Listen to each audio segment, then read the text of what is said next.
Having a good night as we get started here. In 3, 2, 1, go.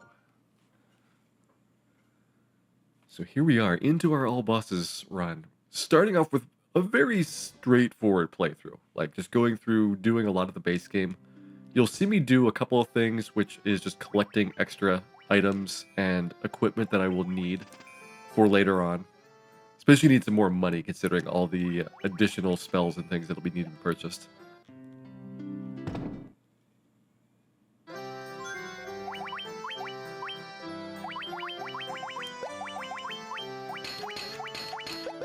Alright, got our gear on. Go ahead and get cure spells for everybody. There's 1, 2, and 3. And a Dia spell for Dan, just in case we run into some undead.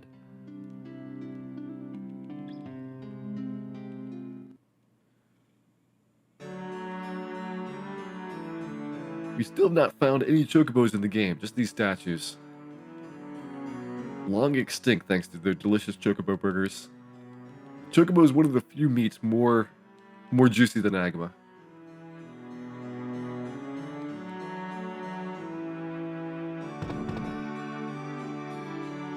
With the king sending us on our way, we need to go ahead and pick up level 2 on the way to Temple of Fiends here.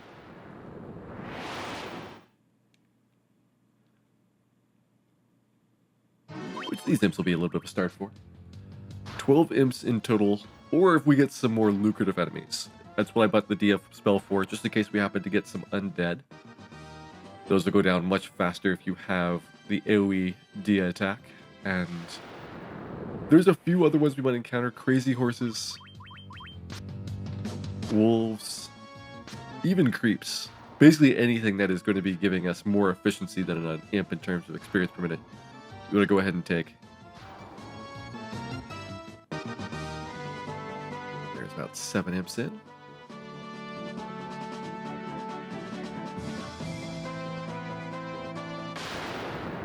Alright, this is far enough south we might still get regular imps. Yes, alright. Ooh, only 11 though. I want to say I need 12, but we'll find out if I get the level up here.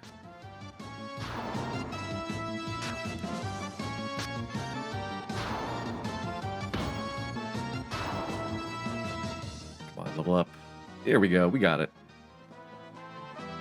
So fighter and white mage guaranteed to get strong level ups right there. The red mage is not so much. They're hopefully going to get bonus level ups. They did not get them. But they will have more opportunities over the course of the game.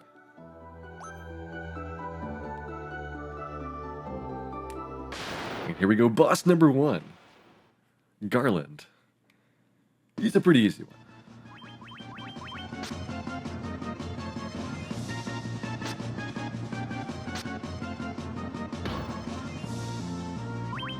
By the way, for the definition of bosses, I use the boss music. There is this mini-boss theme, which you'll have for encounters like Garland and for Astos. And there is the Fiend themes. 2 versions, one for male fiends, one for female fiends. You have the Chaos theme, and then you have the special themes for each of the bosses in the bonus dungeons for Final Fantasy 3, 4, 5, and 6. And then Chronadia is in there, which I think Chronadia does use the Chaos theme as well. But we'll find out when we get there.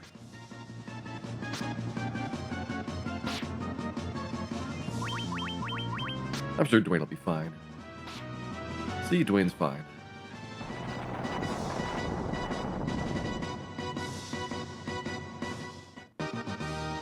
Damn, with the first of many kills. Be an amazing night if Dan killed every single one of the bosses. Very improbable, though.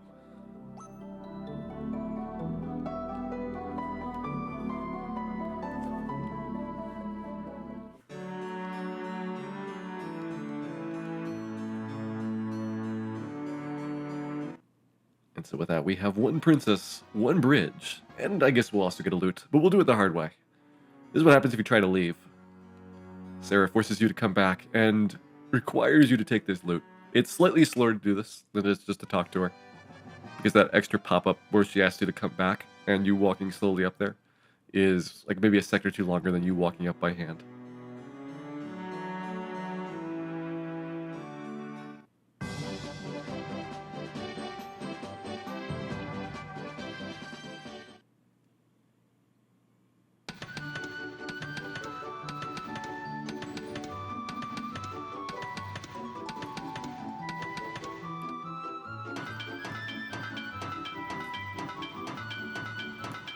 Alright, let's get a bridge. You know, this river is not particularly wide. I think we could have just swam across it.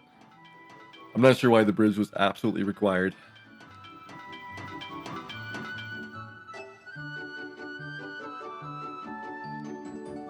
And you can barely get one boat through there.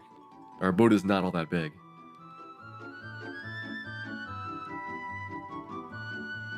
There we go, bridge building scene complete. I do need to take a quick stop in here to grab some antidotes in case we get poisoned on the way to Provoca. Okay, 1, 2, 3, 4 of those. And we'll hit the end. This gets me back, importantly, MP. I have enough healing to recover my HP and get all the way to Provoca. But I would like to take this in-trip, at least until we get to Elfland. So that means having a little bit of MP for curing, and also having enough MP left over on the red mages that once I have the temper spell, I can start taking a couple battles before having to save again.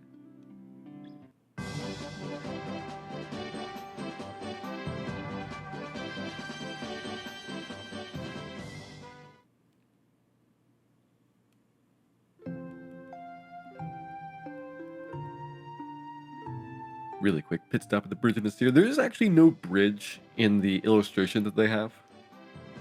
So that might be a picture of what it may have looked like before we had built that bridge and gone across it. Either that or they just artistically edited the bridge out.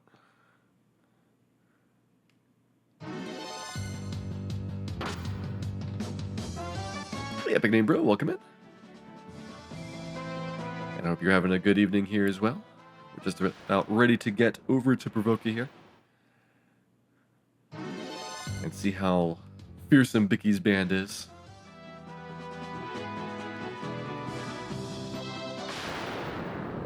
Bicky not known for hiring the highest quality of crews though, so it should be a fairly easy fight.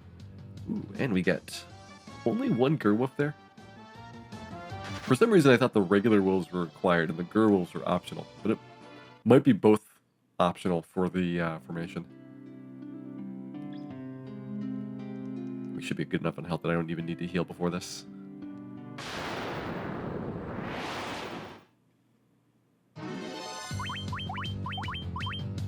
Splitting up the tax so that we have our fighter and white mage paired together. The fighter is not guaranteed to be able to one-shot the pirates. The white mage would really struggle and killed. Mistargeting should have gone off to somebody that was not already damaged.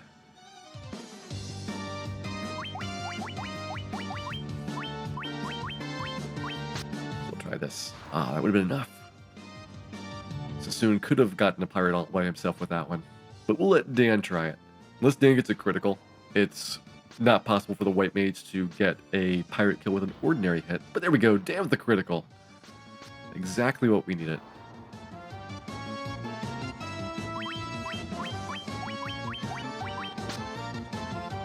Sometimes you don't get the Dan that you deserve. You get the Dan that you need. That our 9 pirates have fallen, and we are on to 15 puzzle time. Ooh, and a bonus leather shield. Completely useless because I'm about to buy a iron shield when I get to Elfland. But it's something. Hey, Nagamini, welcome in, and welcome into Soundhound as well.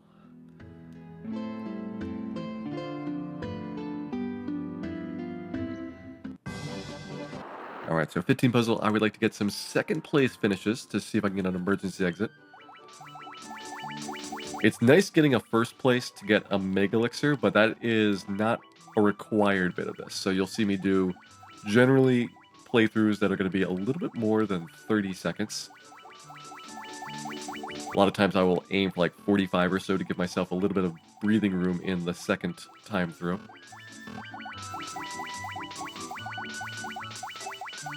Right here, if I finished right now, it would be a Mega Elixir. So we're just going to give it a little bit of time.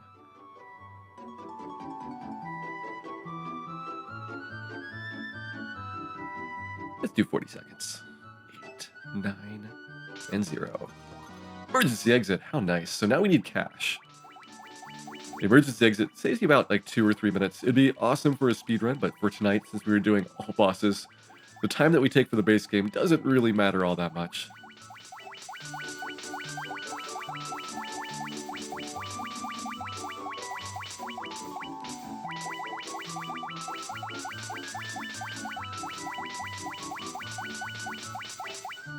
So let's pick up on Mega Elixir here, 29. And let's see if we can get one more good item. The gold needle should sell for a decent amount, but probably not enough for me to get all my spells with just that.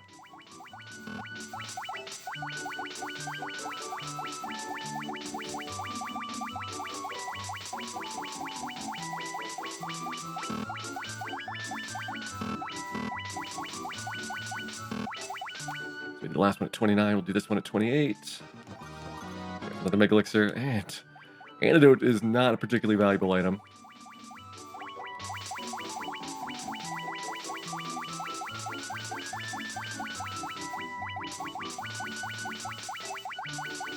I don't want to sell those Mega Elixirs. They'll be really useful in the bonus dungeons to have a few extra Mega Elixirs to swing around.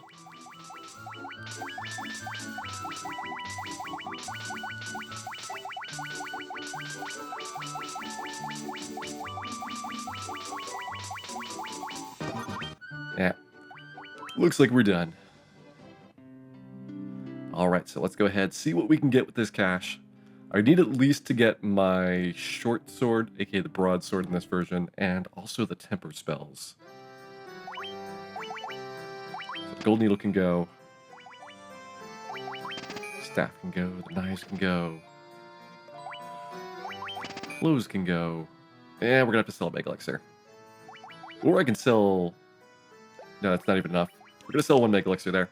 That'll give me a guaranteed plenty of cash. We'll still have one left over for the later game.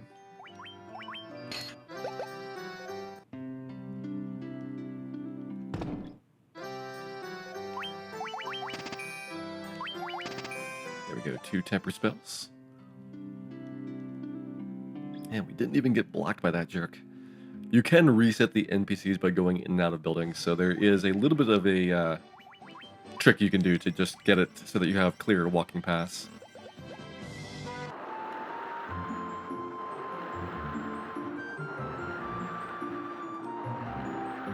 Hey Edge, welcome in. And Neapolitan End Stand. What's the difference between all bosses and regular run? It is everything. Every single boss in the game, both regular game as well as all the bonus content. There is a lot of dungeon crawling that's going to be involved with this.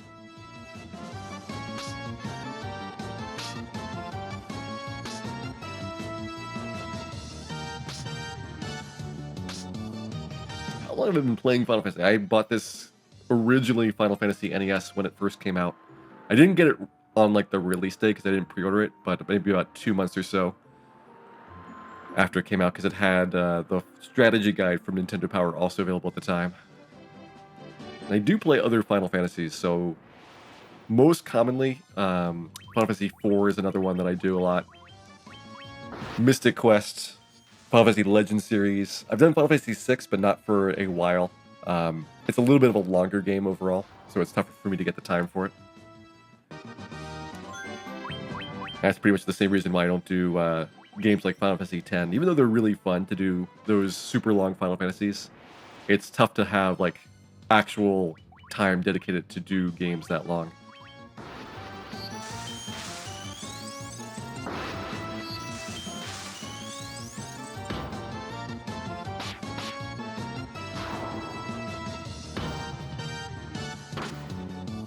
DGs, glad you're able to get the marathon route working. I've had a couple of people that have picked it up, and the video tutorial is the best one I've got for it. But I definitely want at some point to see if there's interest in having other ways of getting a chance to learn it. It's tough for me, though, to get written ones for describing because it's just so hard to explain exactly where all the different events are taking place.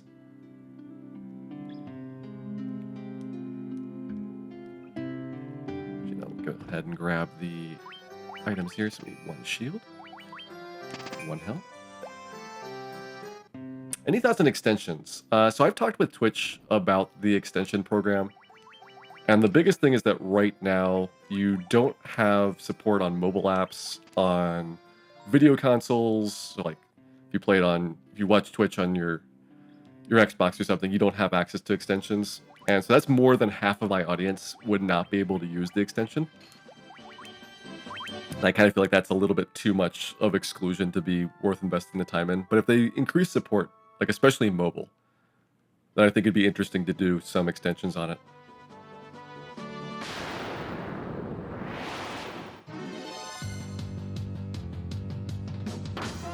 Mystic Quest is pretty fun. I would recommend doing the speedrun route because there's all kinds of cool stuff that you get as a part of learning how that run is put together. It makes it to be a much more interesting and challenging run when you're speedrunning it as opposed to a casual playthrough.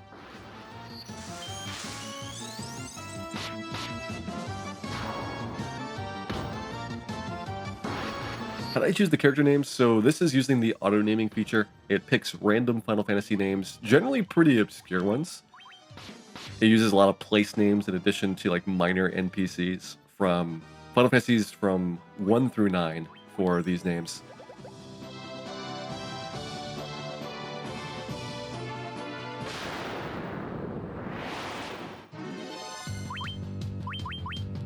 I don't think we need a temper for this guy. We're starting to get enough damage in that we probably don't save any time by doing it.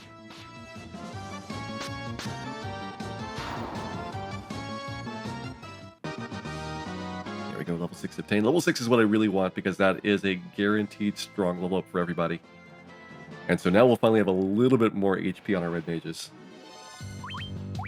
Just a little bit though. Not enough to make Marsh Cave easy by any means.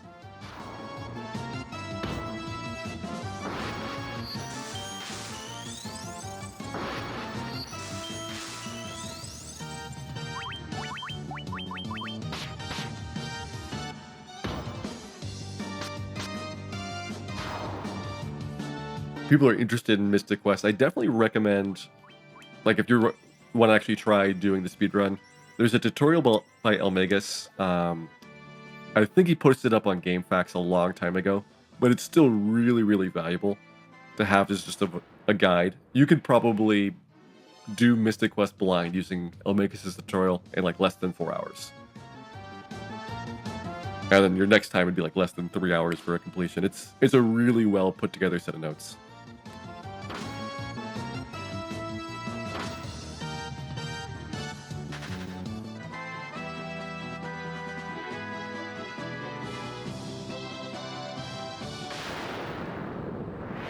Almost. Grimp's not really worth doing. This is the Grimp Werewolf battle. Werewolves just were shy tonight. Alright, so let's go ahead and drop our tent down there.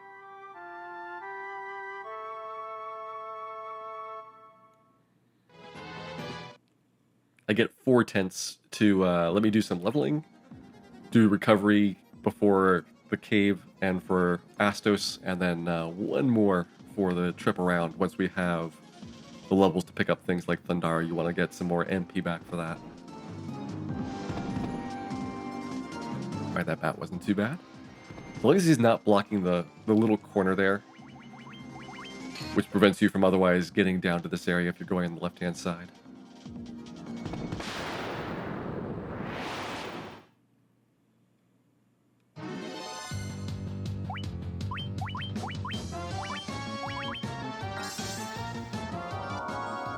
We'll put that to use.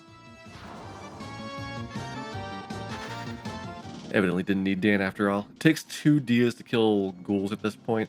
Ghoul is the same monsters you have at NES routes in Temple of Fiends, and they're a little bit dangerous because of the paralysis, but not nearly as bad as most other undead we're going to get in places like Earth Cave coming up soon, or like even these guys. Arbone's hit for a lot of damage right now, and Krull, even though he's not undead, the paralysis is really annoying. Okay, so I'm going to put Dan in the front.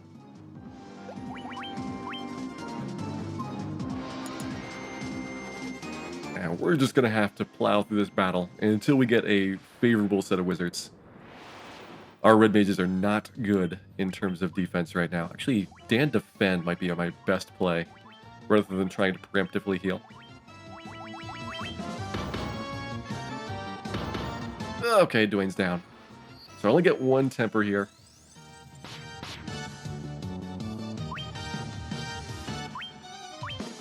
If I do temper number 2. All right, Gil, just got to tough it out. Whew, Dan's still in there. Defend, defend. Nobody's going after Sassoon. Unfortunately, with 2 people dead, it's really tough to get the levels that I need now. Looks like Dan is not going to get levels, but that's okay. We'll give the Phoenix down to the red mage here.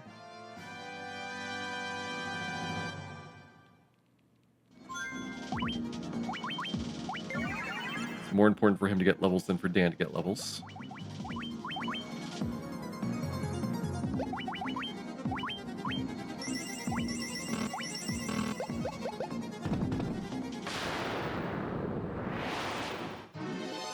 Dan got the crown in his sleep. He sometimes sleepwalks around. You gotta tie him down to make sure he doesn't leave bed.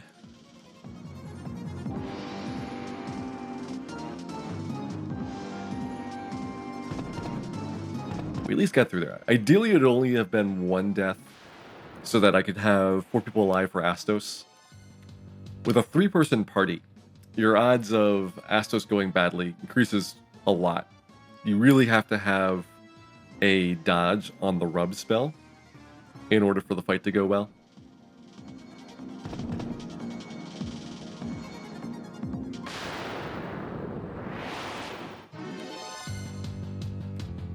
Would no buffing be an interesting challenge? The bosses have been modified with the assumption that you're going to be using buffing to take them out. So I think you'd have to do a whole lot of leveling to compensate for that. Like if you had a black belt and 2 fighters, maybe like a white mage as your 4th character, and you just went to town on the bosses, you'd probably want to be like in the 50s, and that's a bunch of grinding to do.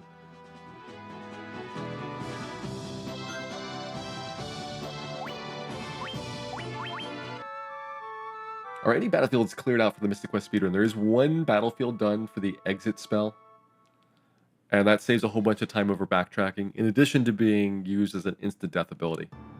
Exit's really nice in Mystic Quest for just knocking monsters out of the battle. So I will sacrifice Gil here, or hopefully nobody dies at all, but it'd be better for Gil to die than for Dwayne to die on Astos here.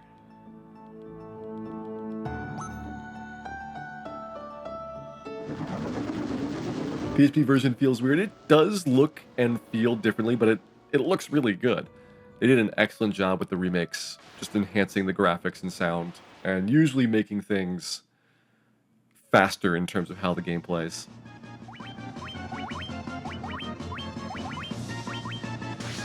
Alright, that's an okay start, although... yeah, it'll be tough to keep Gil alive. I don't have good ideas for this. Okay, good spreading the damage around.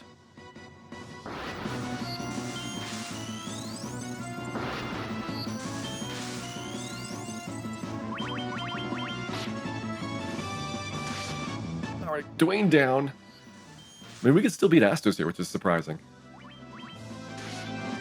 Grit the defend worked, and there he goes. Well, I guess I'll keep it. We'll have 1 red mage at level 9. So he'll be able to get fire too.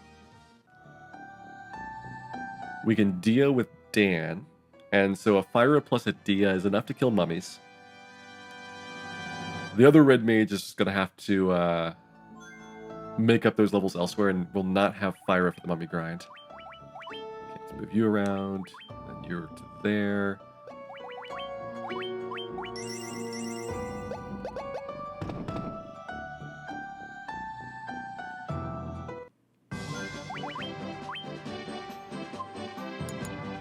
Yeah, the reason Gil was able to survive is because I actually used the defend command, which roughly doubles your armor absorb rating.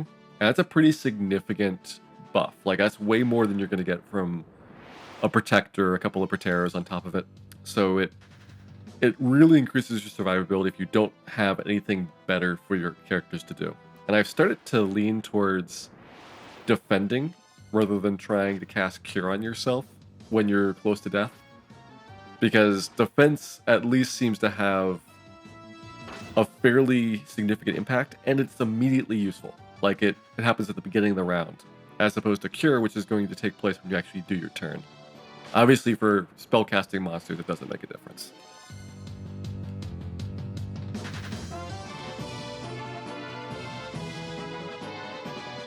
Red Mage HP growth is awful. It's atrocious. They buffed the White Mage, though.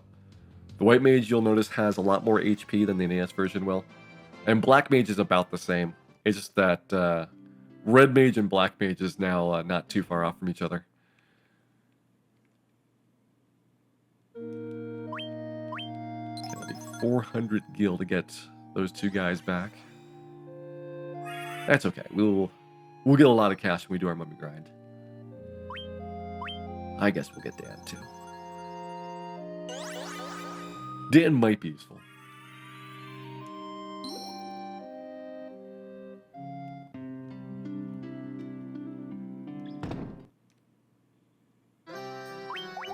Okay, I want Thundara and Fyra for you.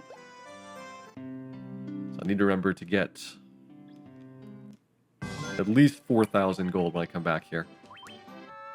And Tenting gets me MP back on my Red Mage that has Thundara, so now we at least have a way of dealing with a lot of aquatic encounters, rather than having to sit there until we can successfully run away.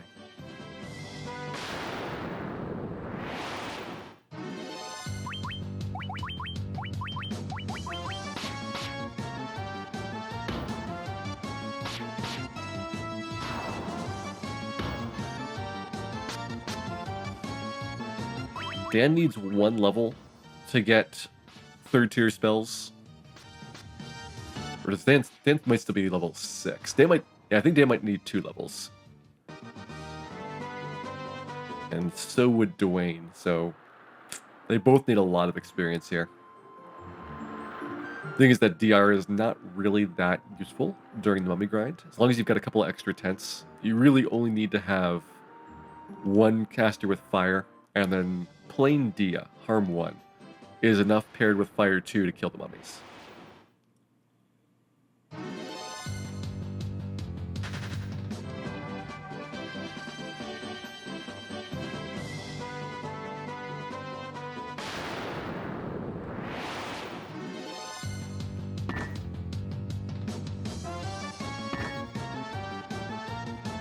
The fighter almost has as much HP as all 3 other characters combined. He's like about 12 short of that. Maybe next time. It's just too soon. Maybe next time you'll do better.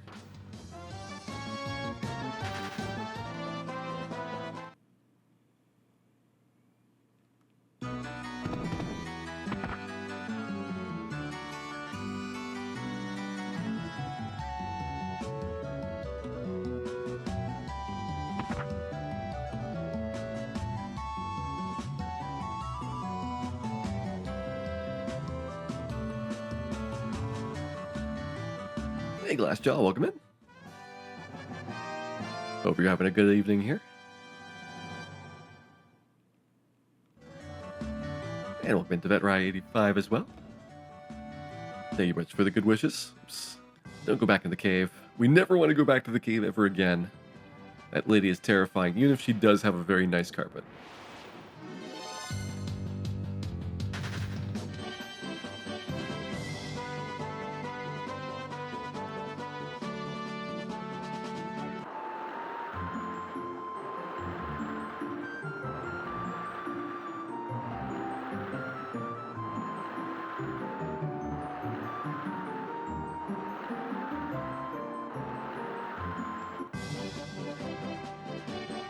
So go ahead and complete the rest of our Mystic Key quest. That does give me a little bit of time to pick up levels, but when you need 2 levels, it's really more than you can reasonably expect to get from the monsters around here. I'll be happy if I get 1 level, and then at least have another chance of getting a little bit more HP on everybody. The White Mage should be getting some strong level ups in the near future. The Red Mages, though, their guaranteed strong level ups are few and far between. And so you're hoping for some random bonus strong level ups. It would have been nice to have 1 before Marsh Cave, so that it would have been harder for the wizards to kill us. And then you want to get like 2 more before Lich, ideally. But if you don't get the ones before Lich, Null Frost, by getting level 13 on the White Mage, is a great backup. I used to just go and get levels until we had enough additional ones for it to give them guaranteed level ups. But after watching Dragon Dark use the Null Frost route, I feel like that's a better approach. It costs you time at the Mummy grind, but it saves you so much for the Earth Cave stretch. And it makes it so that Lich is not ridiculously annoying.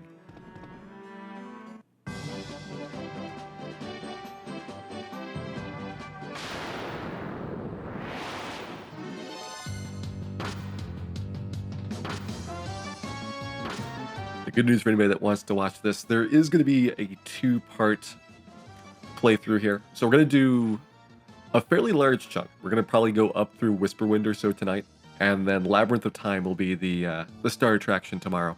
I think both nights will be like 5.5, 6 hours long. Jim Starkiller, thank you much for the subscription there. And I hope you enjoy your out-of-bounds bat when he arrives in just a minute or two right through your wall. Make sure there is no obstacles or obstructions that might prevent his passage.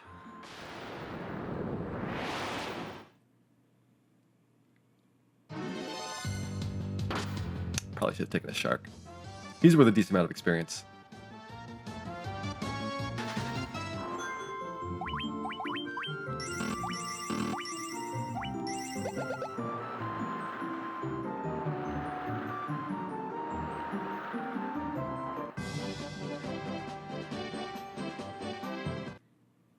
Null Frost is dependent on timing, but it seems like in the remakes, Lich does not cast spells as often.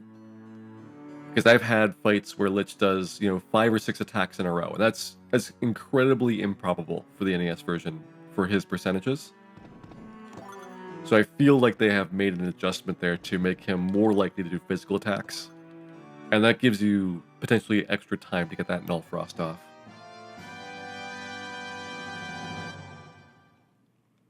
There we go, 1 dynamite obtained.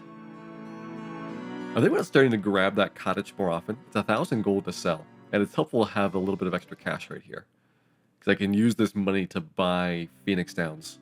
It's like that cottage would trade for 2 Phoenix Downs here. That can go. Let's do the equip first. Make sure we got everything on. Chainmail's gone. Rapiers can go. Mythical Hammer can go. Cottages can go.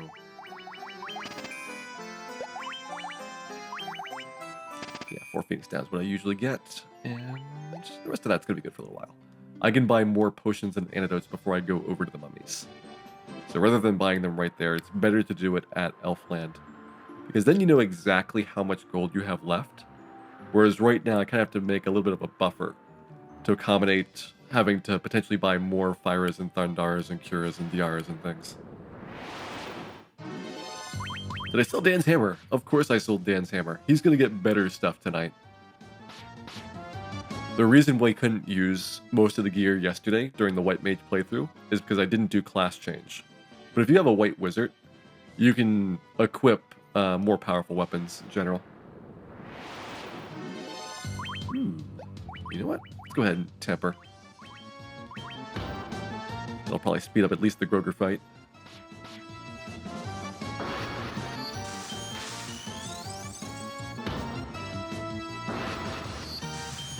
Dan will probably end up using the Mazbian. Dan will probably throw the Mazbian away because it'll be trash compared to all the other stuff you get.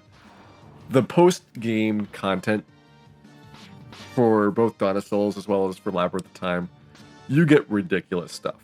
And it makes all of the base game gear, at least the weapon side of it, seem very, very underpowered in comparison. I think the armor is not as disruptive, but you still get a whole lot of really good stuff. Oh, this guy again. There we go. That was 5 minutes faster than it was in the White Mage playthrough.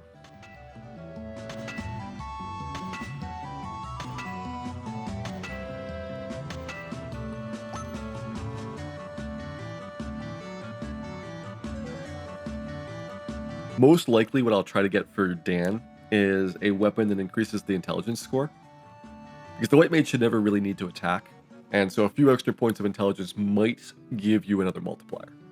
I think that there is a 10 intelligence boost weapon and a 15 intelligence boost weapon, both of which are like a multiplier by themselves.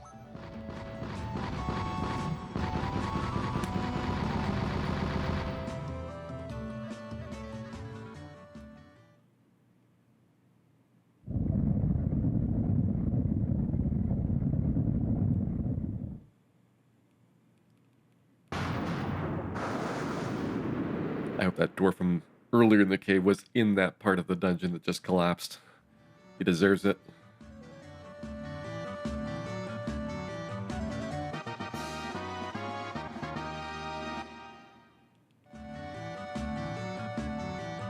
Don't worry, Evan. We will murder the doors later.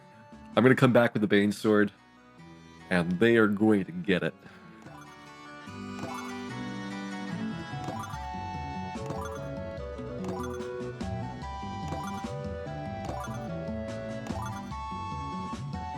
All the gear picked up, and with that, we'll be able to head on over to Astus's castle to do our mummy grind.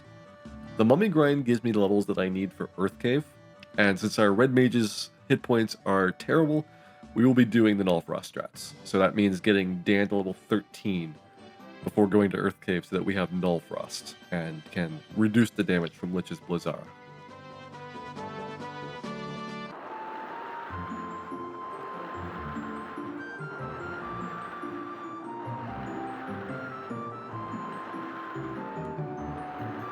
Go ahead and swing around this little outcropping here. There's a couple of landmarks you can kind of use to navigate, but when you go between different versions of the game, it's actually not really consistent about what they look like. So it could be sometimes a little bit challenging. All right, let's go ahead. Do tents and potions that I need right now. So let me do another round of equipping. Let's optimal you, and you, and you, and you. Get rid of the stuff that's dropped behind. Selling is just mostly to keep my inventory clean, so I can actually find things. I will have a ridiculous amount of stuff by the end of the game. So much so that it's like difficult navigating through to locate things unless you periodically sell off a bunch of stuff.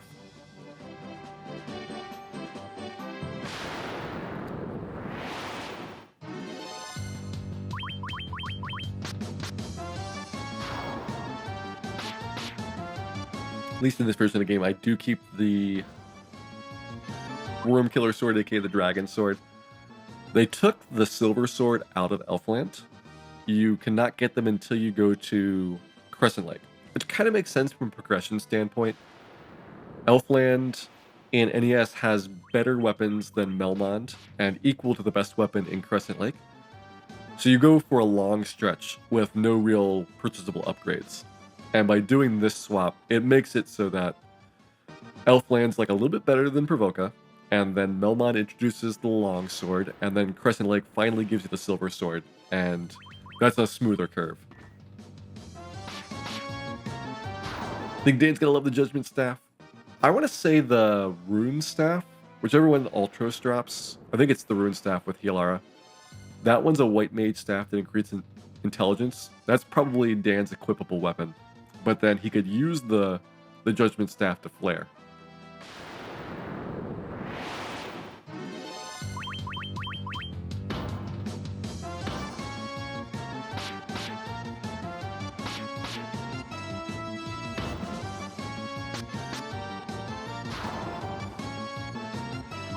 Grinding for hours for Silver Swords. I think the only thing when I first played the game that required a ridiculous amount of grinding, and I've told this story before, is Steel Armor. Because my initial party, Fighter, White Mage, Black Mage, there's 2 fighters, so get 2 sets of Steel Armor.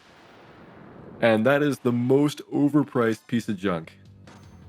It's super heavy, so you really get penalized on your evade score. The absorb rating is not even that good. You're going to get better magic armor as soon as you get to Gurgir Volcano, which is the next thing after Earth Cave in the way that the game sends you around.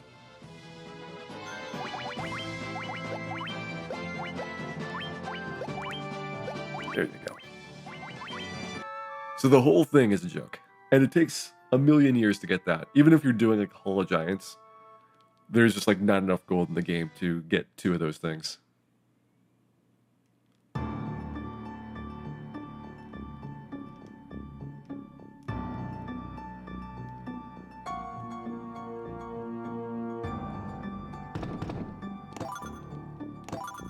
Again, power staff and my steel gloves. Let's go do one last set of equipment swaps. Okay, you guys should be good.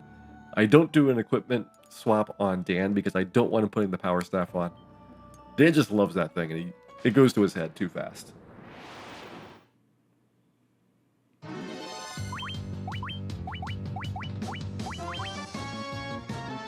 guess the fence is actually your best option. Without Fyra on Dwayne, I just want him blocking so that he's less likely to die. In fact, I should put him into slot 2 so that he's more likely to take a hit from the mummies and spare Gil, who I really need to have those spellcasts go off on. Hey, J0, welcome in.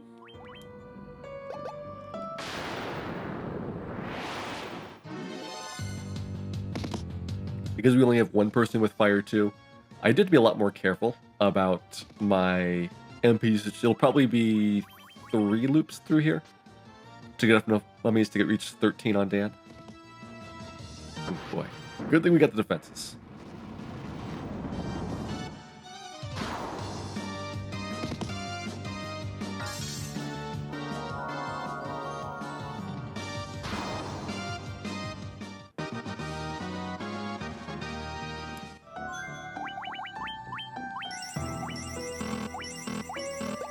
Normally I would start with potions rather than doing curings. You want to preserve as much red mage MP as you can. But curing, cure 1 at least, with these intelligence multipliers that we have right now is actually weaker than a potion. A potion will guarantee 50 recovery, whereas a cure spell is going to be doing like 25 to 35. It's a little bit better than the cure spell in the NES version, which can go down to as low as 16. But it takes a long time to have enough intelligence to beat a plain potion.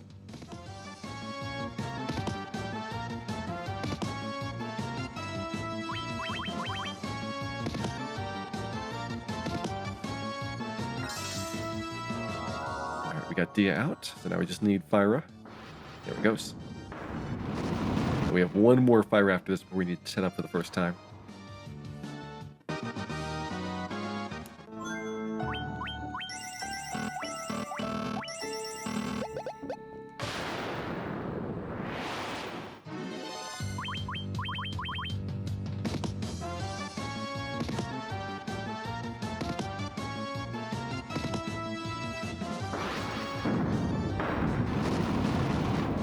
This mummy grain in general is a lot more efficient than Peninsula Power, assuming that you don't want like a ton of levels. Peninsula Power is still really good if you were very serious about wanting to be incredibly overpowered before you get on in the game. But it takes a while to go over there and to get set up. A little bit less so than NES, because here you can use the lower value tents to recover MP, and you don't need the top end recovery item to get your spell charges back. But it's still a bit of a long walk.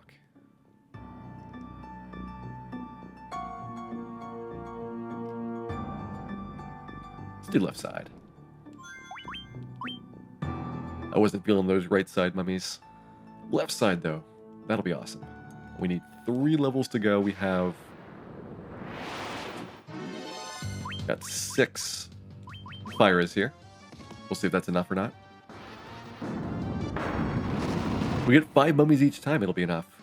But the odds of that are really low. It's 2, 3, 4, or 5 mummies with each battle. And it's equal odds. So 5 mummies is a 1 in 4 chance. If you're looking for that back to back to back to back to back to back, then it's going to take you a lot of playthroughs for that to actually take place.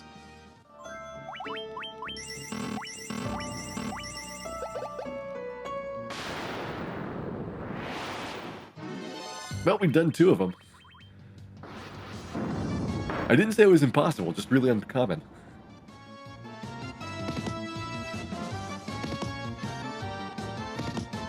Also, nicely, Gil did get a strong level up there finally.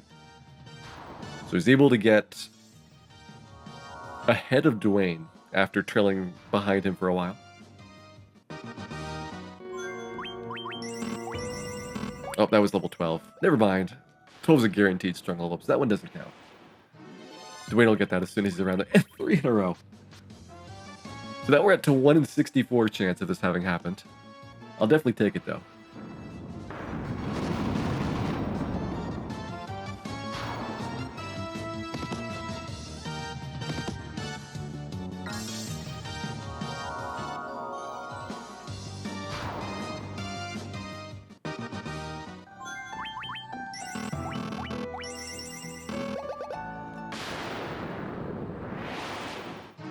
Ah, only 4. A measly 4 mummies. I would love to get 4 mummies in most regular encounters, because it's at least above average. You know, your average is going to be 3.5 per fight, so 4 and 5 are good luck. But after 3 5s, it's like, only 4 mummies.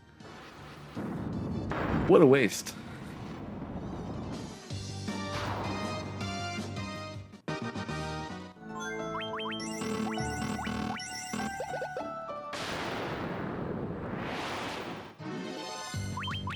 Going the wrong way.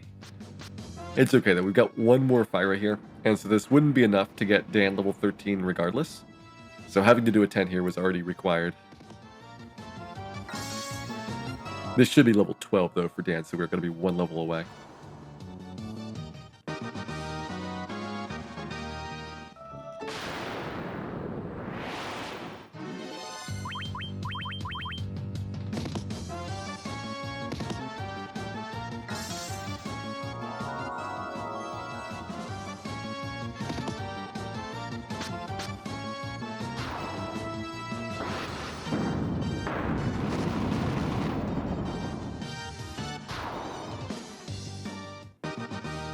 Go.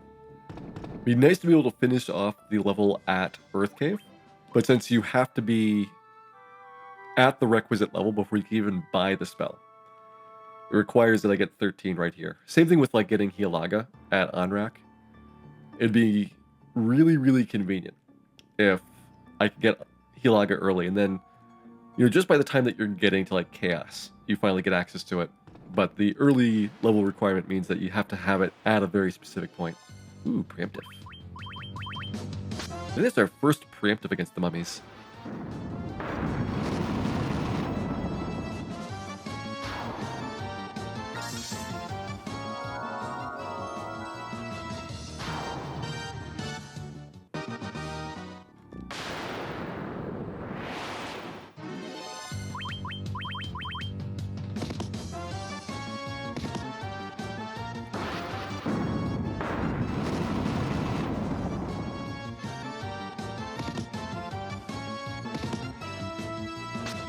When you first get here, these battles are so nerve-wracking because you just have really, really minimal HP. But after a couple of fights, it gets much, much more relaxed.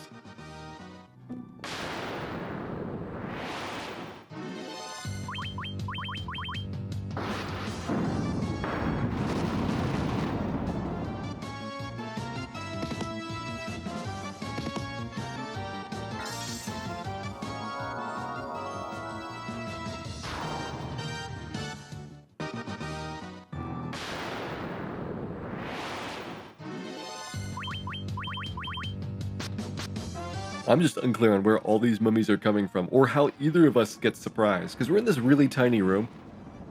There's 3 boxes, which are all opened. How are all these battles taking place? It's like the never-ending source of Agamas. Where are all these mummies coming from? There we go, Dan 13, we are done with our leveling. So we can head on back to Elfland now, pick up our Null Frost, and then tackle Earth Cave.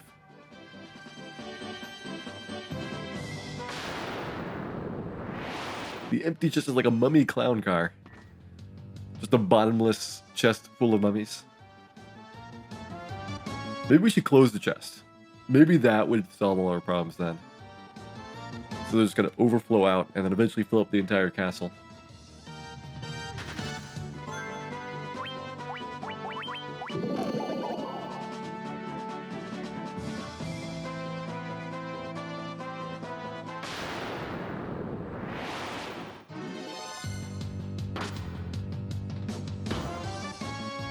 You know, Bottomless Jar of Monsters is actually the plot of Final Fantasy Legend 3, so it wouldn't be surprising for Square to do that. They've done it before.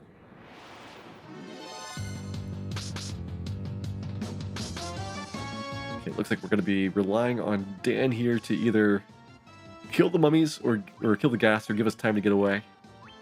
Our odds of running should be better now than they were before. Yep, alright. Got away on the first try. That's definitely good. Once we're on the east side of the monster, or east side of the mountains, the monsters should get relatively less difficult. Okay, so we need to get our spells. Oops. You're the one that needs them. Thundara and Fyra on you.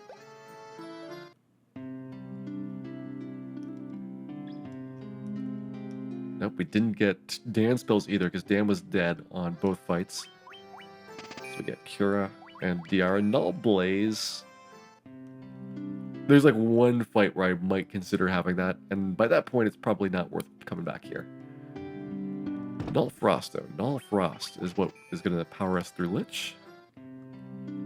And items. I should go ahead and pick up the remainder of my potions and antidotes. Before I forget, there's a big stack of antidotes. Max out our potions again. 4 gold needles for Earth Cave. And everything else looks good. I do need a little bit of cash for Melmond to be able to buy a silver bracelet.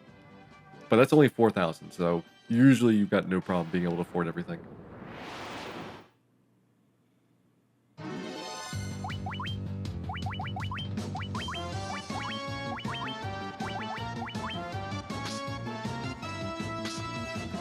I feel like a lot of Final Fantasies had very anti-environmental messages. Final Fantasy V, you had to cut down a big tree. Final Fantasy VI, all the good guys were miners. Just digging giant holes and, like, leaving all the dirt piled around until it caused the entire plant to collapse.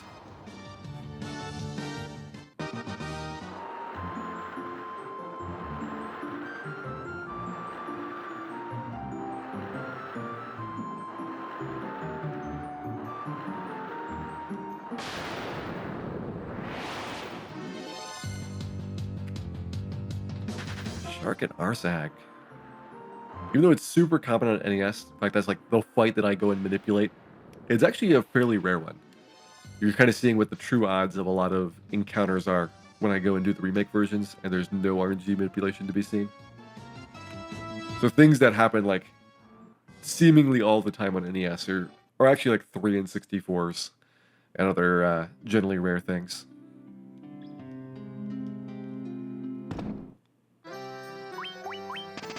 Pick up our armlet here.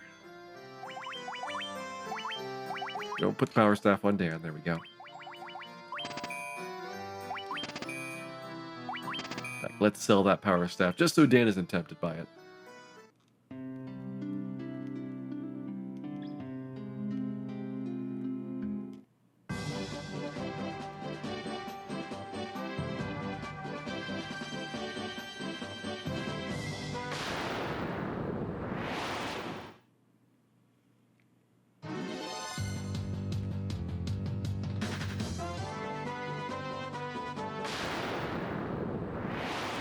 If the message of Final Fantasy V is to do more recycling, it's a very convoluted and hard to understand message.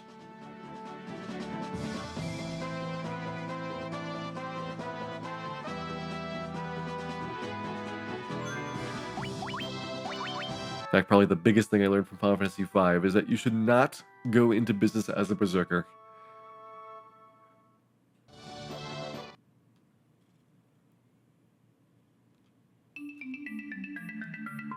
Go ahead and take on Earth Cave here. I'm going to grab Coral Sword on the way down.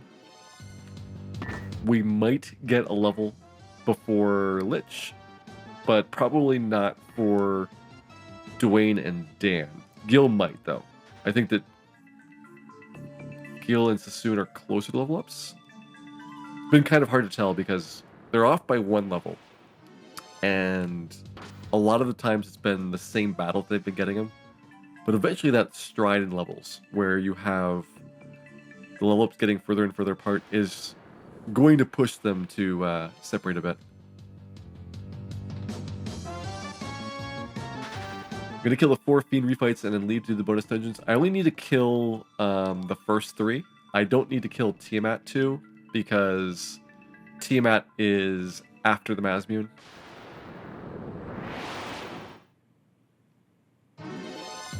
Basically, once I've got the Mazmune, I'm done with Temple of Fiends Revisited for a long time.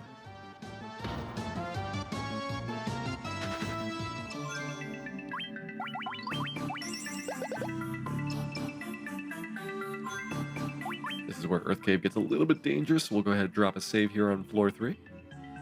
3rd and 4th floors are ridiculously tough compared to the first 2, or even the 5th floor. You get a surprising bit of reprieve when you get down to B5, and most of the very unfair monsters disappear. Even though there's a bunch of monsters there that hit really hard, they're difficult to run away from, they're at least not as bad as cockatrices or wizards. Or even Spectre Geist. Spectre Geist is pretty bad. I didn't really want Dan to run. Dan's probably not going to get us out of here. Is Excalibur worth getting for this challenge? I might get Excalibur because it's worth, I think, 40,000 gold to sell. I'd like to have a lot of money for the post-game dungeons.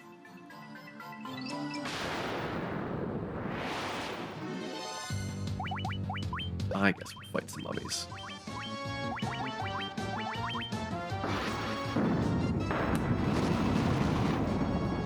When you're actually doing content after Chaos, it does change a couple things in the base game. Like, I want to get the Pro Cape from Sky Castle. I want to get a lot more of the items in, like, Mirage Tower and Sea Shrine and Sky Castle. Just anything that will give me a solid amount of money is actually somewhat worthwhile to pick up.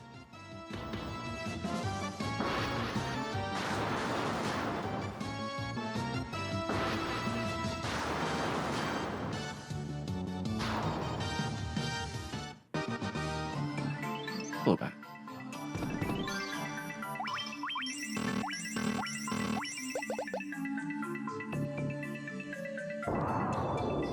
Bit of a sub 1 hour vampire, and actually a sub 1 hour exit as well, because we got the emergency exit.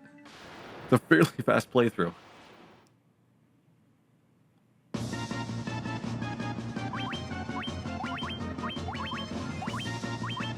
Is Excalibur stronger than the Masamune? Excalibur is weaker. It's got less attack power, less accuracy, and a lower critical hit rate. The nice thing about Excalibur is it does have the elemental weakness for every weakness in the game, which means it does a lot of bonus damage to different monsters, but it's not enough to make up for the difference in raw power. There we go, 1 vampire down.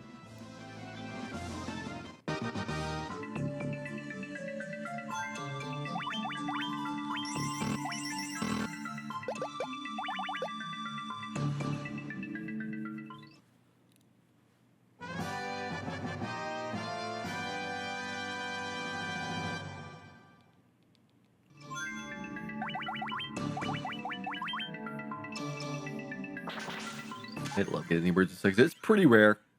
It's maybe like a 1 in 12 chance per playthrough of the 15 puzzle. And I will do either 2 or 3 depending on how the money situation is going. So it's only every couple of days that I'll have one of those emergency exits to speed up the exit there.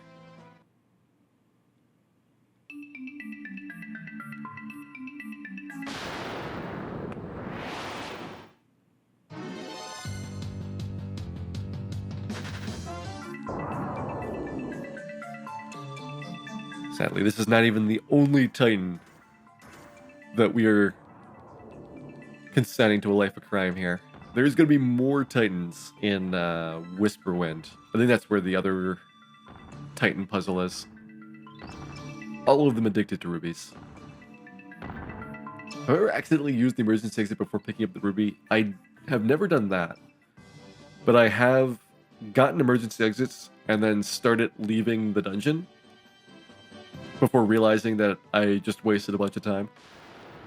I think the furthest I've gotten is like all the way out of the 3rd floor and up to the 2nd floor and realized, well, that was about 2 minutes that could have been spent better.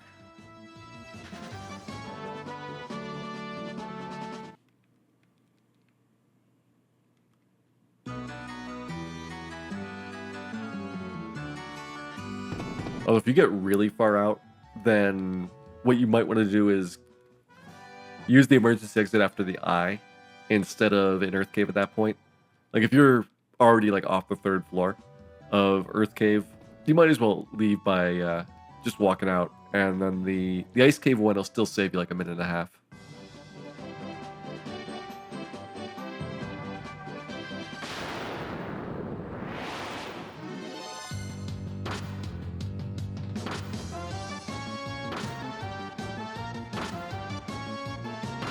Hey there, Empty Eye.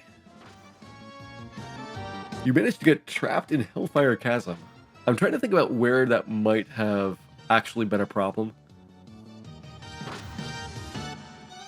I can imagine getting really, really lost and confused in some of the puzzle floors, like the big overworld ones, where you've got no idea where to go. Luckily, this group will have plenty of travel spells.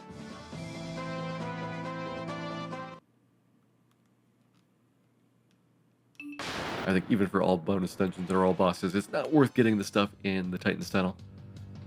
It's maybe 3,000 or 4,000 gil down there.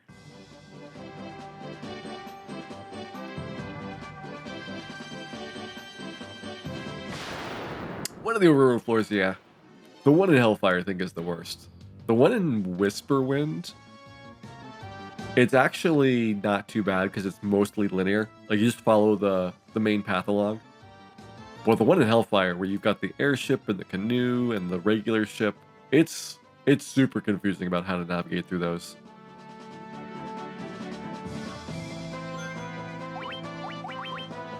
I feel like they should have given the pseudo overworlds like a map or something just to show you where to go.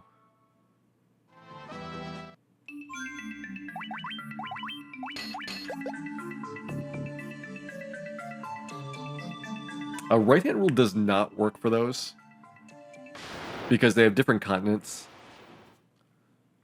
So you might not be on the right continent for your next objective. You might have to backtrack the earlier continents. You might not be able to get from one side to another because of mountain ranges. Like, it's actually designed like a world map. And that's what makes it very different from most other dungeons. Like, one of the variants, you have to have the airship to get to the place where the stairs are. Like, you cannot get there from just, like, boats or canoes.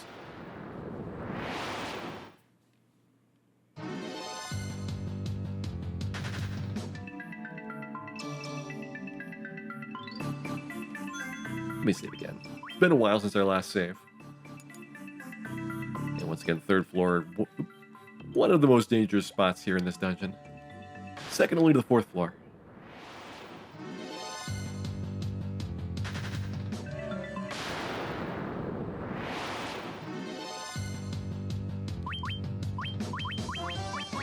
Okay, you guys are already set for undead battles. I guess that makes sense because my last fight would have been with the vampire.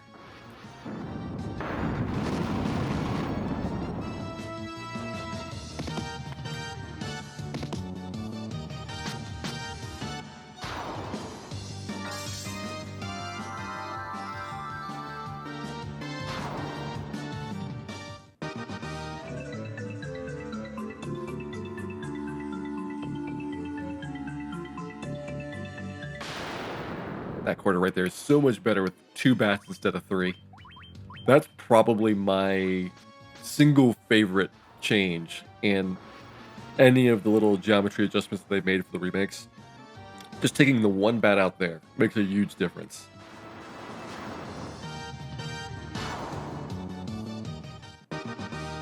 Close second, though, is moving Lufania 1 town to the right, so I have to walk all the way around the side of it.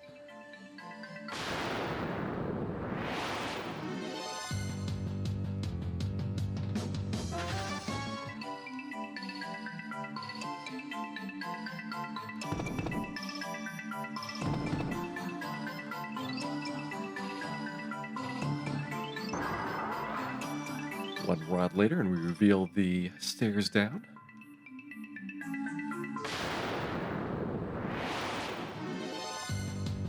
Alright, well, we had a good dungeon up until this.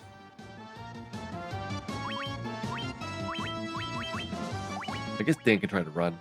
Cockatrices are really fast, though.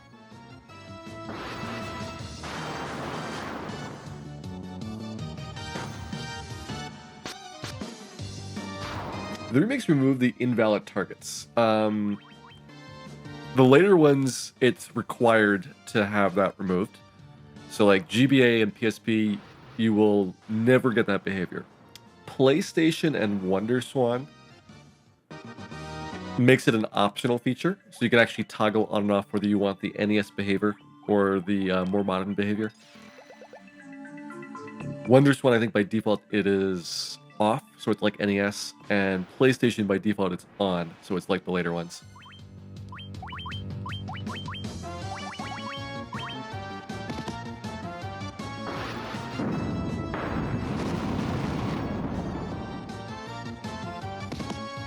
Dwayne's running uncomfortably low on MP. He had to use a lot of MP for the cockatrice battle, so I'm glad that we ended up not needing his fire right there.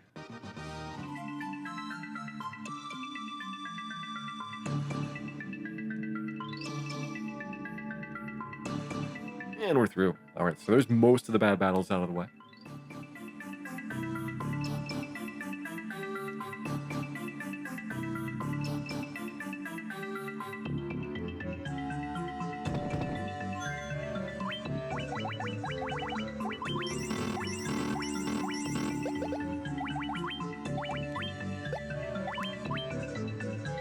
I guess Gil is my preferred sacrifice here. I don't want the fighter in the front because Lich is really good at paralyzing you, and the first character slot's the most likely to be targeted by physical hits. But I also don't want Dan in the front, who otherwise doesn't have a lot to do during the fight, because I want Null Frost to go off. So we'll try this order.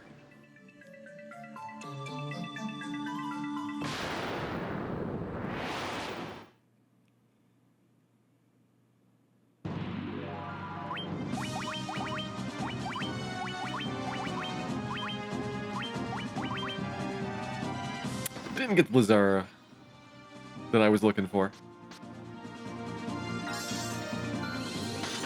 So we'll try that again. Lich a little bit too fast for us there. And again, Lich seems to have a lower chance of using magic. He'll always do Blizzara as his first spell if he chooses to use a spell. But I think they changed it from a 75% chance to a 50% chance of using magic in this version for Lich 1 at least. Lich 2 I think is still 75%. Does this version have Wormek? Yes. And they even renamed him back to Wormek. In GBA and PlayStation 1, they called him Death Machine instead. That's what he's called in the Japanese version, additionally. But PSP had actually put him back to Wormek, which I think was an amazingly good idea.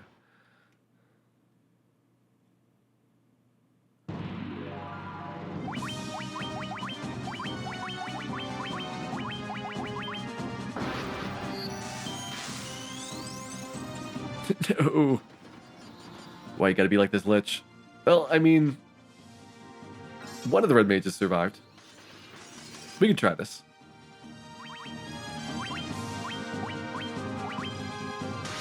Never mind. Not worth doing once they both die. We need to get more tempers than that. If you have the Hermes shoes from the 15 puzzle, you actually only need like 2 or 3 tempers. If you don't have the Hermes shoes, I recommend like 4 to 5.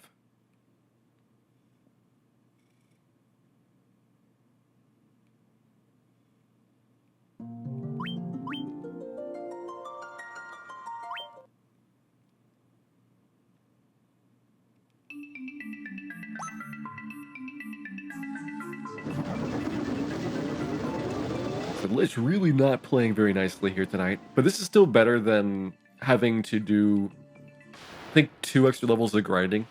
Like level 16 is about where you would have a very strong chance of having your red mages survive Blizzard. That's assuming they did not get any good level ups along the way.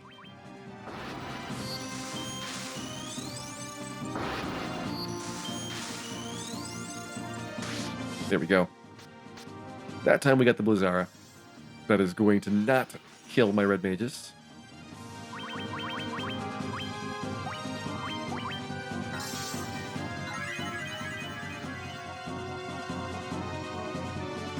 You can see how much less damage it does now. We've got Null Frost up.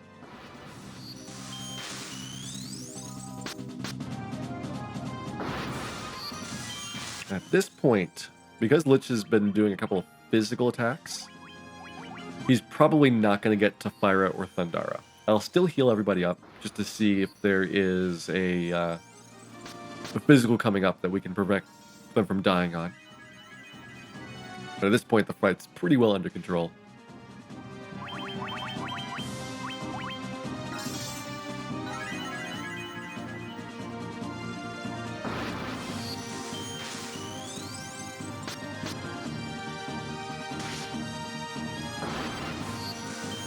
Alright, Dwayne's done.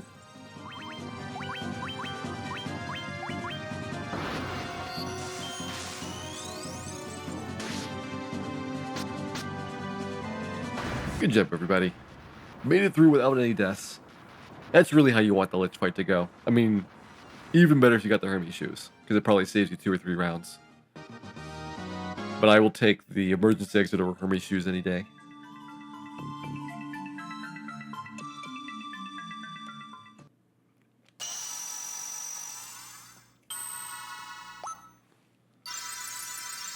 And so that 1 out of 4 fiends is complete.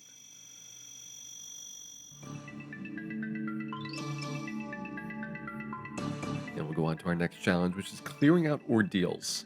I will want to get an early set of items out there because they're just so good. You get the ice sword, you get a gold bracelet, you get the Zeus gauntlets, and you get the tail, so that as soon as you have the airship, you can class change. Do buffs last the entire battle? Yes. Once you are buffed up, those are permanent.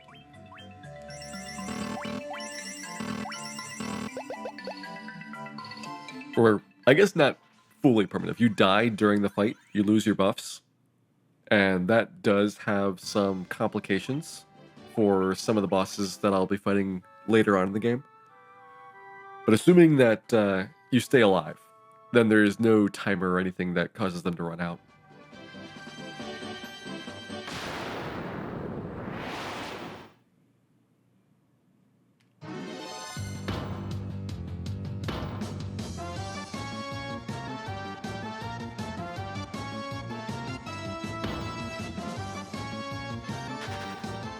I guess we'll put our fighter back in the front.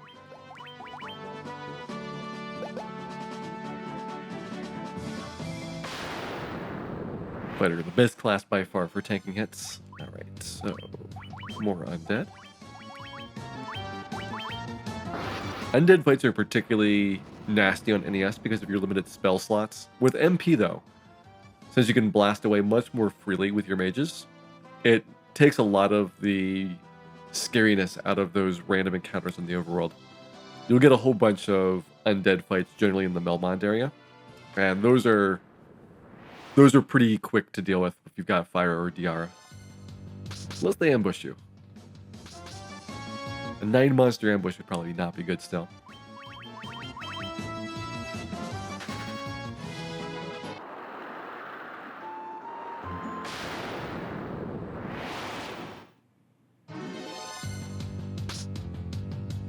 And Beyond KS, welcome in. You're just in time for the post-Lich content here. We're heading on over to Crescent Lake to go and get our reward of 1 canoe and get access to several new dungeons after this.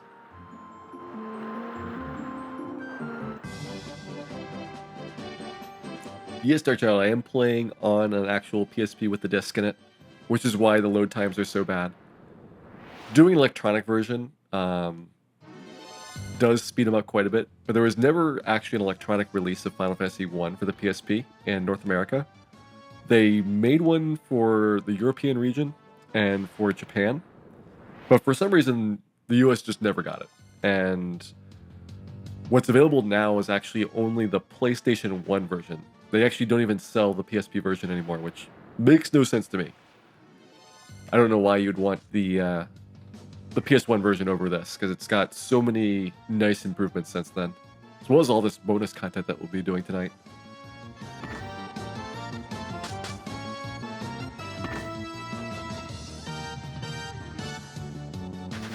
I'm doing pretty good in Beyond Chaos. Hope you're having a good night as well.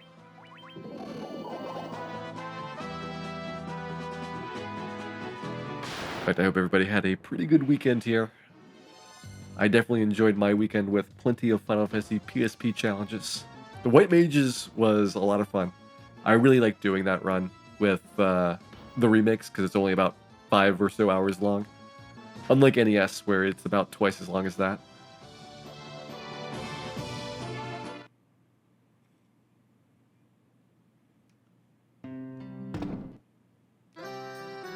Let's go ahead and start stocking up on ethers. Those will be big for our grinding. And Phoenix Downs in case things go badly. At this point, we don't really need potions anymore. So I'll let those kind of naturally run out and just never restock after that. Okay, 1 mithril shield, 2 bucklers, 1 helm, 1 gloves. And we will replace those bucklers later on with probably pro capes, although we might get some of the bonus dungeon content for the other red mage. There's only 2 pro capes that are guaranteed in the game, and then after that you're hoping for some good luck in what the bonus dungeons give you.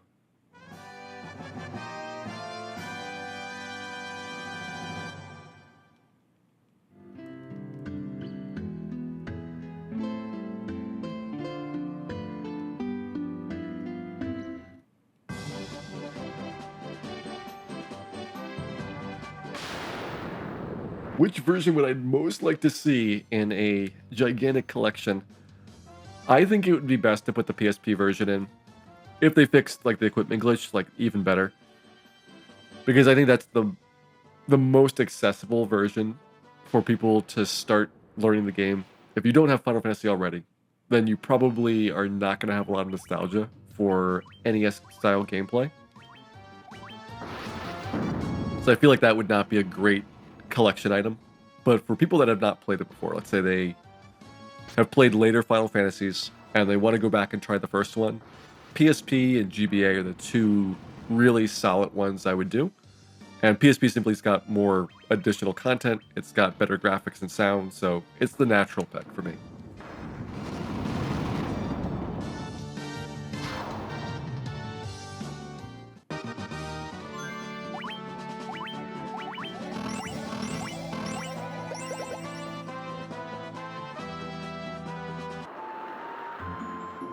Why no splits? This is a category which I don't know if anybody's ever done before, and I'm probably never going to do again. So having splits is probably unnecessary. Those are mostly to kind of help you as a guide for comparing between runs.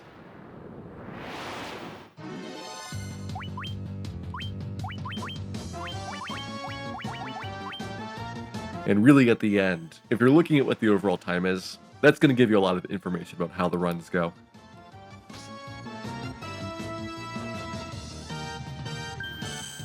Ooh, the red mage is paralyzed. There goes my Thundaras. Luckily by this point we're a lot better at running from things. Aquatics early on are very difficult to escape from.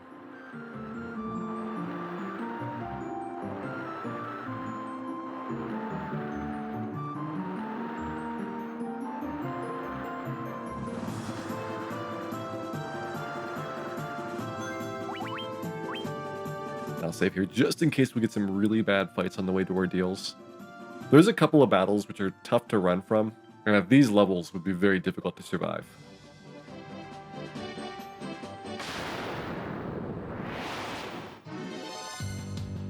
Hey, B Sharp and Greenleaf, welcome in.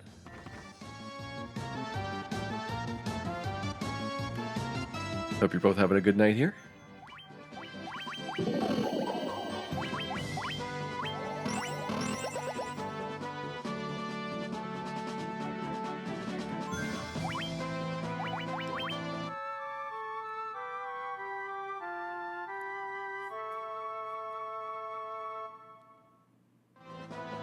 And that's true. They could fit every version of the games. Maybe not the PC versions. I don't know if people have looked at how big the PC versions of the Final Fantasy games are, but they're ridiculous, especially the later ones. Like, I have no idea why Final Fantasy 13 needs like 70 gigabytes of space in my hard drive. But there you go. That's what they managed to do.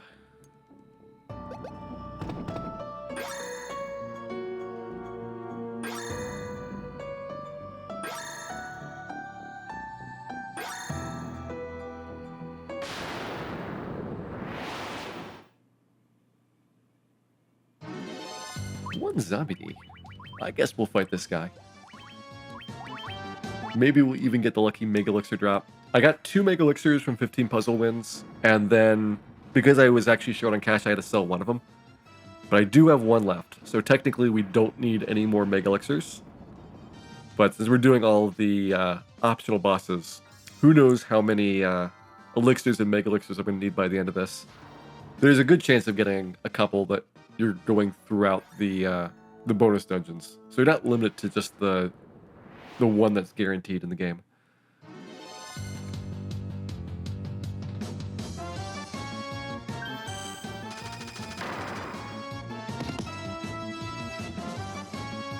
A little bit of stiffness. I think it's time to go do some fires. Let's just have you flee. Medusa's are weak to fire, so this will do good damage to him. But I don't know if it's going to be enough to one-shot him yet. Definitely later on this would have been enough. Yeah, but it's going to need 2.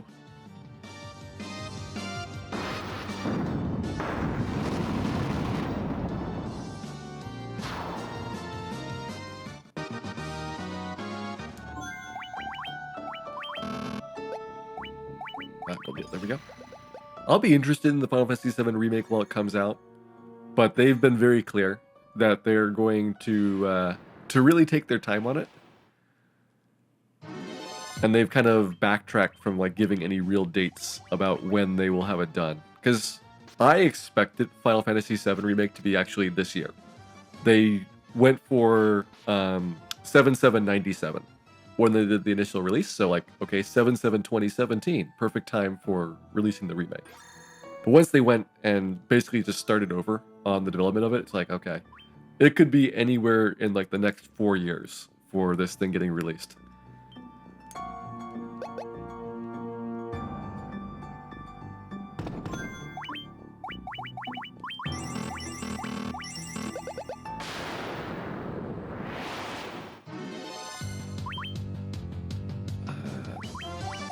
Yeah, we're gonna go with Thundara's here. I could temper and try to increase Sassoon's damage, but his accuracy is pretty bad. These things have really, really high agility. So let's go for Thundara's. It'll cost me a lot more MP, but be more consistent doing this battle.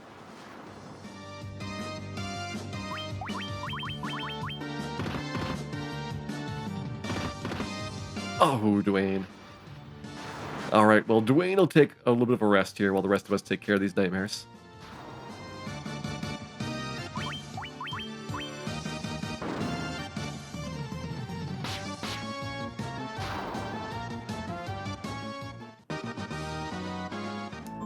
And you know what?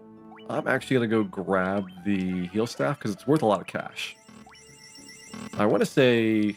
Actually, I forget if it's 25,000 or 12.5k for the sell price. But it's still a lot.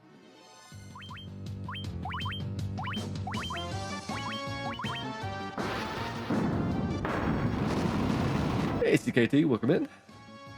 Run's been going pretty good so far for a challenge run where I'm not necessarily trying to go as fast as possible, but doing extra content to get ready for the late game. This has been a very fast early playthrough. We got a emergency exit for 15 puzzle. Everything up to Vampire went really well. Maybe a little bit of a stumble on Lich, thanks to him being a bit of a jerk. But, you know, it's been overall pretty smooth.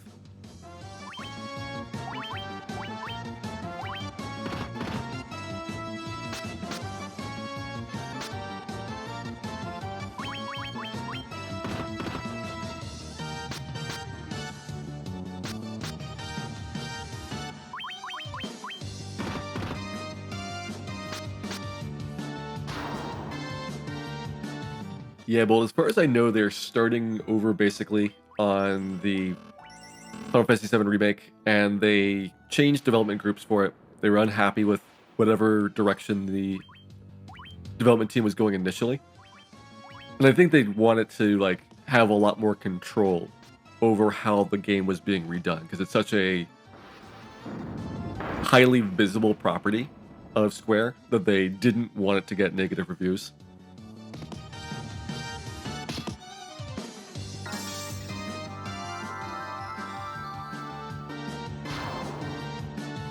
How many times am I doing Labyrinth of Time? They're all the same named boss. I'm going to count it as one. Technically, there's 8 different versions of Chronadia that have slightly different stats and a slightly different picture, but they really don't have a lot of replay value doing them again and again and again. You also have to get like certain combinations of blue and red orbs to get different ones to unlock. I'm just going to go and get whatever one I get.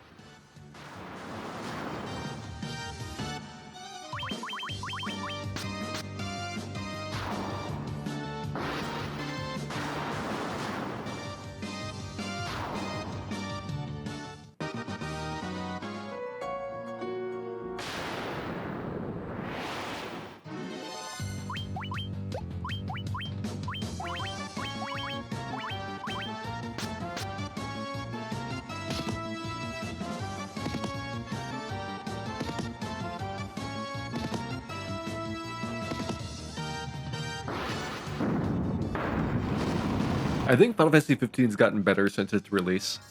They went and, in addition to a lot of bug fixes, released a lot of extra content, which greatly expands the game. And that's something I think that was a source of a lot of complaints, is just that the game was very short and kind of overall extremely linear. And by putting in additional content, it gives it more interesting things to do. So people that played it on the first week and threw the game away and never played it again probably are not going to have the same experience as somebody that picks it up now.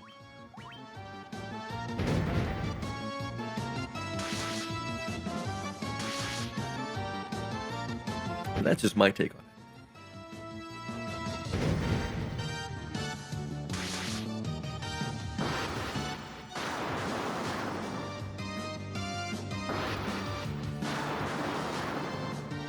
With this many gargoyles, I think it's better to go... Ooh, it's close. Maybe we'll just attack. Even Dan. Dan might be able to kill an gargoyle. Let's find out.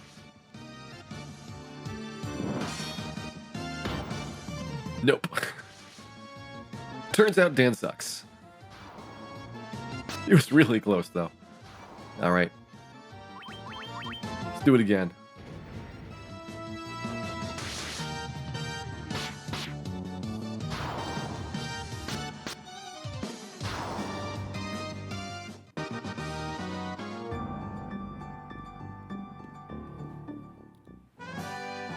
There we go, 1 rat tail obtained. We'll go ahead and get ready for our zombie fight. This one shouldn't be too bad. And I don't really see a lot of value in grinding zombies here. Like, the Mega Elixirs are not that essential for the late game bosses. And we'll probably have plenty more zombies to fight in the Temple of Fiends area. Hey, Hyrule, welcome in. Hope you're having a good evening.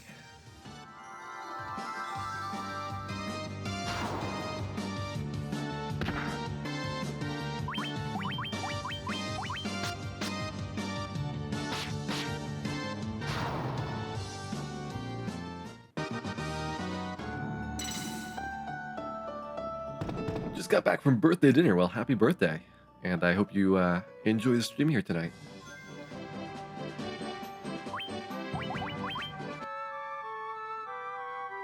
We can go ahead, upgrade, get that Ruby Armlet onto Dan, and the Ice Sword onto Sassoon. And we'll also put Dan in the slot too. Now that we have really good armor compared to the Red Mages and a lot more HP on Dan, you actually want to have your White Mage kind of be the tank of the party.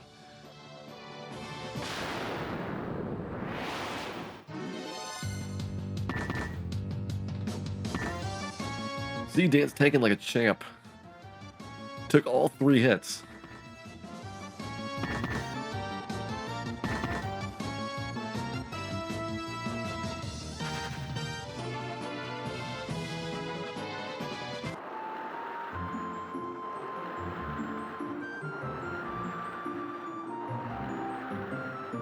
It is kind of funny how much HP the white mage can have. I've had playthroughs where at this point in the game, the white mage had more hit points than the fighter. Which is ridiculous when you think about how the game originally kind of played, where the white mages were fairly fragile caster classes, and the remakes, they just really made them super buff.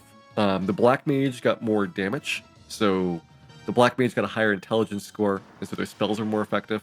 And the red mages were just kind of really nerfed. The red mages went from debatably the best class in the game. I would put them second best after the fighter on the original, but they're really, really good, to being much more in line with the rest of the pack.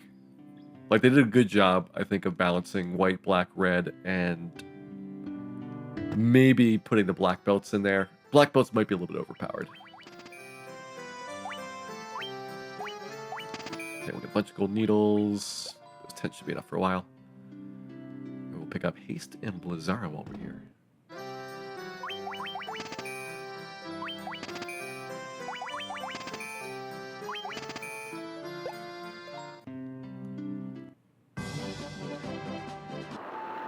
There we go. Time to go visit the ice cave. We hopefully have enough Phoenix Downs and gold needles. I think I've got like 10 of each. I've had playthroughs where that was just barely enough to get through. Hey, Confetti Giant, welcome in.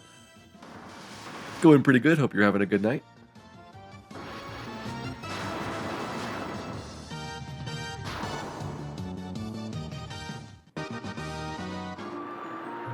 And another potion.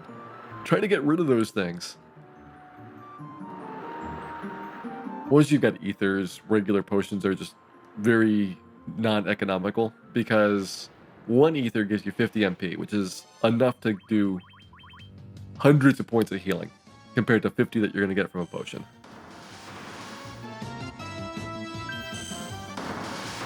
Actually, you could probably do at least 1,000 points of healing from 1 ether's worth of MP. It gets ridiculous in the late game.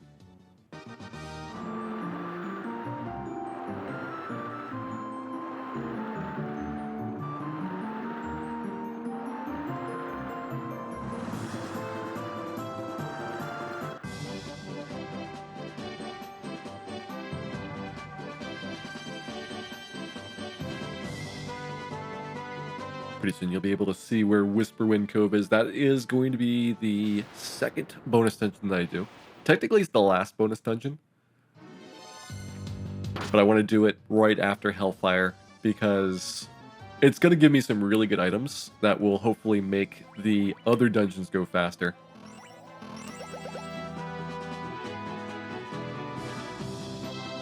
And nicely, Whisperwind's also the only one of the bonus dungeons. There it is right there on the east, north of where the ice cave is. But Whisperwind's the only one of the bonus dungeons that can be done in a single trip through. It's only got 1 set of bosses. The other 3 either require 2 trips through or 4 trips through in the case of Earthgift.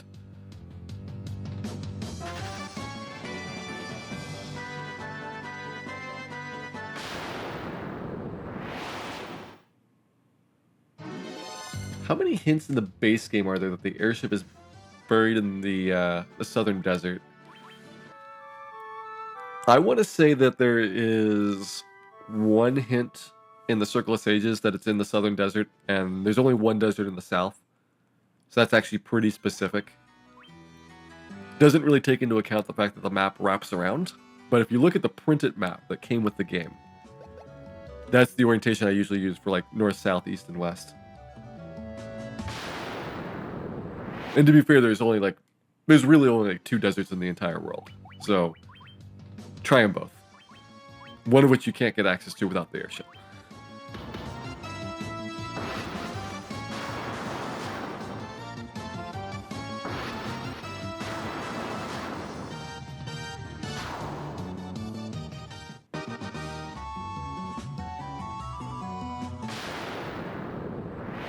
But I guess for that matter, if you played the original NES version, you would have a big label on your map that says "Go here" after Ice Cave, with a circle directly in the middle of the desert. So you're probably going to be able to find it. That's only for NES. The Japanese version on the Famicom didn't have all these hints. It might have had the location of the desert in the instruction manual, but I don't remember it being there.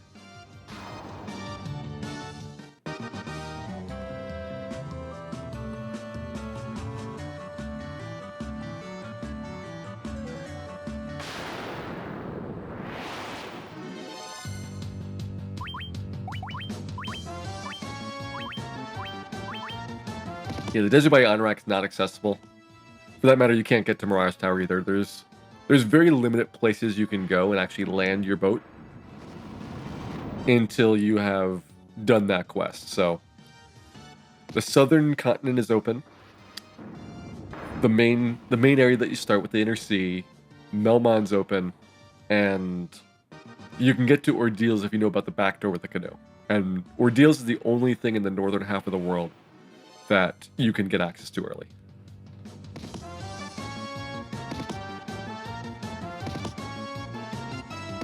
Why does nowhere in the north have docks? I don't know why anywhere has docks. There's only one ship, and it was owned by a pirate who probably did not do a lot of trade. So I would have made it very difficult for the pirate ship to go and ransack our town.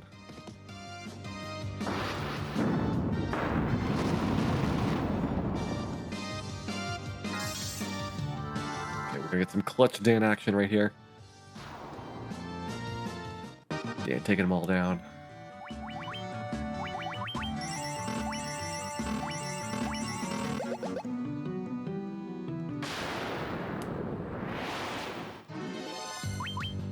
Oh boy, Mind Flayer.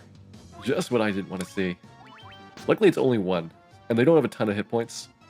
So it's better to try to kill them if it's one or two than it is to run away.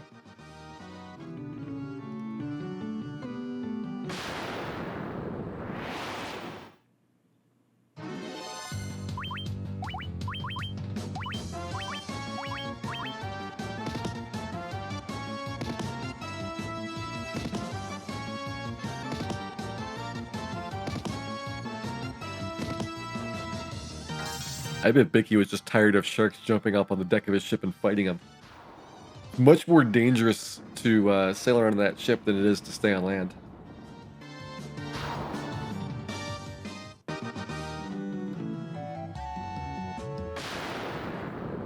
Getting all the encounters here tonight.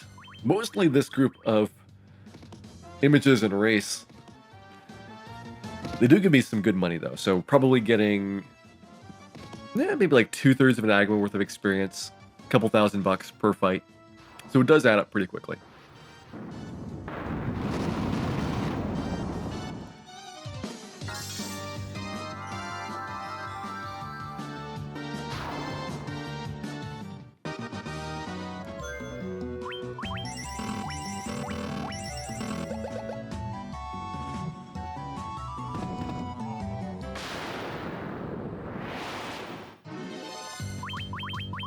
Sure, we'll take more of them.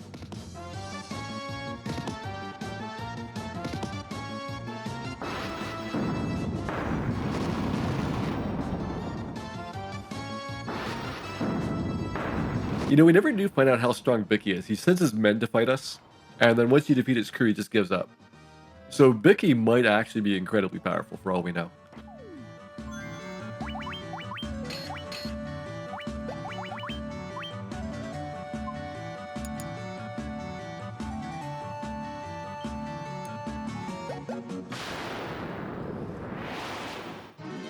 Do I want to try to grab the ice armor? I think that's like 20,000 gold to sell. It'd be better to do it in loop 2.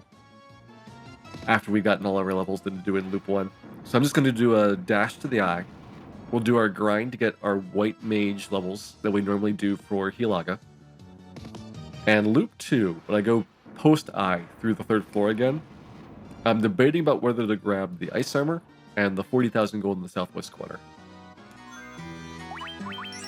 Those are both things that I wouldn't do in a normal speedrun, but I'm looking for extra money to be able to fuel my spell purchases, as well as potentially purchases in the bonus dungeons.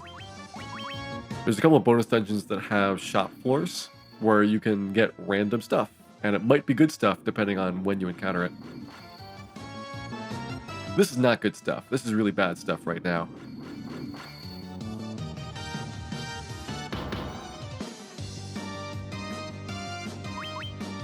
Come on, Sassoon, clutch it out.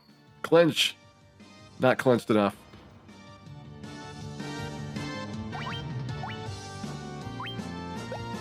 Attack or Thundara? I think attacking is better here. Yep, better to attack. At least get one killed off.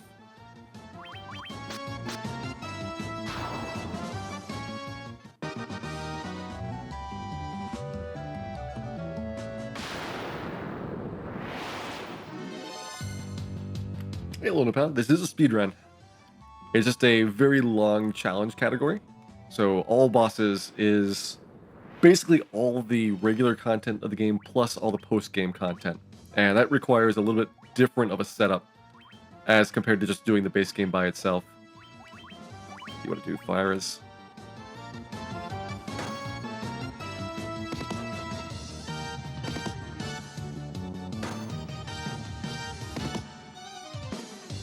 Sorcerer one of the top 5 enemies. I would put Sorcerer maybe behind a group of rampaging Remakes.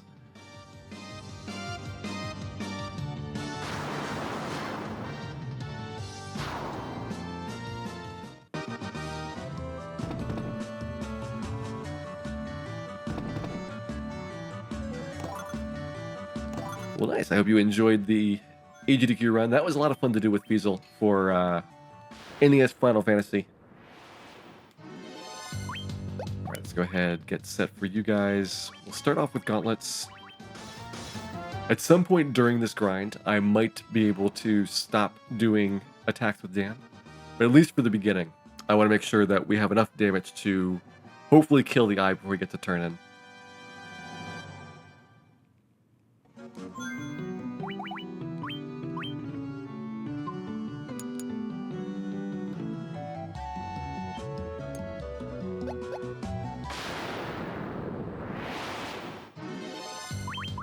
How much was Warmech changed between the versions? In this version of the game, Warmech has twice as much hit points, so he's got 2,000 instead of 1,000. He regenerates 100 points per round, which regeneration did not work in NES.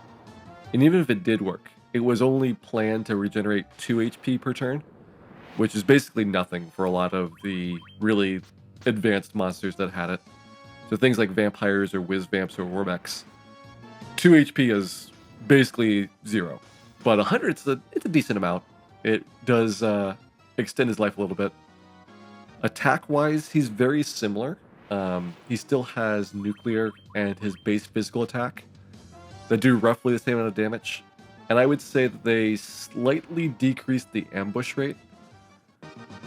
Warmech's a 75% chance of ambush on NES. And I think that it is more like a 1 in 3 chance in the remakes.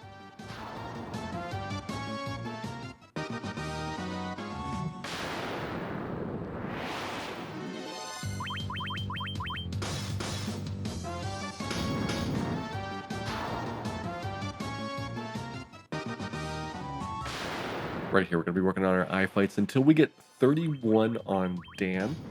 I can kill off one of my red mages around level 25 or so to speed up the rest of the party. But today, I think I'm going to keep everybody alive. And the reason being, with the bonus dungeon content, I can't really deal with a liability of a weak red mage as easily as I can the base game speedrun. So like a lot of the super bosses, you want to have everybody able to survive the first couple of turns so that you can get yourself safely established. And having more HP and a higher intelligence score on that 4th red mage is going to help with that.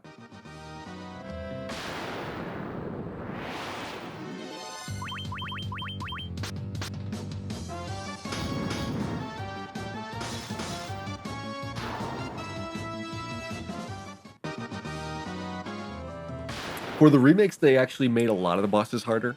So they fixed the bugs, and by fixing the bugs, which mostly worked against you, it makes your party stronger. So things like temper work and saber work and lock works, everything that was kind of completely useless or even counterproductive at NES now functions. And to balance that, most of the bosses have had their HPs doubled. The fiends have had their HP like closer to tripled, and Chaos has actually had his HP increased from 2,000 to 20,000, in addition to doing a little bit more damage with all of his attacks. So they definitely expected you to take advantage of those buffs that they added back into the game to be able to stay basically even with the bosses. Now that does make the regular monsters easier, because the regular monsters did not get any stronger, but you generally don't use buffs for those. Like the fights are too short to bother with buffing, and I probably only do a couple of fights with temper in the early game. Mostly it's going to be used on things like the bosses. Hey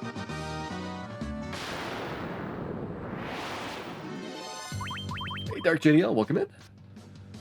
Hope you're having a good night here. If you haven't played Final Fantasy 1 before, and you don't have a lot of nostalgia for NES, like if you have not played a lot of NES RPGs, then I would say that the Game Boy Advanced or PlayStation Portable versions are the two best to get, and do whatever is convenient for you. If you're mostly a Nintendo person, then the GBA one is probably the easiest to get, and if you're someone that's got a PSP already, or at least a reasonably powerful computer to emulate it, then the PSP version looks and sounds really good. The remakes add a lot of convenience features, so you get things like Phoenix Downs, you've got MP instead of spell slots. It's a lot more like a modern RPG. And they also give you twice as much experience in gold, so you don't have to spend as much time grinding. But it's a different experience than the original NES version.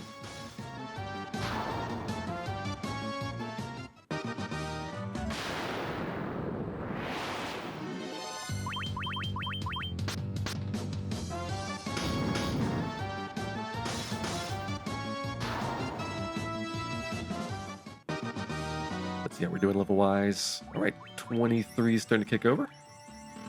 So we come in here around level 18, and again, 31 is our overall target. It does speed up a little bit as you get through here. You start doing more one-shots on the eye, so that you don't have to do multiple attacks or multiple rounds of combat. And the reason I like this grind spot for the remakes is that the eye actually gives you a little bit more experience than the Agamas. It gives you a lot more gold than the Agamas. And you have the resources to deal with the off-tile encounters. So if you happen to run into sorcerers and somebody gets killed, you got Phoenix Downs. The Eye's instant death spell's gone. He's got Thundara instead of XXXX, and he's got a damage attack instead of glance, which causes petrification. So the Eye himself has also been greatly nerfed to make it be a very quick battle here.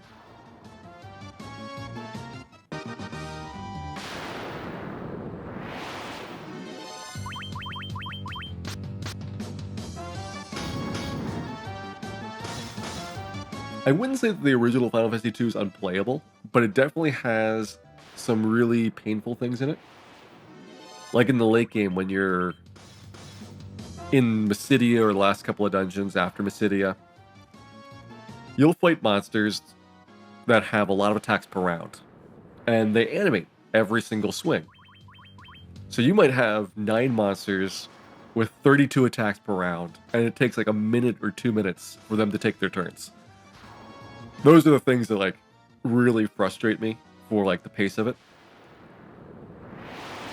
But the game itself works pretty good. The GBA version does add some additional content, and it does fix a lot of balance issues.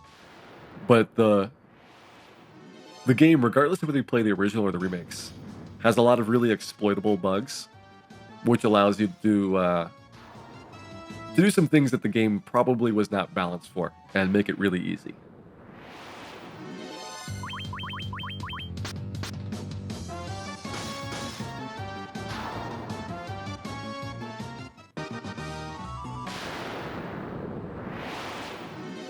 Oh yeah, and your stats So basically, the game optimizes your stats based on what you do as usage. So the more that you use a certain stat or a certain skill, the stronger it gets, and that will push other skills that are kind of opposed to that one down. It's not a big deal for combat because it won't affect other combat stats. Like if you use a bunch of swords, it doesn't make your axes weaker. But for magic, they kind of divide you up into either the classic white mage or black mage. And if you're a universalist, you've got a mix of both. Then you can never get super strong in both of them at the same time.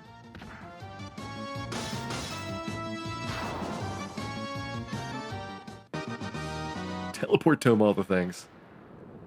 Teleport, one of the many broken spells.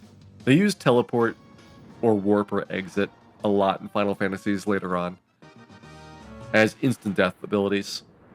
It's kind of a neat touch because it gives them some additional value besides just like the small amount of occasions where you'd want to travel with them.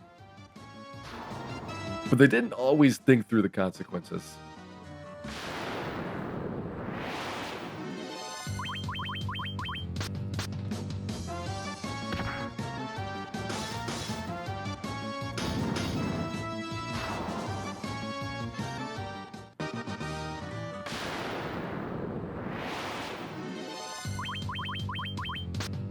We come up onto the mid-20s now for our eye. Again, level 31 the target, and that's really based on an estimate of what amount of experience you're going to have between here and Kraken.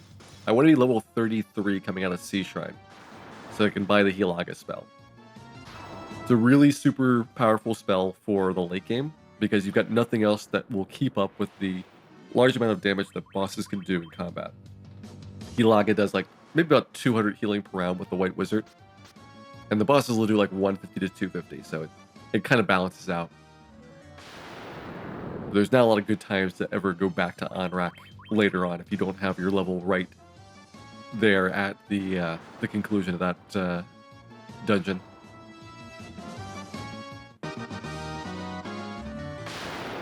Surprisingly, we've got no off-tile encounters. This version of the game does have a lower encounter rate than GBA, but usually I get maybe like 2 or 3 encounters on that off-tile while doing this grind. It's the one thing that makes it a little bit more dangerous than it could be otherwise. You'd fight some sorcerers or some frosties, or even, let's see, what would be worse than frosties? Maybe mages, if you did not get the chance to strike first, because those guys start off with Raga.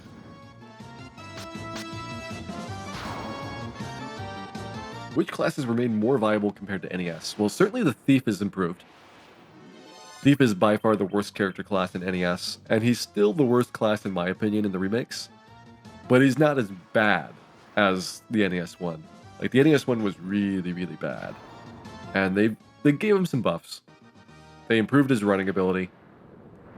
They gave him a bunch of bonus equipment in GBA and PSP. That's Thief exclusive in the extra content.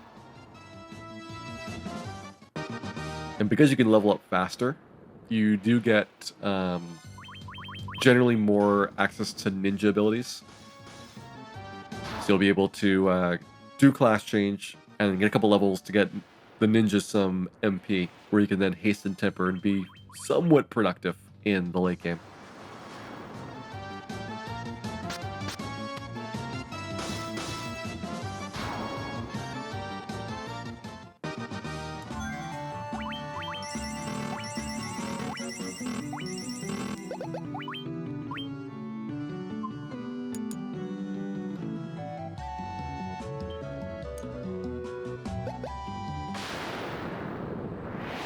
I actually kind of like Kanan Final Fantasy IV for the lunar section. Edge was always the character I thought was the most dead weight in your final party.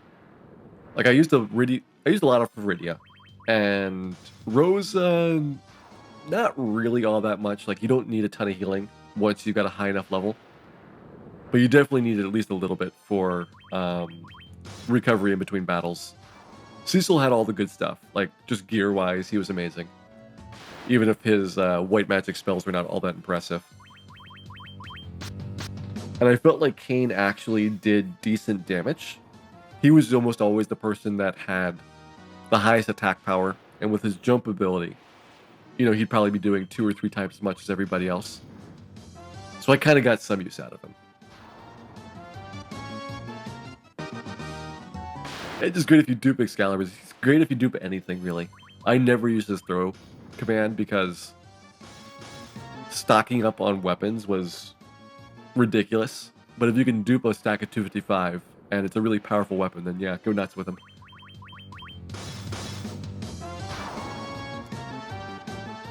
Same thing with bow and arrows. That's part of the reason why I liked Rydia, because you give her a whip instead of having to stock up on arrows all the time.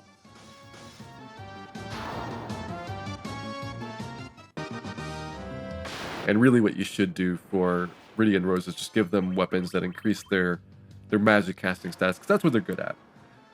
Having them attack is like almost useless.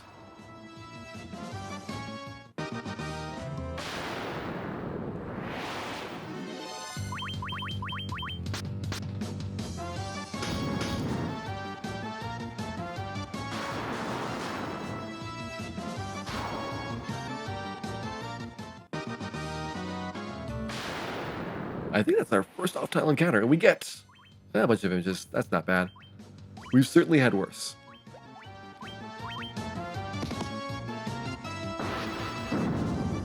We should have a couple more multipliers than we had before, so not quite enough to one-shot him. We'll see if Gil's any better. So we can get to turn in. Dan goes it probably is going to kill off all the images here. Alright, does Gil do better than 80 damage? He does. So Gil's gotten an additional intelligence multiplier. The way this game works is that every 10 intelligence, it will noticeably increase the power of your spells. So they didn't do it as a continuous basis. Like 1 point of intelligence does nothing, 2 points does nothing, so on, up until 10, at which point everything gets a huge jump. Right now you're at like your second multiplier increase over the base game. So it's like 40, 80, 120. It's a really significant thing early on. Late game it's less important just because it's going to be not as large of a jump, but still every multiplier does have a really big impact.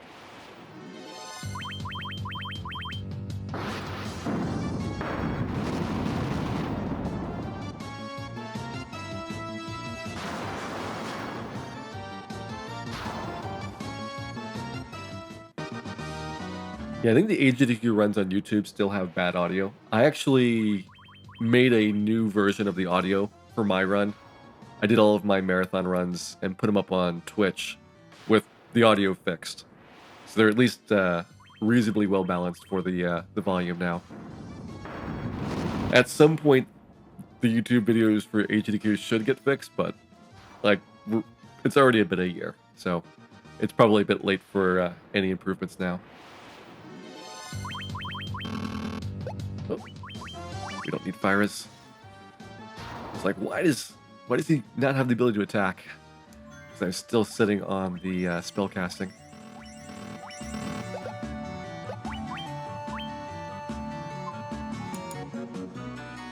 It's okay, I got plenty of ethers.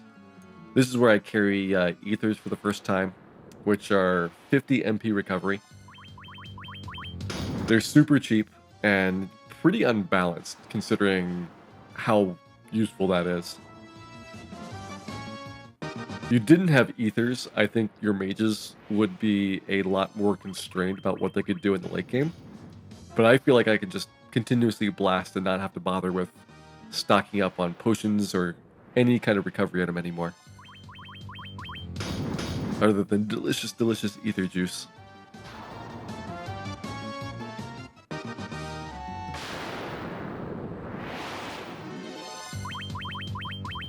Why was I using magic? I just had it left on the memory cursor when I did the off-tile encounter. And just never changed it back until I realized that I was out of MP on Gil.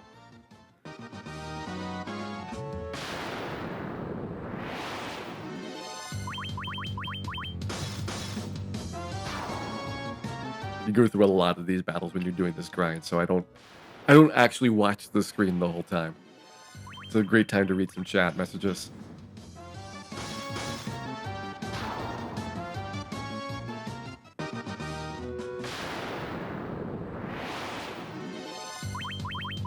And yeah, 2 hours in. This should be, I'm guessing, around 11 hours total. I'm planning to do it in 2 segments. So we'll do roughly 5.5, 6 hours tonight. And we'll pick up wherever we are at that point to continue on tomorrow and finish up there. Oh man, if there was metal slimes, I'd be grinding those guys nonstop. The Eye's not bad though. The Eye is actually a really good monster in terms of experience per minute. He's not going to be as good as what you get in like Temple of Fiends. But for most of the mid game, the Eye and the Agama are like the 2 best monsters by far to get your XP on.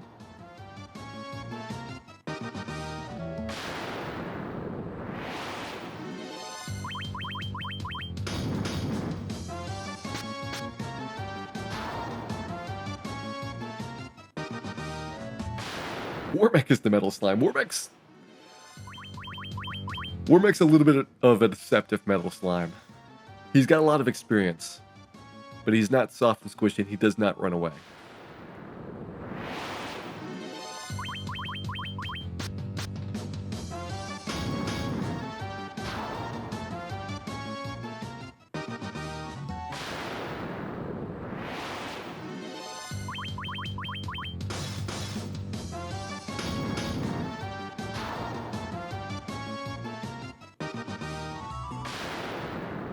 Warmech gives you 32,000 experience on NES, which is the highest amount in the game.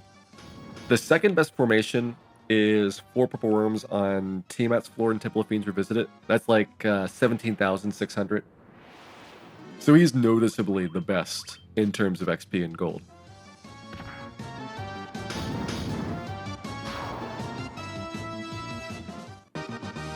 Alright, there's Dan's level 30, so 1 level to go. Let's go ahead and drop a save here just for safety. And then our next level up will be the last one for the Eye here. Good thing we got our save.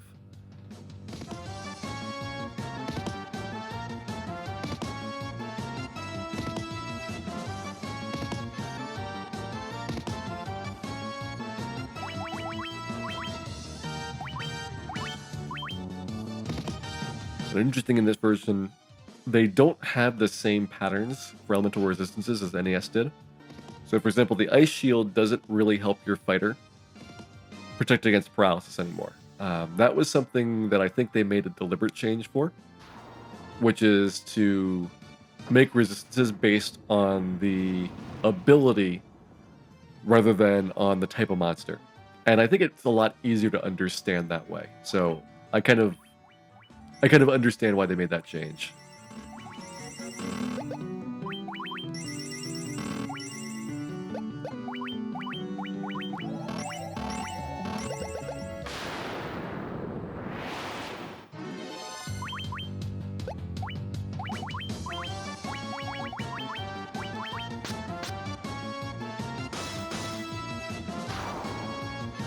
Why are the green ones so strong? So we have 2 monster types, Image and Wraith there. The Image is from back in the Earth Cave. So those are the ones that do 1 damage. The Wraiths are the upgraded version. They start appearing here in the Ice Cave. And so they're a different monster. They got a little bit more hit points. They do a lot more damage, but the same percentage chance of inflicting paralysis. So a lot of times when I'm going through Ice Cave, I don't feel really worried by Image and Wraith formations, except for large groups of Wraiths actually just flat out killing you from damage. And yeah, we finally ran out of potions. Usually that happens a little bit sooner, but I bought a stack of 99 earlier in the game, and I didn't use that many prior to Ice Cave. At this point, you don't need potions anymore. It's better to use your recovery spells. So I'll use a lot of Curas, and once I get out of here, I'm going to use Healara predominantly. Healara, because it heals everybody in the party, is faster to mash than to do all 4 of them in turn.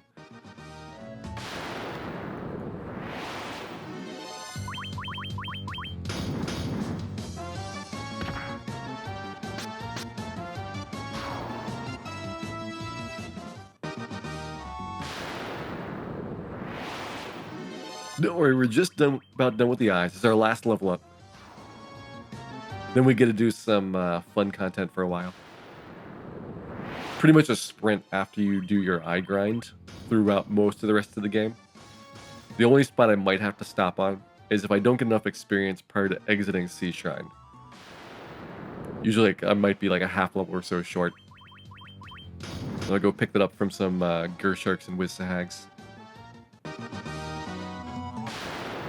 Alright, we've gotten 2 level ups. Still looking for Dan. Dan's really the only person that's important when it comes to this level up. There we go, Dan's done. And ambushed. Alright, beautiful trap tile down here. So the zombie type monsters are actually a little bit more dangerous because of having 3 attacks per round. So it's easier for them to get you paralyzed and into stun lock than the ghost types.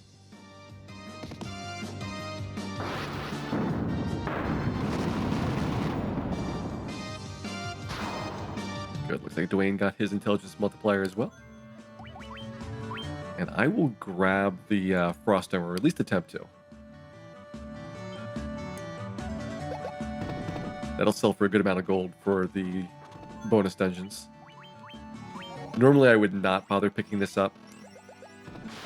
I can do this ideally if we get a preemptive. See you later.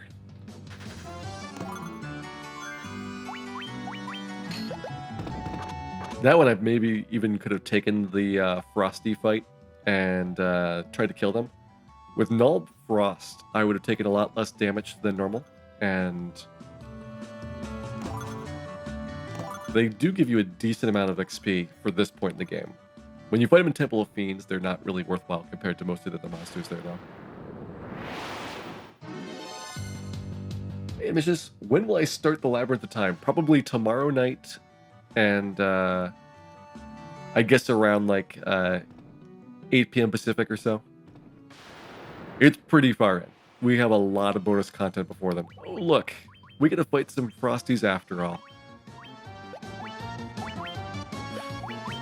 I think attacking is better here. Ooh, that was lucky. They really like to do their Frost Breath, so we got away without getting pulverized by it.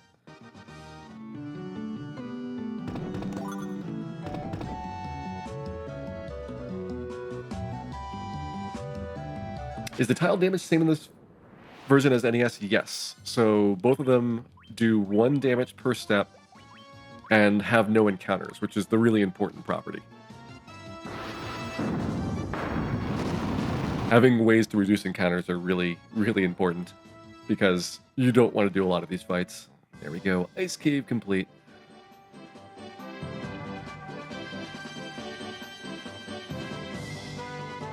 Why am I not doing splits? This is a category which nobody else runs, and I will probably never do again. So having splits for it is not really going to be something I need to keep track of.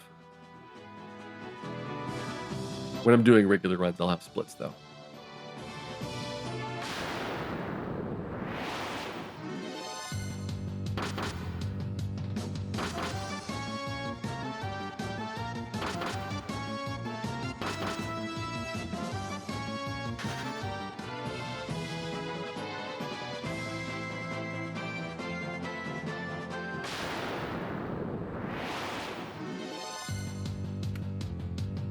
Go out of the ice cave area. Let's go ahead and grab our airship once we get down to the side. Airship cutscene in this version is automatic. You just have to walk into the desert. You use the item for you. Same thing with the bottle when you go to Gaia. As soon as you go into town, the bottle just opens by itself. They did a lot of convenience things for parts of the game where might have been confusing or difficult to communicate how to do the instructions for it.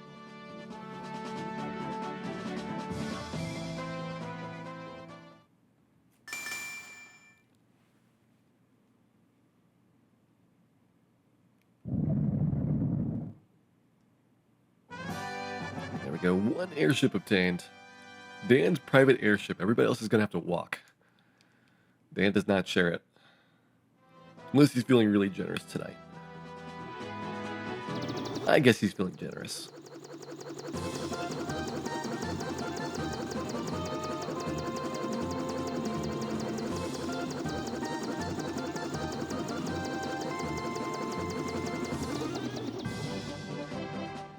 So go ahead down to Bahamut, finish up our class change quest. You miss out on a lot of MP by doing your grind before class change on the night, but I really don't think there's any point for him ever having spells. The ninja, you can make a stronger case for haste and temper being something that's worthwhile to have. And when I used to do the GBA route, when I first put the route together, I actually did use a thief. It was fighter, thief, red mage, and white mage. But over time, I decided that having a second red mage is more flexible. Like having that fire 2 early on was generally better than the running ability that the thief gave me.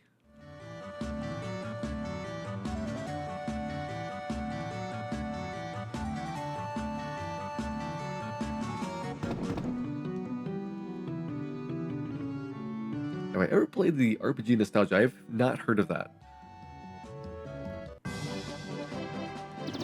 Is it a indie PC game?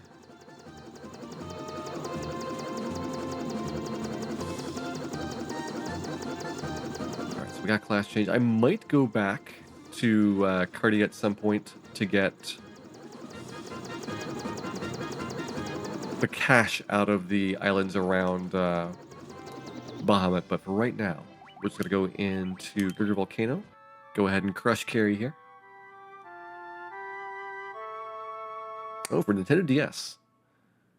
Surprised I haven't heard of it then, because this is a system I do have a lot of RPGs on.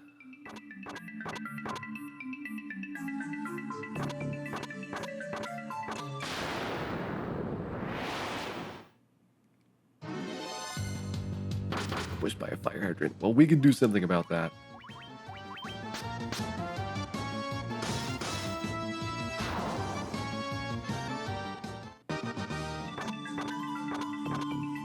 Nothing much useful on that second floor. The good stuff is all on the 4th floor, except for the flame armor, which is on the 5th floor. And I will actually pick up a few of the items here tonight, again, just to be able to raise extra cash.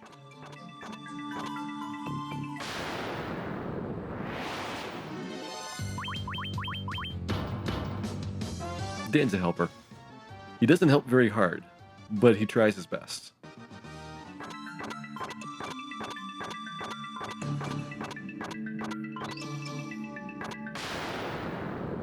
Is Bahamut from Dungeons & Dragons like everything else? Yes. Bahamut and Tiamat are both dragon gods from Dungeons & Dragons. And Carrie is a type of demon. Lich is a lich. Kraken's another kind of epic monster. So they're all from Dungeons & Dragons.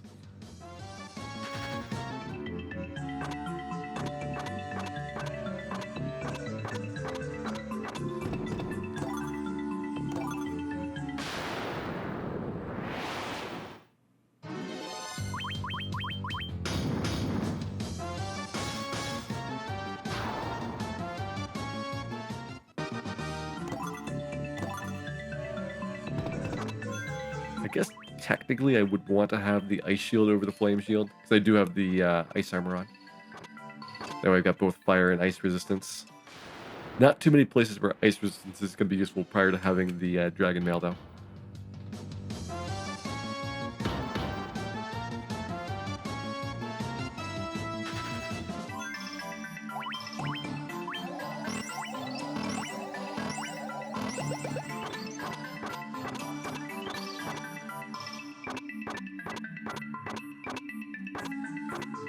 Don't need to visit the Agmas at all. We might get a random Agama, but there is a guaranteed pair of Agamas here. So if you've been missing out on Agama facts, stay tuned. We're about to have some Agamas.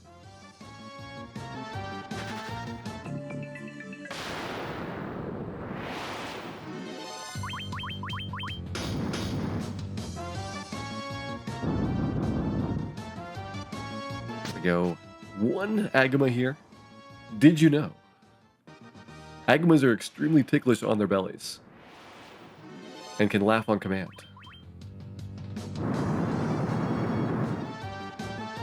Hey, Delphi Knight, welcome in.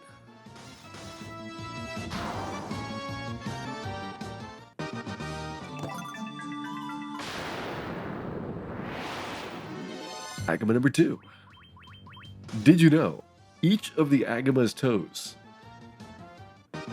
has the grip strength to pull one entire train load of Frostwolves?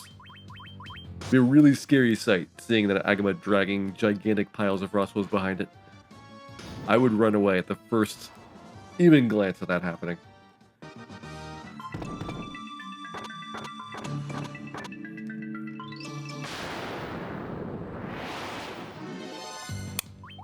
Speaking of unrunnables, unrunnable battle here. We have Blizzard, which pretty effective against a lot of the Kirky Volcano denizens.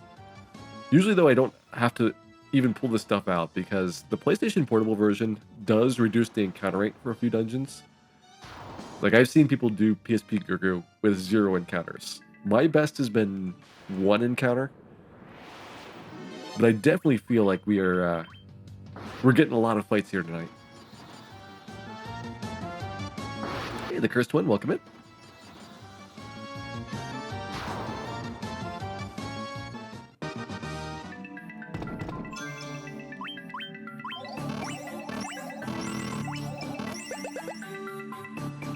Alright, time to fight Carrie.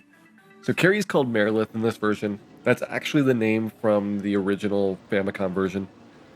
They either didn't want the association with Merilith, or they thought that people would not understand the reference. But it's a Dungeons & Dragons demon.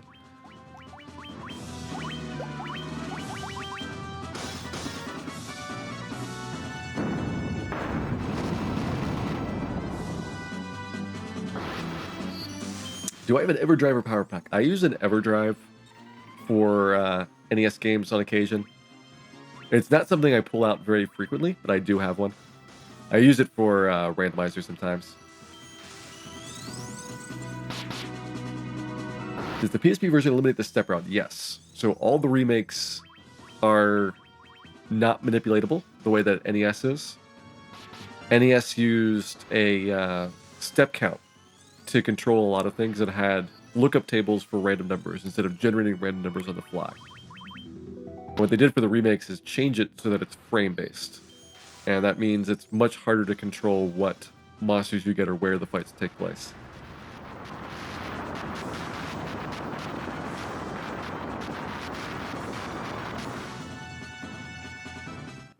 Can you go wrong with picking 4 random classes? If you get 4 thieves, you're going to have a bad day. I would say you want at least 1 powerful melee character, either a fighter or a black belt.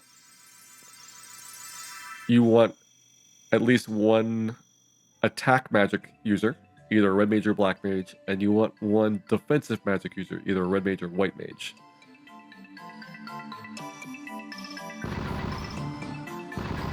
I have done a 4 thief playthrough, and it's impressively awful.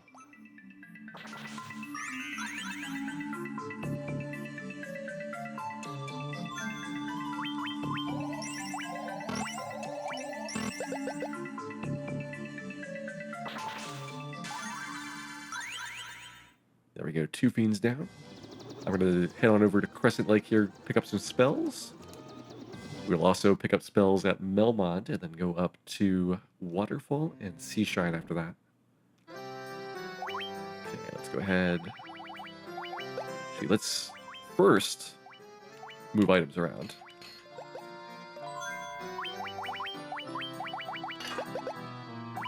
Sell off the ones we don't need. So Coral Sword can go. Broadsword can go. We should get rid of our tents now, just do cottages for the rest of the game. Get this old fighter gear out of there. Heal staff can go, that's a bunch of cash. I picked that up solely to be able to sell off. Okay, you go. Worm Killer can go. Flame Mail, I think, can go. We got the Ice Armor instead. And since we sold the Flame Mail, we could sell the Ice Shield. And let's go ahead and stack up on Ethers. Phoenix Downs, and we are done here.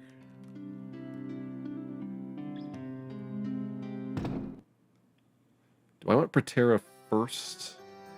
I don't think I do. I want to get Thundara first on my red mages. They're going to use that a lot more often, or Thundaga, sorry. Thundara we already got.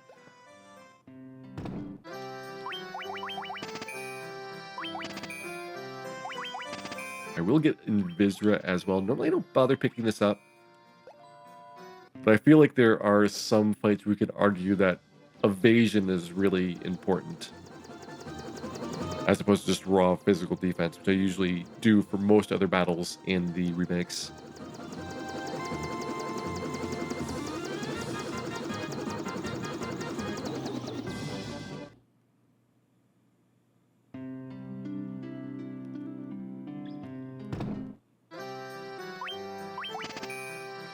Kiraga. White Mage is also going to get Diaga and Healara here. Healara really just for overworld healing. Go ahead and get Fraga.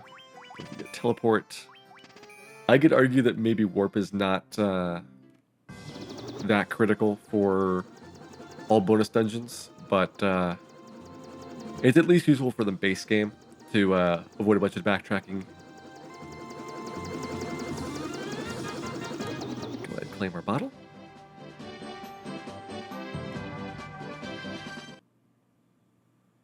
It is kind of surprising how much weird stuff is in high-level black magic, but they give you enough to be generally useful. Okay. I guess I really just need speed drinks for right now, and we'll come back and buy more of those later before doing the bonus dungeons. I'll need a big stack of Giant's Tonics and speed drinks for the late game.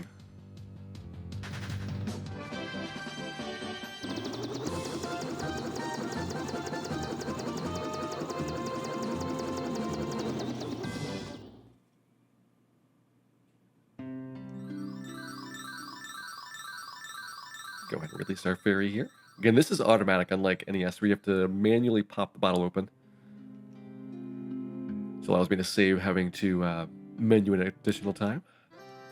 All right, here we want to get 4 per rings. We're going to get 1 ruby armlet. The other person's going to get a hand-me-down later on. We have replacing that mithril mail. It's going to be a opal armlet that we get for the white mage. That's going to go.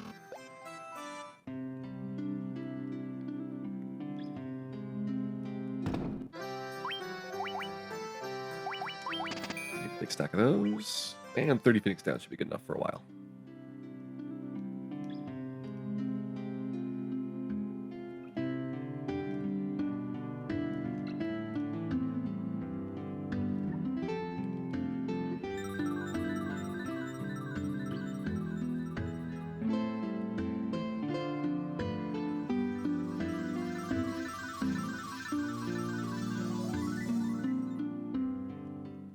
Alright, 1 Oxyale.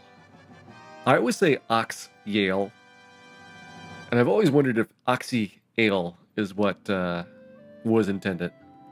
They don't give you a lot of really good pronunciation guides in this game.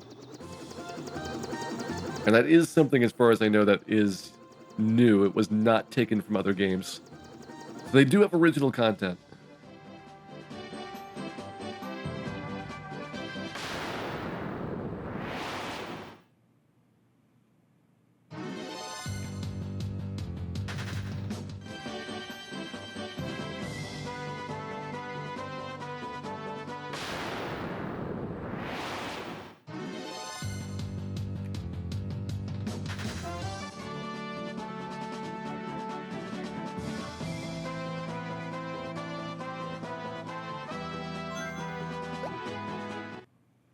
We should have enough MP to get through here without having to use ethers.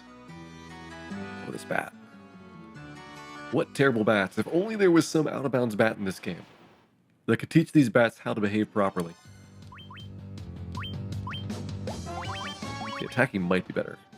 I usually Blizzard here, but since we do have 2 red mages that are pretty powerful, yeah, just barely enough to do 200 plus damage there.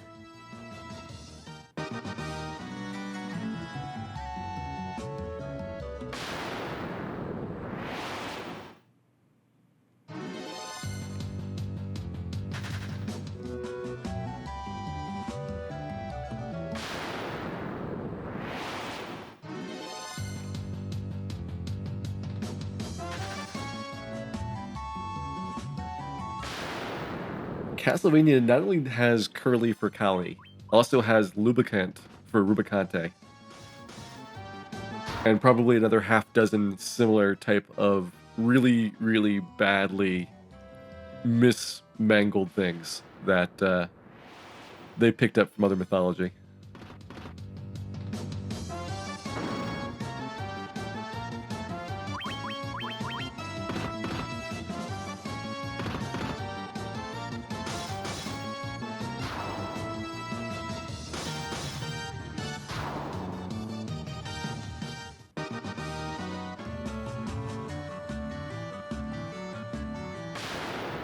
Hey, Dearjel, thank you much for the subscription. Hopefully your out-of-bounds batch should be arriving shortly. Make sure to keep all of your windows and doors blocked, but your walls clear, so that he can get in.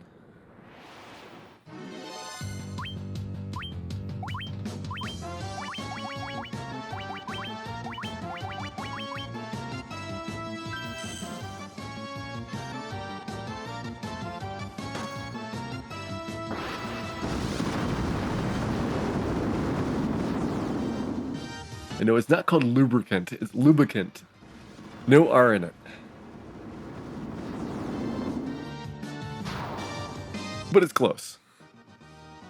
There we go, we got our trap tile. Go ahead and claim all of our rewards here in Waterfall. Normally I don't bother picking up these treasure chests, but we have, again, a lot more cash required for doing all bonus dungeons than we would for just doing the base game.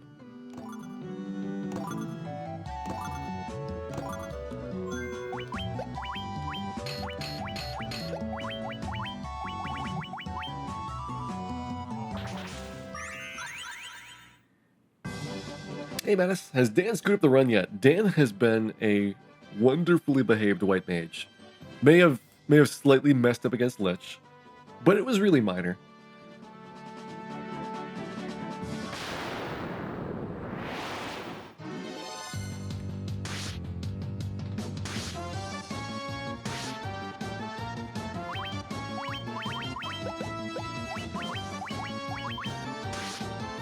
Go ahead and pick up these wyverns. Half an agma per wyvern, so that should be an agma and a half battle. I'm surprised that I haven't thought about this formation before. Make sure that's an agma and a half. That's an agma and a half. That's actually a nice fight. I guess it's kind of uncommon to see that many actually appearing in the group though.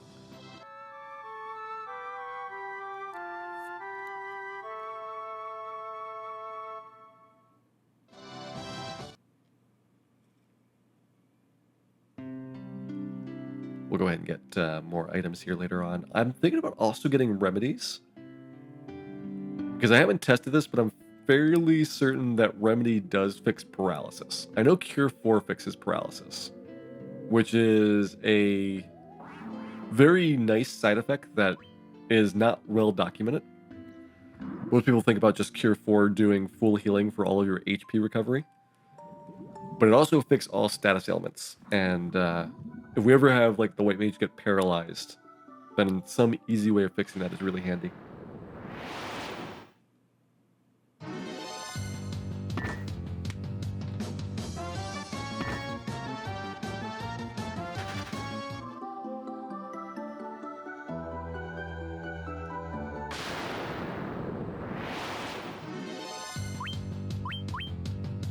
Actually, no. Kill Naga first. Yeah, probably not even worth it using Blizzara here.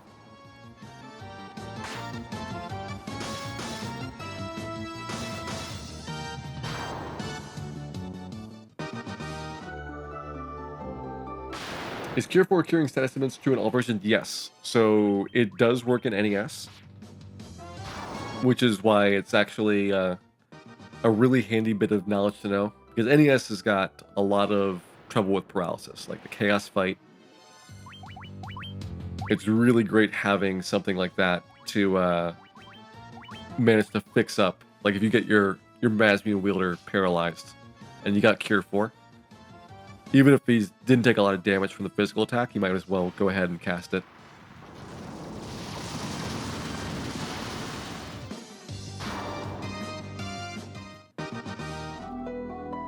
Normally I won't do this route, but I'm going to go ahead and pick up the Opal armor here. So you know you got Diaga now, so you've got an upgrade.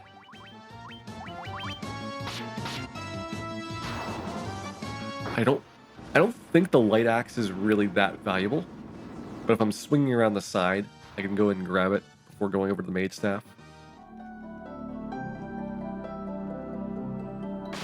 It's kind of tough to think about how to route that out.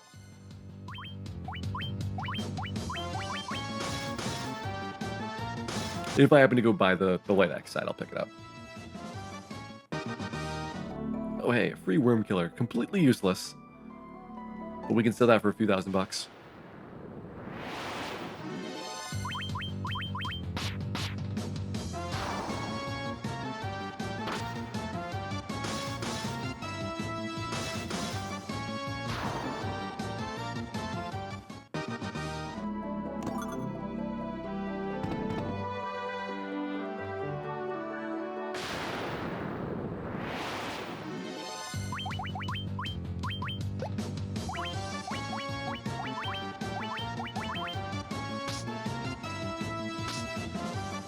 Light axe I don't really need because I'll have Faraga on my red mages and Diaga on my white mage. You also don't do very much damage with items on your melee classes anymore. NES, it actually didn't care what class you were. Everybody had the same utility for an item. So like a fighter using the Thor hammer was the same as a black mage using the Thor hammer. In the remakes, they actually do take the intelligence stat into account for item use in addition to direct spell casting. So the fighter would have fairly low damage for the light axe casting Diara.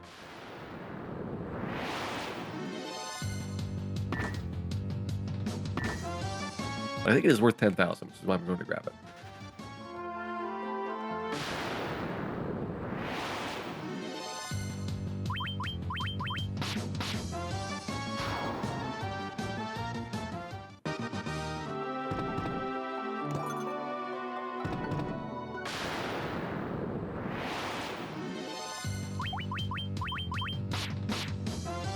Nothing else. This is also getting me some bonus experience, so we probably will not need to do any grinding on the bottom floor when we go pick up the ribbon.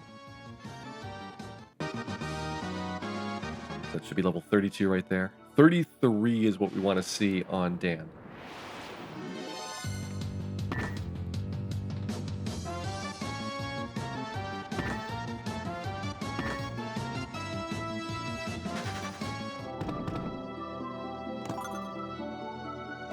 Mage staff. I guess the 12,350 gold in the corner is also worthwhile to pick up here. I'll grab it first and then do mermaid floor. Then we can just spam teleports after picking up the slab.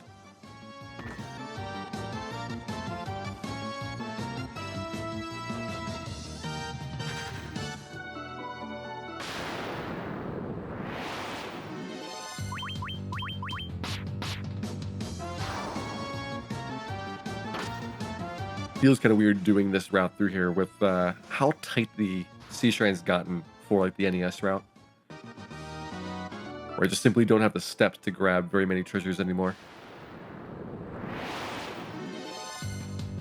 This is closer to like what you'd feel for like a randomizer run where any of these might be something valuable.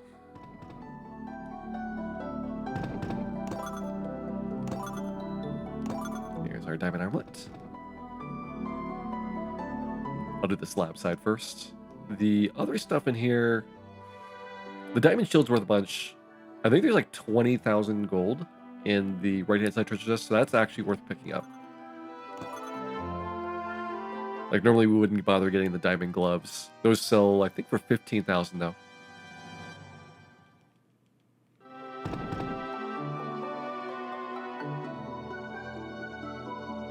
Okay, right.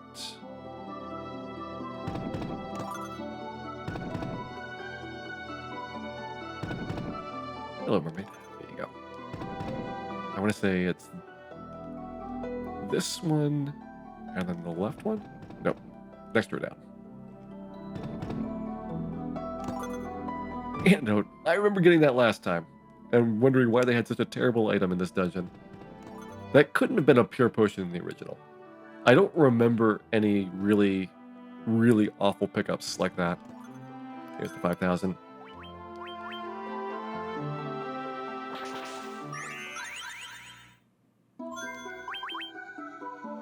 Hey, Marth, welcome in. That's right, you're less than like 1/4 of the way through this run. Although it will be a two-parter, so you're like less than halfway through the night, and then a full other night to finish off the later bosses. Okay, nothing here until we get to the ribbon floor. I want to get the Giant's Club, the ribbon, and probably pick up the other treasure chests in those rooms. I don't need to do a lot of extra exploration, because I don't remember anything else even notable on those floors, other than there's another light axe in, I think the far west side of that.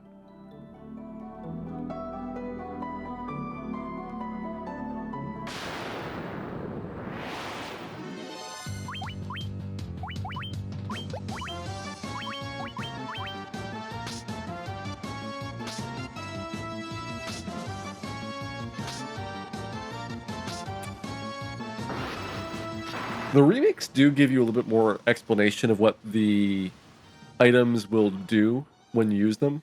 They don't tell you about the resistances very much. That is something they never quite fleshed out, but they do a little bit more than the original did.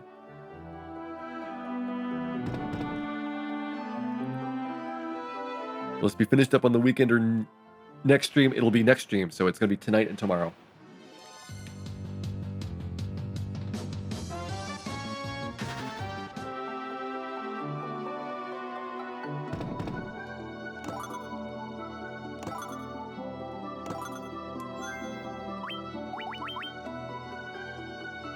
So I'm not going to bother grabbing the light axe. We'll just go ahead, warp there, back in. Which puts us a little bit closer to where the ribbon is. Okay, what's our level like? 33. Okay, so we don't have to do any grinding at all. That's the benefit of doing those extra fights in the Sea Shrine, is that I got the level naturally, instead of having to do the Gershark Whizhag trap tile there.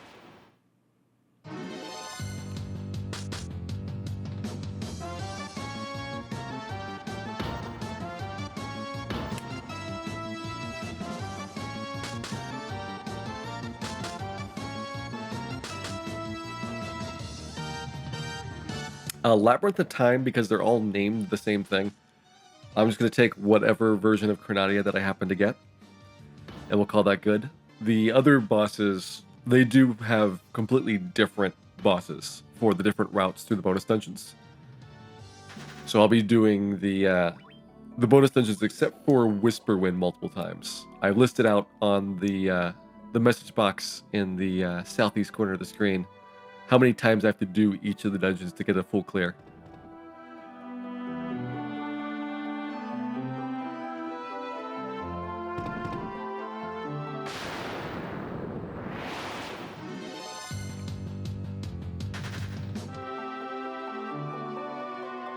I mean, if we finish up super early, I might do more than in Chronadia, but I think I've got enough stuff to get done that even 2 days is going to be a bit of a stretch.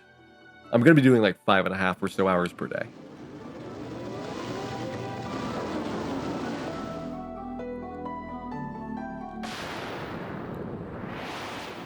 All right, Kraken time. Let's get some buffs. This will be my boss strategy for pretty much the entire rest of the game. Giant's Glove. No Terror round 1. Haste. And Temper.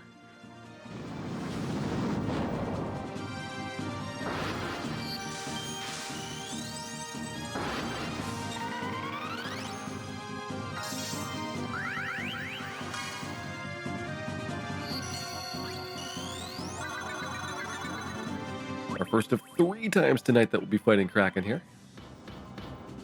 We'll have to do Temple of Fiends Kraken twice, because I want to go tonight and grab the Mazmune before doing the bonus dungeons.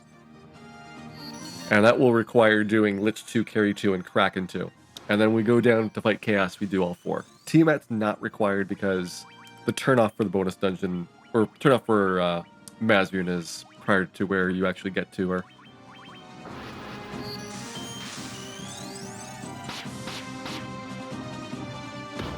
Not quite enough to one-shot.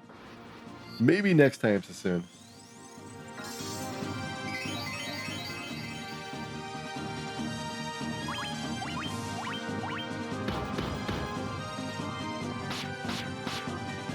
Good hit, though. It was a good effort.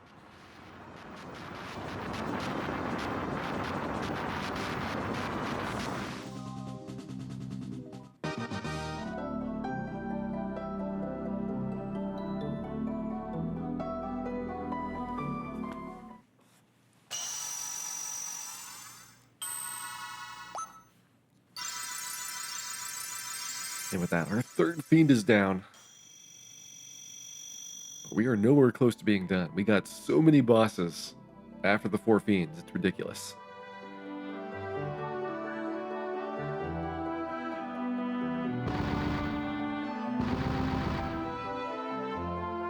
During the Kraken fight, I used the Protect spell to increase the defense.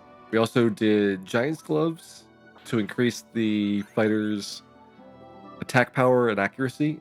We did Haste to double his attacks per round, and Tempers to further boost his attack power. So all of those stack together, and you start getting ridiculously strong once you have enough buffs all put onto one person. Yeah, just get 10 of those should be good. A couple more of those. I don't imagine needing a huge number of gold needles for the entire rest of the game. Do I ever need Null Death? I don't think I do. And then neither of those is going to be ever useful. Once we get to 37, I believe that's when I can get Blizzaga for the Red Wizards. And 39 is what I need to get Full Life and Holy for the White Wizard. Those will both be after we do probably Temple of Fiends.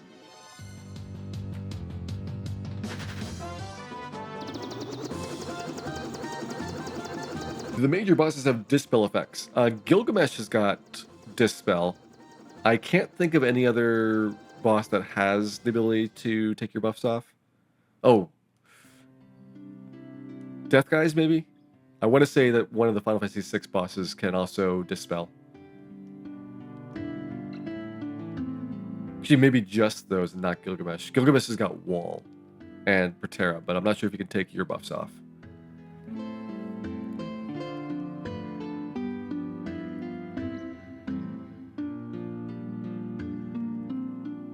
There we go. Now we can speak Lufanian. A completely useless skill that will never come in handy, except in about 2 minutes.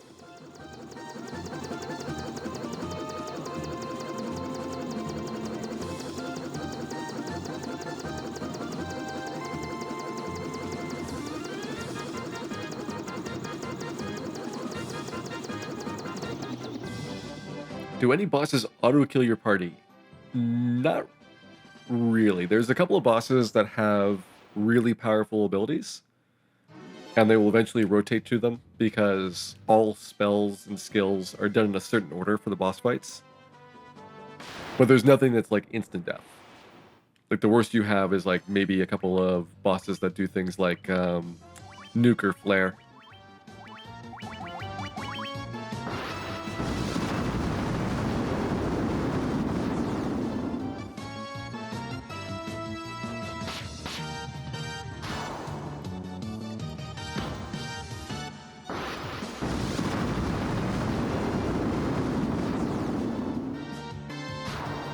Bane shouldn't be particularly bad.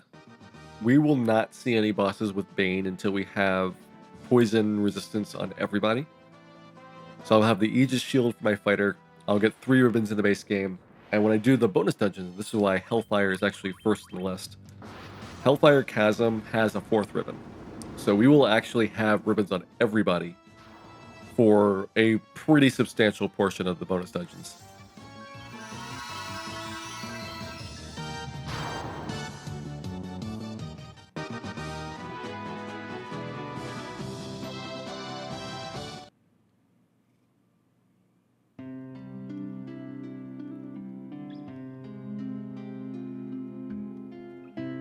Sadly, we'll be back here later. We cannot buy our spells quite yet. Again, 39 is what I need for the White Wizard to get full life. There we go. 1 chime obtained.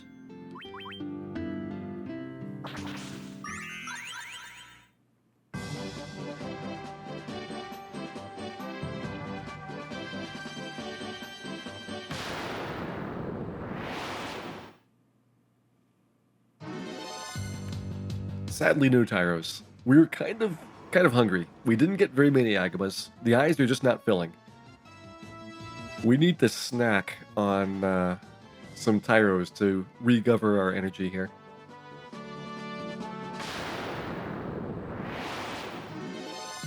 That's still not Tyros.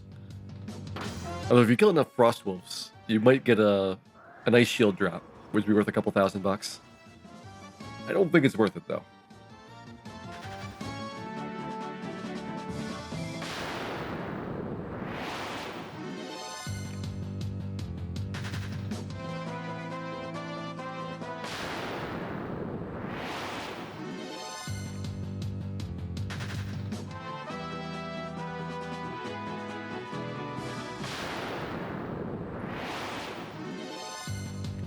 Rankalo. He's actually worth a decent amount of experience, but his attack is really, really crushingly strong. So you want to stay away from him. Especially when you got mage classes that don't have a ton of armor. Alright, let's go ahead and fix some items up. So you get diamond.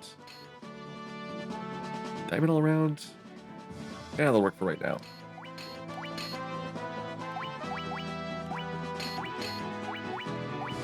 Yeah, it looks good. Oops. I'll grab the middle stuff, warp out, do my cottage outside, and then go upstairs for the real treasures. There's a lot of equipment that I don't normally grab that I'll be picking up here tonight. And that will get me a fairly large amount of cash here. Okay, Blizzard on these guys.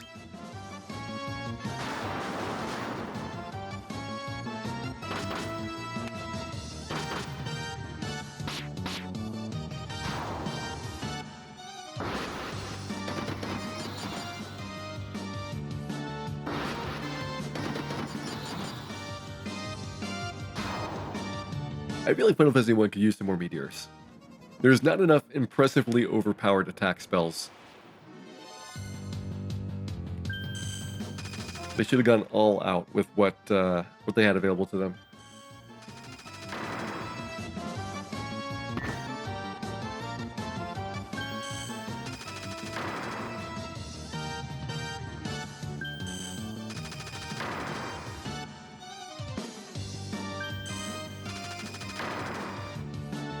All right, that round's done. Let's go for the Faragas.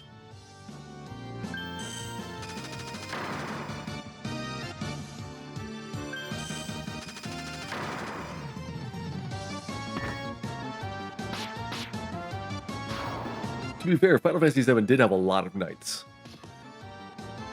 It would really hurt to be hit by that many swords.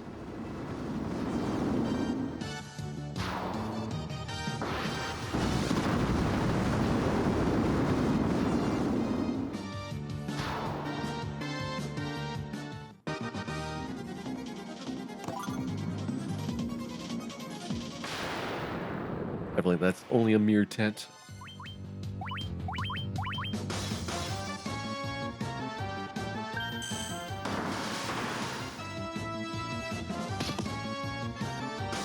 There are other Final Fantasies where you can have 9 monsters at once. The first 3 Final Fantasies actually have a lot of similarities in terms of their engines. In fact, for Famicom, Final Fantasy 1 and 2 use the same engine. So if you haven't seen the Famicom version, it's kind of surprising because it's got all the graphics from FF1. Like, you actually just see the fighter and the black mage and so on, which, when they did the remakes, they actually made custom artwork for Final Fantasy II finally, and did basically an overhaul for how that game looked. All right, so we want to change over to Aegis Shield. Go ahead, teleport out, and head on up the second floor next.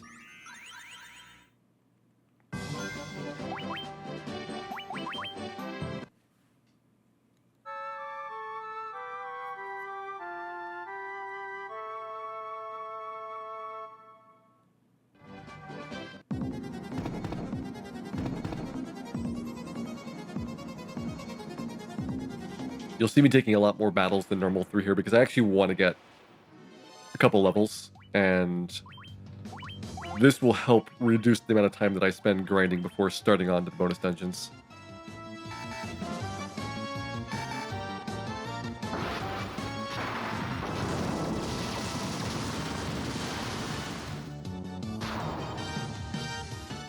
How do I feel running more modern games without game-breaking glitches like NES ones?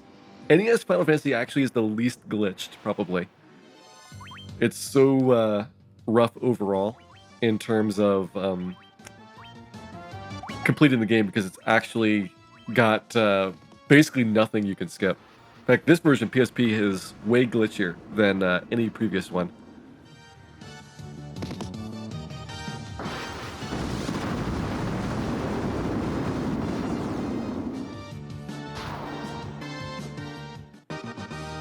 But at least for like really recent games, like I find like a lot of PS3 and PS4 games generally are more solid than the PS2 era ones.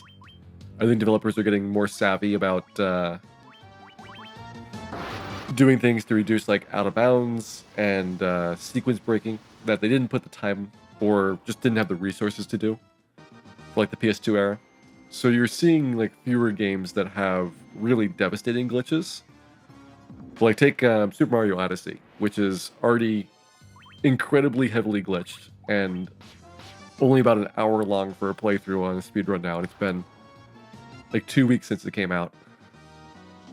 So clearly it still happens.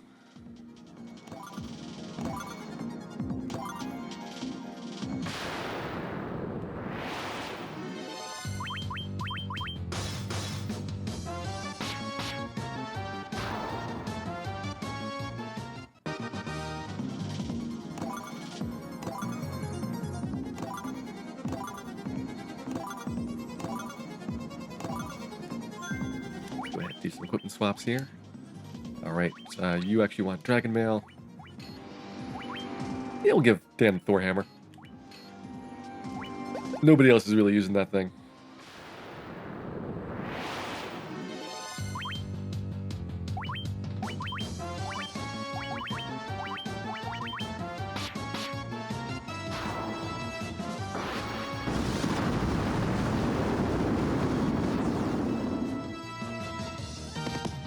I'll be surprised if Super Mario Odyssey is not sub 1 hour by like the end of the week. It's been going down a couple minutes like per day, and they're getting close to it. Which is funny because now it's like less than like Super Mario 3 unless you do the really glitchy any percent categories.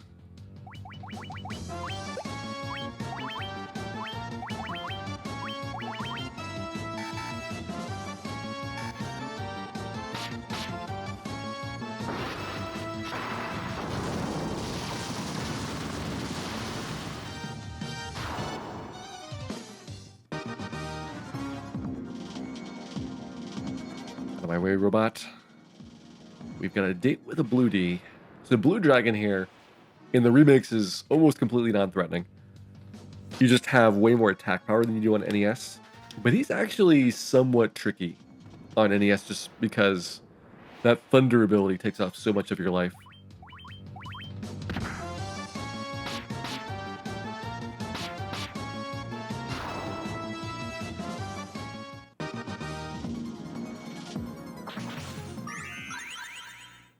All right, upstairs, let's go ahead and grab the treasures here. So we're going to pick up the Bane Sword first. We might Bane Sword Tiamat.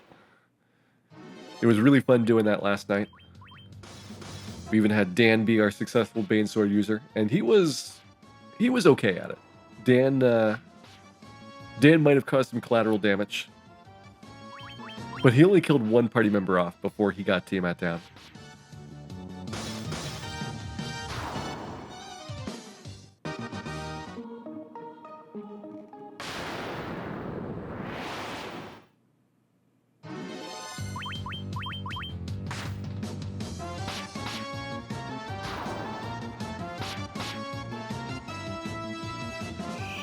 Here's the ruse. You can make an argument for having Dan use like gauntlets or something, but I feel like on average, your physical attacks are going to be enough. There we go. One Bane Sword obtained.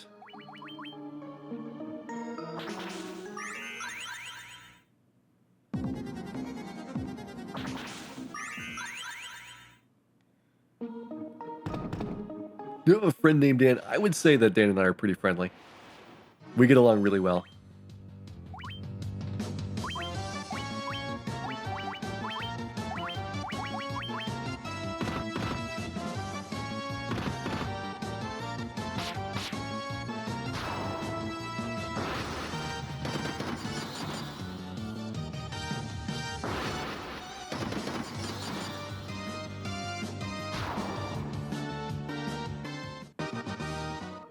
That purple guy, by the way, that's Evil Man. It's tough to tell them apart. These are bad men, and I feel like it takes some of the intrigue away when they do these restyled ones. Like, you just really had to use your imagination a lot more for what the monsters might have looked like. Guards, I love them in the remake, because I didn't even envision them as being, like, robots. I thought they were just guys wearing, like, suits like those guys, suits of armor.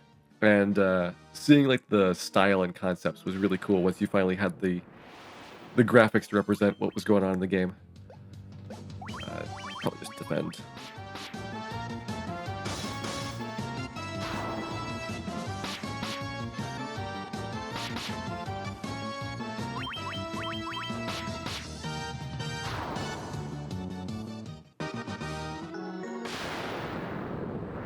Look at this encounter rate go. I guess this dungeon does have a lot of encounters up until the top floor, where they mysteriously switched it from being the highest encounter rate in the game to one of the lowest. It's probably up there with Marsh Cave. Maybe not quite as low as Marsh Cave, but noticeably lower than average.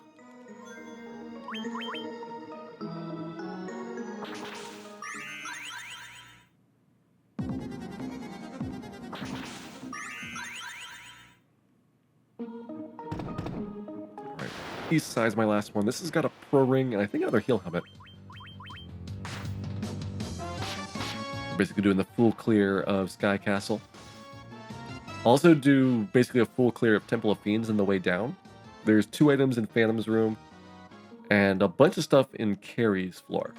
Carrie's floor will have a Mega Elixir for me. That's the only guaranteed Mega Elixir in the game, in the base game at least. Also got a Pro Cape, which will be my second Pro Cape for this route. Normally it's my only Pro Cape that I'll get. And she's got the second katana, which I have no idea why they bothered putting 2 katanas in, because thieves are so awful.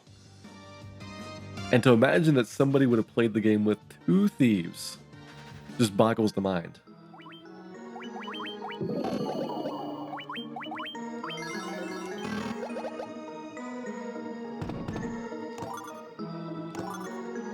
There's my heal helm. There's my pro ring. Yeah, it's probably faster to walk out from here than it is to warp. Maybe about the same.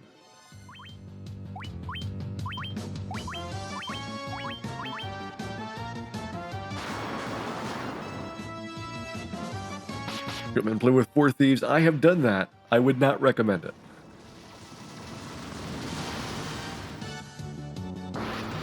Four Thieves is an experience that is best left for professionals. If you want to see 4 Thieves, watch the video. It's much better than doing it yourself.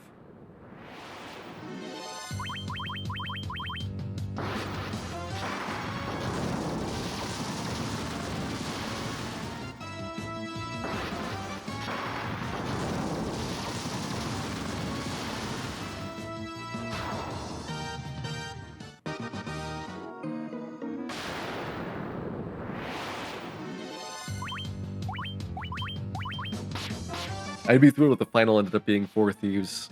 I know that the bonus game is almost certainly going to be Four Thieves. It's been winning pretty hard. Either Four Thieves or Four White Mages is, I think, what everybody's picked for it.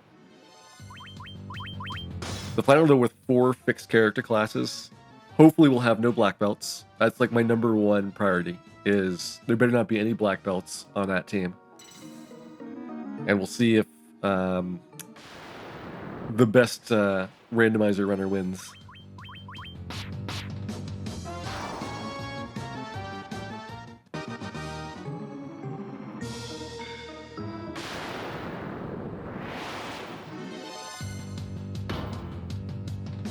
Is 4 rock galls worth it in terms of XP? I guess not if you get slowed.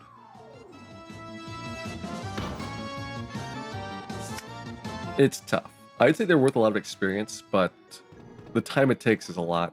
There's an extra set of gloves. That's another one which is kind of mysterious. You'd have to have not just multiple fighters, because there's also a set of diamond gloves and sea shine. But for some reason, you would not be using pro rings on those guys. And diamond gloves actually are worse than pro rings. They don't give you any elemental resistances, and they are heavier, so they would be a 1% lower chance of evasion.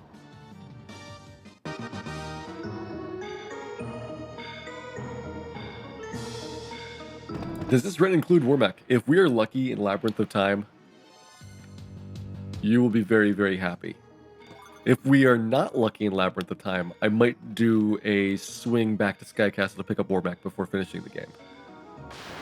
I'm hoping we get lucky.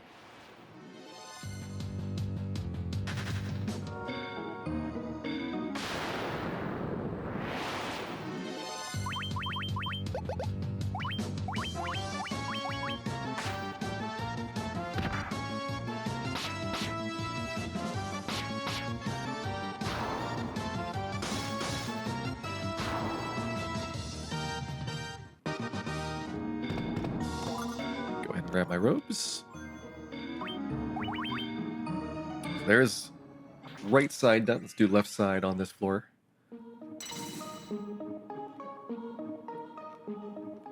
A lot of these treasures just I have not hit in a very long time. Like usually it is just the that works. East side, middle, and south. That's the ribbon, the diamond shield, the white robe, and black robe. Then on the left side, just the southern one, which is the adamant. These other ones are a mix of good stuff and mediocre stuff, depending on which room that you're in. And it's kind of surprising that they had just like so many treasure chests with relatively low-grade items this late in the game.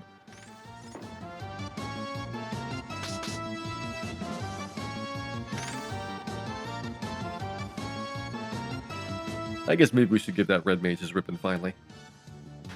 Or at least keep me out of the antidotes.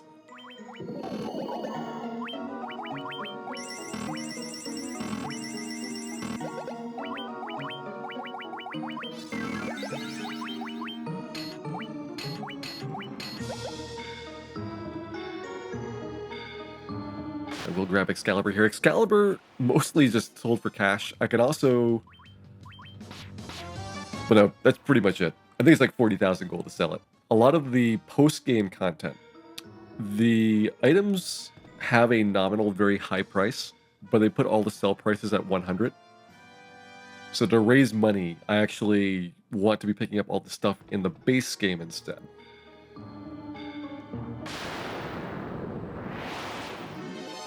Oh hey, our friendly eye's back again. If the first 100 times wasn't enough, I guess we'll kill him 2 more times right there for luck.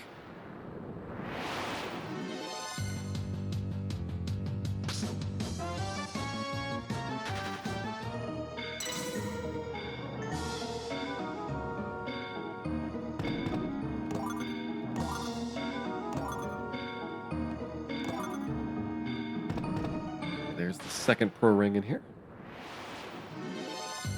I generally wouldn't recommend getting pro rings from these locations. They're a little bit far out of the walking path. And pro rings are generally cheap enough that you should have the money for a large quantity of them at Onrack. Not Onrack, when you go by Gaia.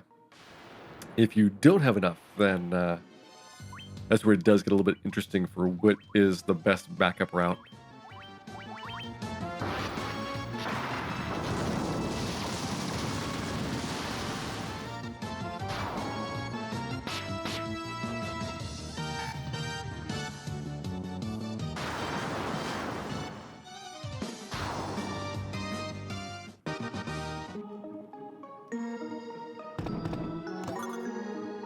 There's our first pro cape. That's going to go on the white mage. The white mage is the person you most want to keep alive. Generally, you're going to be doing all of your healing out of the white mage slot. So Hilaga is so much better than anything else that the red wizards are going to have. Both because the white mage has got more intelligence, and also because Hilaga, as just like a base ability, is ridiculous.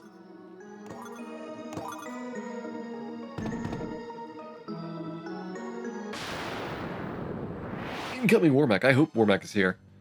We could use a Warmech for some experience.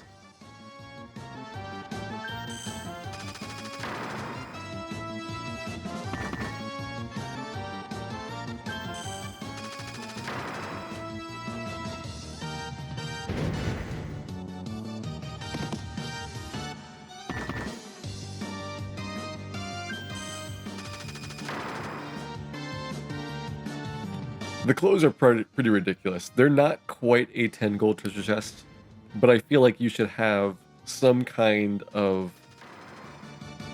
silly reward for getting those.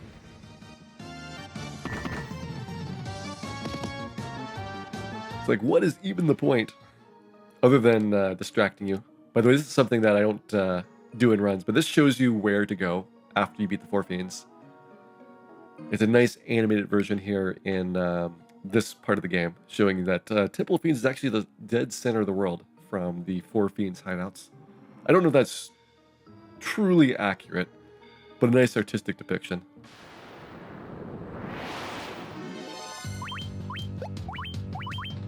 On NES, it just tells you, go to Temple of Fiends, and it's a pretty clear set of directions.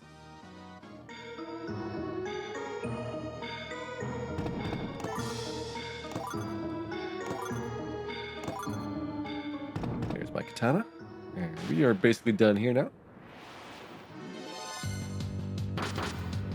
4 fire hydrants. I don't think these guys are worth it.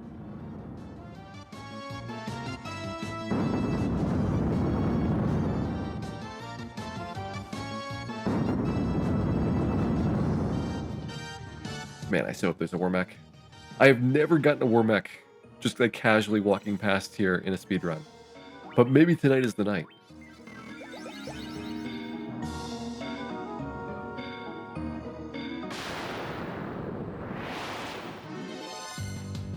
Double poisonous nachos. That's actually like, it's not quite 2 Agamas, but a respectable amount of experience.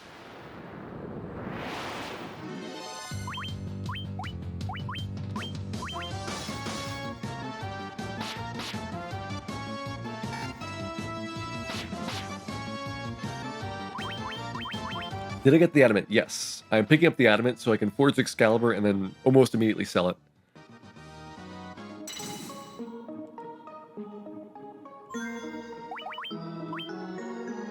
I so hope there's a Warmech here. By doing all those extra treasure chests, I actually am a higher level than I would be in the speedrun at the end of Temple of Fiends, which is good. I want to be 39 by the time I finish that up, so I don't have to do any extra grinding. Those guys, not quite as good. Not as good as a Warmech.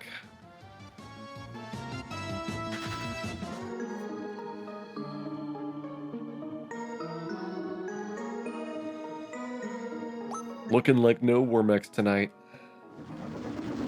Maybe tomorrow, though.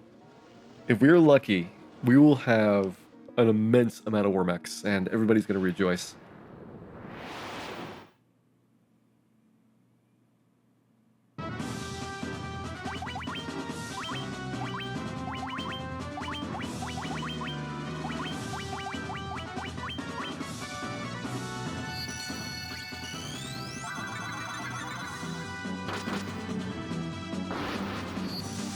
That sounds absolutely awful, Stan. That is about what happened to the nachos in this game as well. Except these nachos fell into a swamp instead of just behind the refrigerator.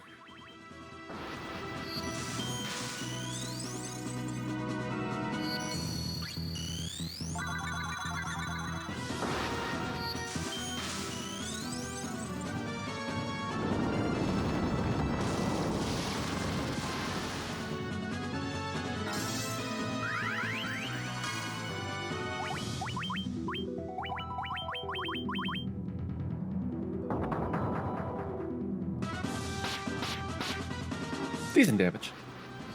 Not quite breaking 2,000 until we have the tempers in this round. But I'd say that's a respectable hit. Let's have Gil and Dwayne attack for comparison's sake. Actually, you know what? Let's have Dan Banesword and see if we can get a Banesword to work here.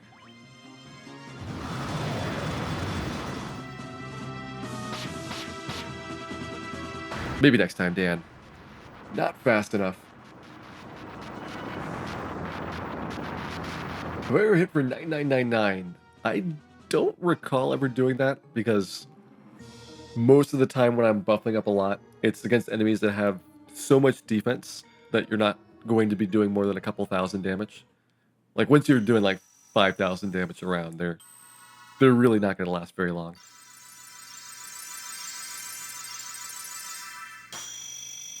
Why not 2 fighters and 2 red mages? You want to put all your buffs onto one person because they stack, except for haste. Like temper, saber, speed drinks, strength tonics, all of them stack.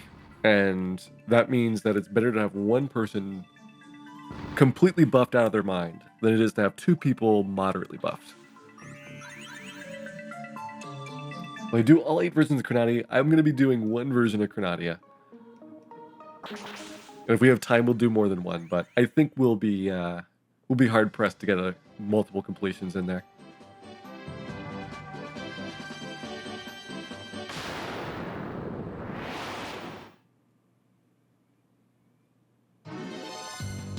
Is there an upper limit to the number of tempers? The amount of damage is going to cap when you hit 255 between your base attack bonus, your weapon strength, and any buffs on you. So there is a limit at which the buffs no longer are going to help.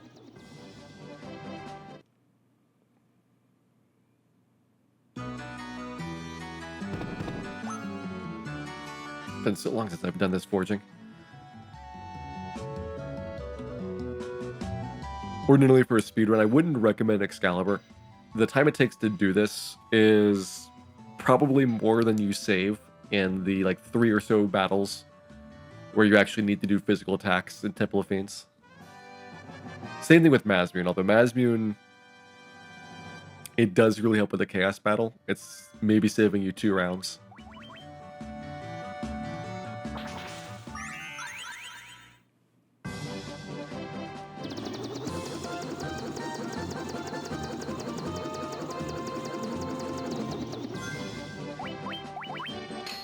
We have Dan that. Have our Sunblade Defender go down. Okay, we've got pretty much everything from the first part of the game here. So I'll clean up my inventory once I complete the Temple Fiends down to Mazmune. I'm not going to bother getting exit. I was thinking about maybe getting exit so I won't have to cast Warp 20 times. But it doesn't take that long. So here's the guy leading us to where Labyrinth of Time is going to be tomorrow.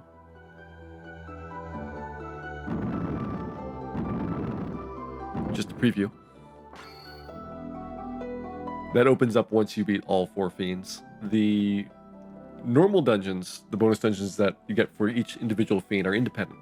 So if you do the fiends out of order, you'll get their corresponding ones, but then you have to do all of them for that guy to show up. Before that, he's hanging out in Corneria, and I think he just tells you something if you talk to him.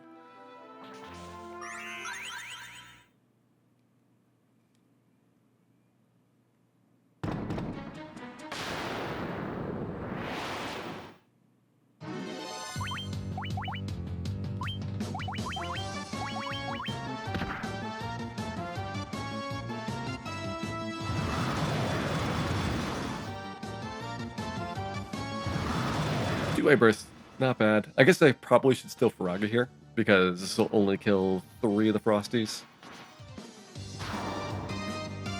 And 2 Faragas is enough to wipe out the full pack. Would have saved 1 Ice Storm. Not that makes a difference, because it's the same amount of Helagas to fix it.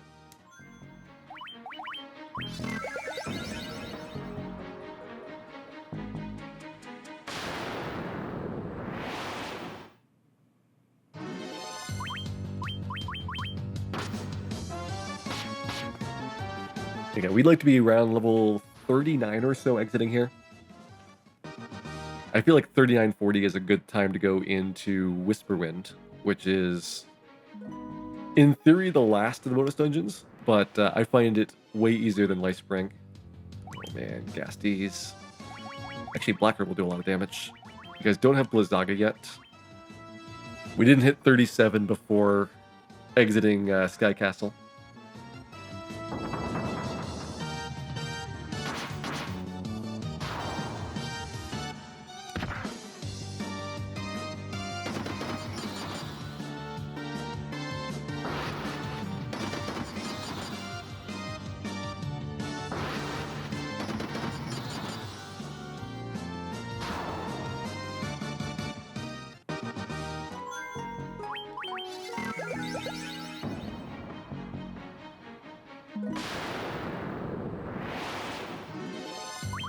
Good amount of Black Knights. I guess Black Robe is still your best. We don't have any items in the base game that do better than second tier spell damage, so Fire 2 and Lit 2 are the same. Ice 2 is actually a little bit more base damage. And in the bonus content, you'll start getting some really, really ridiculous stuff. The probably the most unbalancing is you got an item that will cast Flare when used in combat.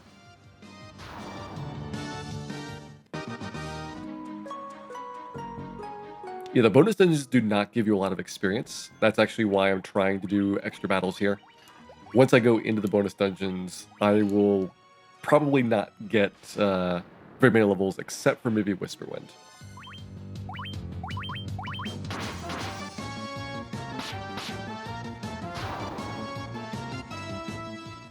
It's kind of intentional for that to happen. What they basically did was make it so that doing the bonus dungeons does not unbalance your levels for the main game.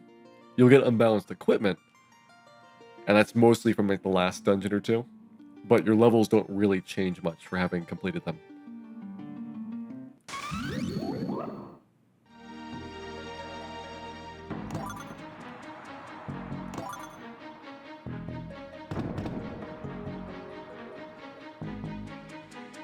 By the way, the reason I do the loot first is you cannot open the plate with the loot from the back. It only opens from the front.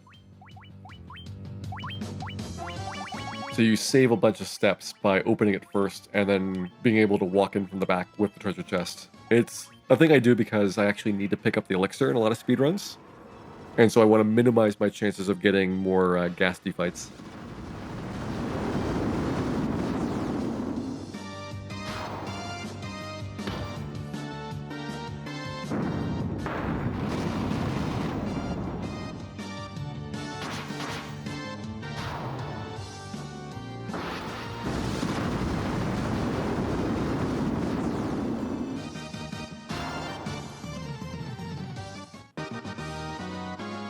It's hard to say when they meant you to do the bonus dungeons, because a lot of the bosses are way tougher than Chaos.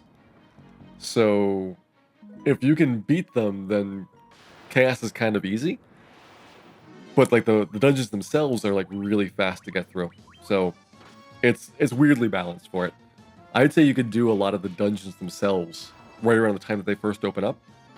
But then you'd probably have a real struggle with the bosses until you're like maybe 10 or 15 levels past when you beat the corresponding fiend. I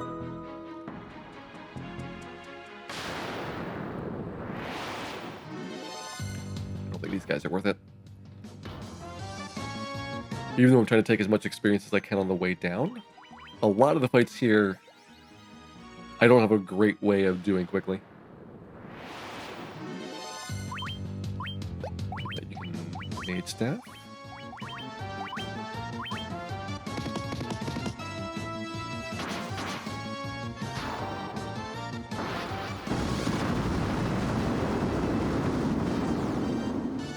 Yeah, Earth Gift is the easiest by far. That's the one that Lich opens up.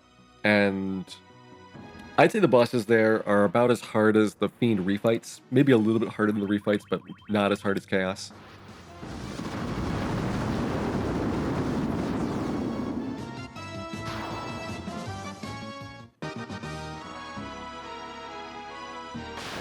That's also going to be the only dungeon I have to do 4 times to complete it. The reason it's so long is because there's only one floor with the bosses, and so you just go to the bottom floor, and it's a choice of 4 directions to pick which boss you want to fight. The other ones that have multiple bosses have more than one floor of bosses. So, like, for the fire one, halfway down, you have a choice of 2 bosses, and on the bottom floor, you've got another choice of 2 bosses. So you can do it in 2 passes.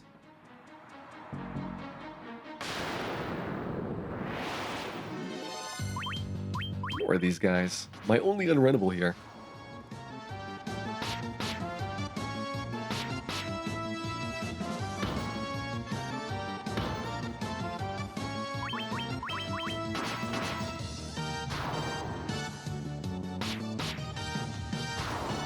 I think your odds of getting stuff in Earth Gift are pretty bad. You're not guaranteed to have all the items in a playthrough. So depending on what floor the treasure chests spawn on, you may or may not get everything that's technically accessible. So you do end up having to do a lot of loops through there with sometimes like good luck getting items fast, sometimes bad luck. And most of the ones in Earth Gift also appear later on as just like intermediate tier items in like Whisperwind or the water one. So I would probably not really consider it a great spot for getting stuff unless you can get it like super early.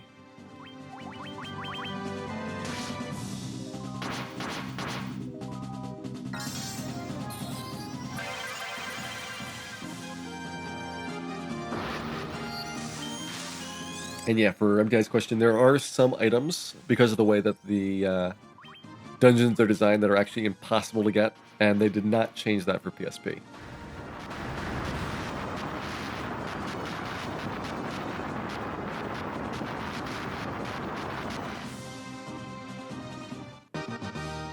Alright, 1 Lich down. Carrier's floor is going to be the longest, because I have to do 2 branching paths that are both very long here to get the items.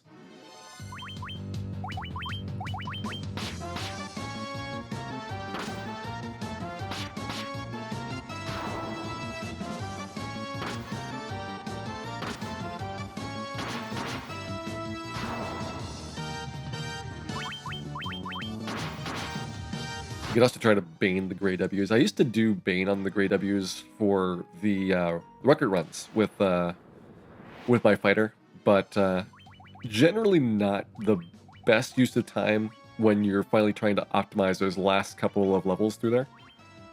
Because when you're going through Temple of Fiends solo, while you do get great experience, it's a lot of levels for your multipliers. You need like level 24 or so to get the final multiplier from Asmium. Alright, FDI, have a good night. Thanks for hanging out. You made it through most of the base game. And we will, of course, have plenty of post-game dungeon content both tonight and tomorrow coming up.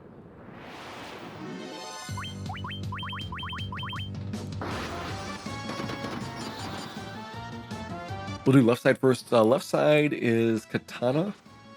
I want to say there's a second item here as well that they added for the remake version. NES, is it just Katana on NES? I think it is.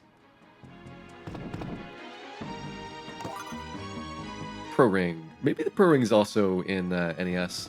I remember there being 2 treasure chests on one of the sides.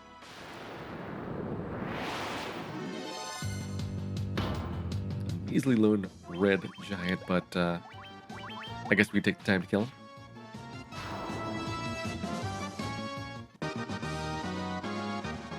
We're getting a couple more levels here. It's exactly what I want to see.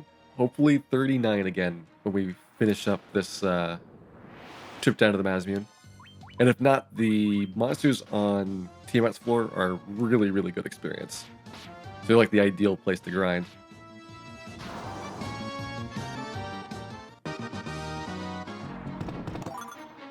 Don't worry, Stan. I'll probably take a break after we get Mazmune here before starting the bonus dungeons. Just like a quick 2 minutes to grab some more water.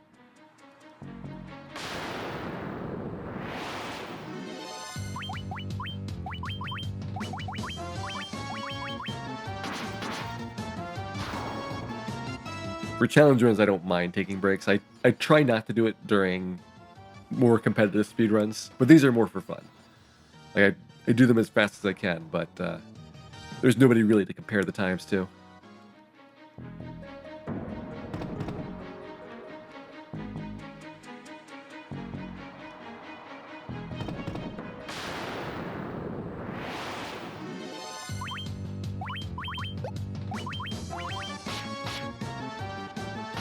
Alright, not quite enough for anybody besides the fighter to one-shot him here.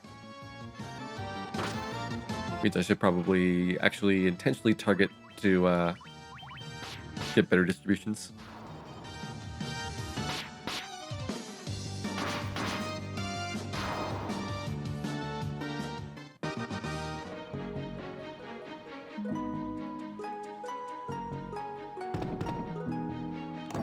Here's my Pro Cape.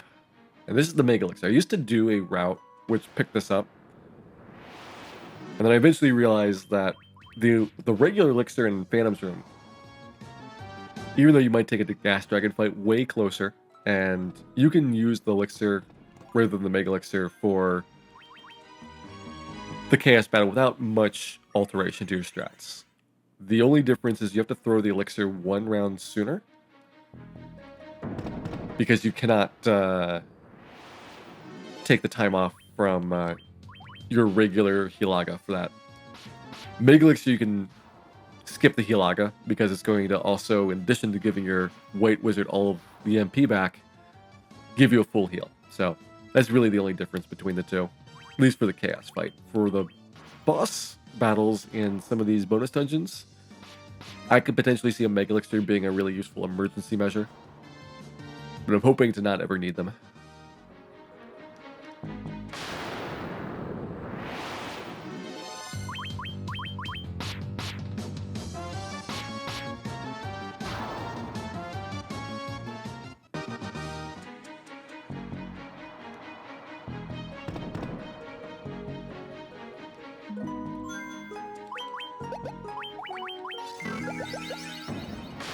Alright, almost carry time. Agma time, even better than carry time, though.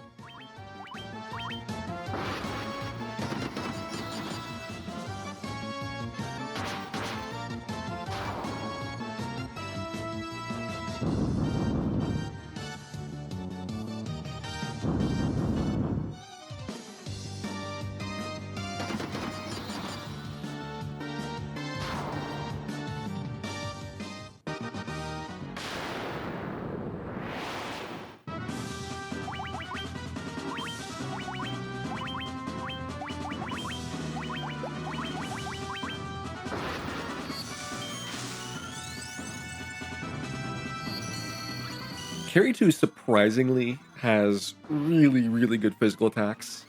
You usually don't see it too much on NES simply because the fight ends much faster than Kraken 2. But this fight deceptively can be very challenging.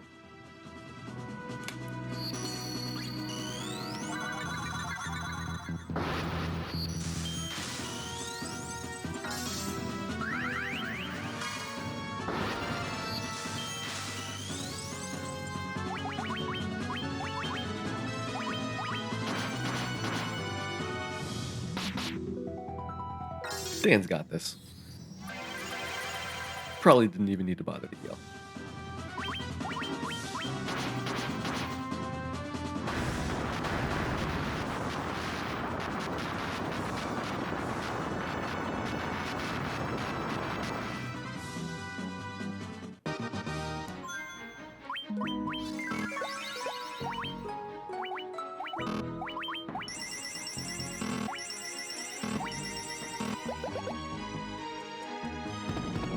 Kraken's floor. We'll take the encounters, but nothing here to pick up treasure chest-wise. The encounters in Kraken's floor, I mean, this one I have to do because it's an unrunnable fight. But you do actually get a fairly good amount of XP here. Kraken's floor and Tiamat's floor are ridiculously good for XP, especially Tiamat's floor. I just wish they were more accessible for grinding on NES so that you could speed up some of your leveling.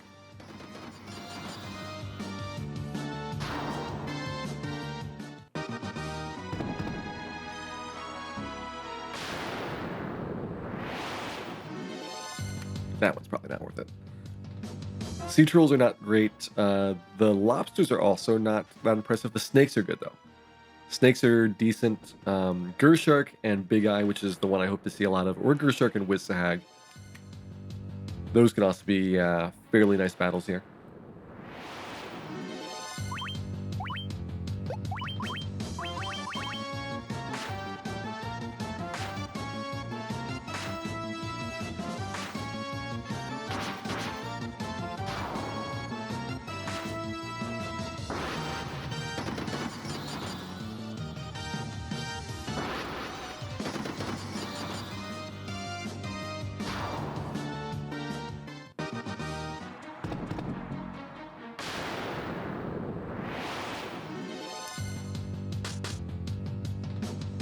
One more Kraken to go, and we'll be down to Mazmune. And that'll be the completion of our base game here for right now. I don't think we need to heal. Kraken may be dapper, but generally not too much of a threat.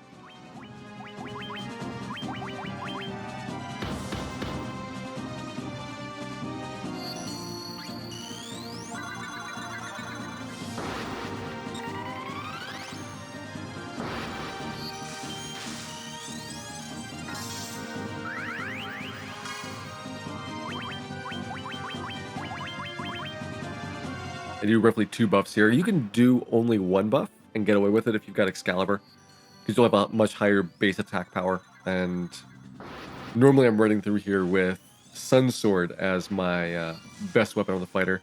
You can even, well, I probably wouldn't want to skip Sun Sword because that means also skipping Dragon Mail. And that's a fairly large penalty in terms of resists when you're doing the remake games. So if you want to be super fast, you skip both of them and probably only have Defender.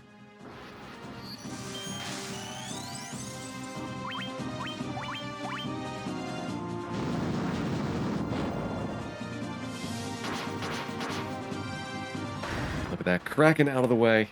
Didn't get any good fights on Kraken's floor yet. But we'll see if we have any nice battles on Tiamat's floor that'll help us out for XP. And eye drops. How wonderful. Just what I always wanted for Christmas.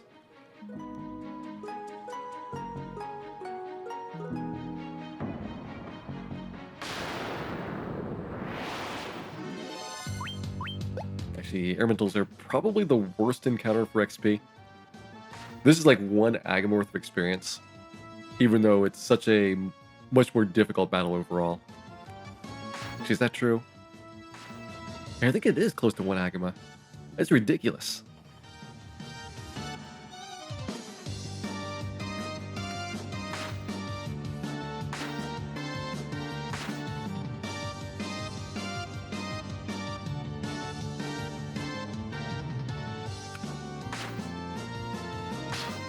Are those eye drops for dry eyes? I think they help any kind of eye condition, to be honest. Dry eyes, wet eyes, bleeding eyes, tentacle entangled eyes. It's all cured by Kraken's magical eye drops.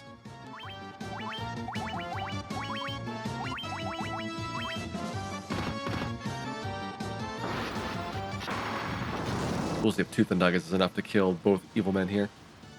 It should be. They don't have a ton of HP.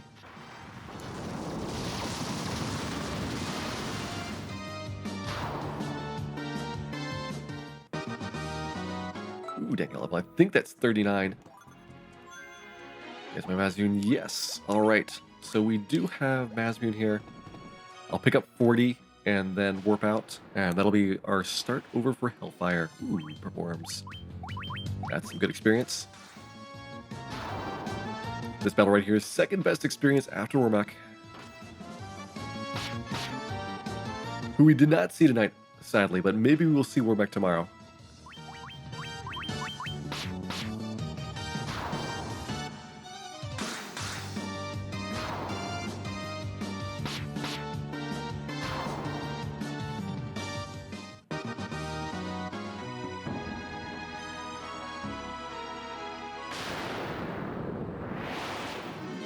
More purple worms. I'm loving this. This is ideal. This is what we want to get, just like non-stop quadruple purple worms on this floor. This would be terrible for a speedrun because they're unrunnable, but this is like the ideal time to get them.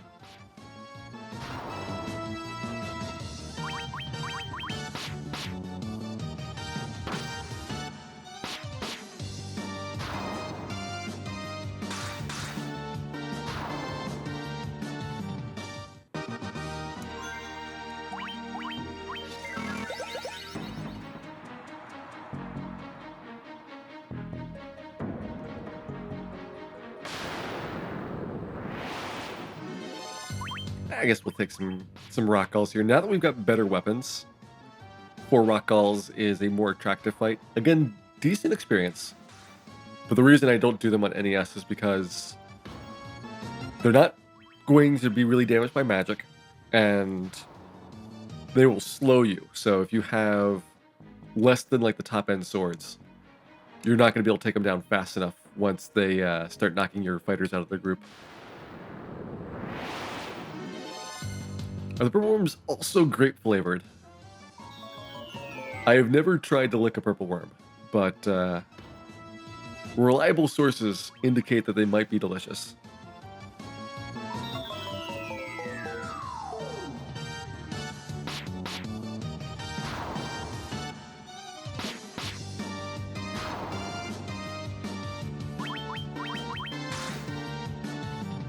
You can see that the difference between the regular hits by Mazmut and slow is just basically doing like less than 1/4 of the damage.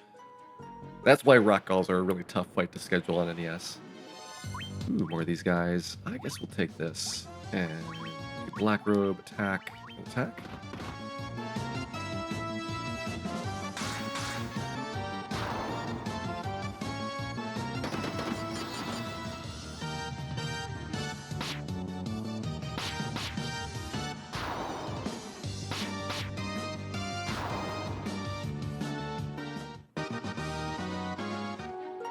Seeing level ups. So Dan was, I want to say, the 3rd in line for experience, so he should be getting his level up pretty soon here. Especially with a battle like this. Alright, so Diaga, Faraga, and Faraga. Sadly, no bonus Mega Elixirs. We did have a chance if we ran into more Zombie Ds, and I don't think we saw a single one here in Temple of Fiends. This floor has Zombie D plus Whizvamp as a battle, and there is Zombie D as a group upstairs in that floor right below Phantoms. Does HP cap at 999? I believe it does. I want to say both HP and MP is capped at 999.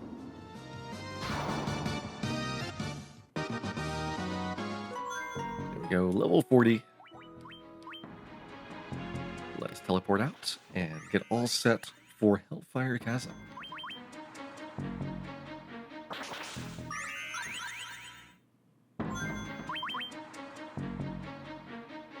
Do I get any super weapons in this run? We will have a lot of super weapons by the time that we finish all the bonus dungeons. Generally, the later ones, so Lightspring, Lightspring, Whisperwind, and Labyrinth of Time all have really amazing stuff to pick up. Hellfire really only has the ribbon, and the weapon or 2 weapons you get are not that impressive.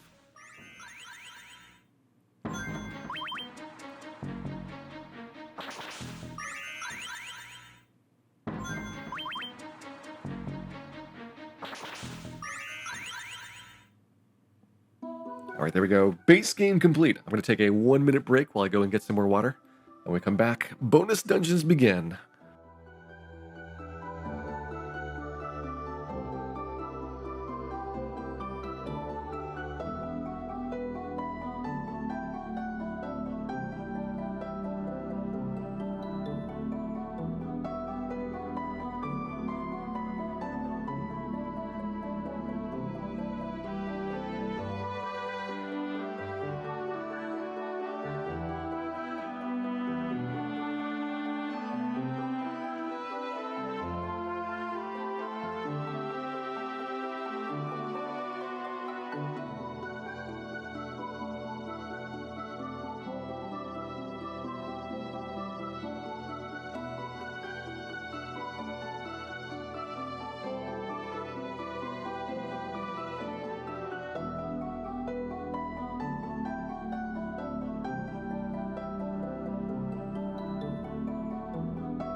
Alright, there we go. Water claimed. Refreshing. Let us do some shopping here before starting the dungeons. I have acquired a ridiculous amount of random junk that needs to be cleaned up here.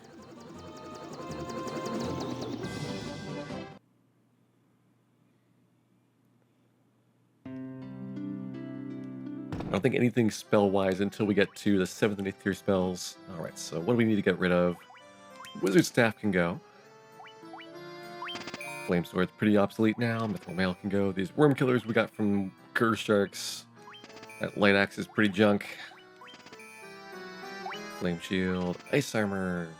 2 sets of Giant Gloves. 2 Mithril Helms. We don't really need the tent. I don't think we need Hill Helms. Sorry, ninjas. No Vorpal Blades for you tonight. No Diamond Shields. No Ice Brands. Probably don't need a Diamond Armor. Definitely don't need a hammer. I might hang on to that Bane Sword.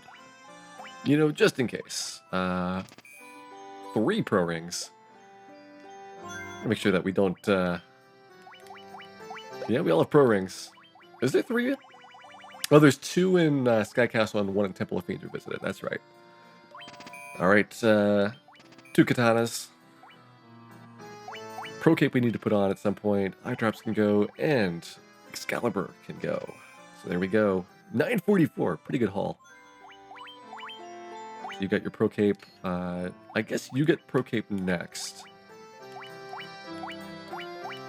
Yeah, and then Buckler can go. Where did Buckler go? Somewhere in here. There we go. Hey, Damage Dinner, welcome in. Alright, so we're maxing out antidotes. Max out our Phoenix Downs.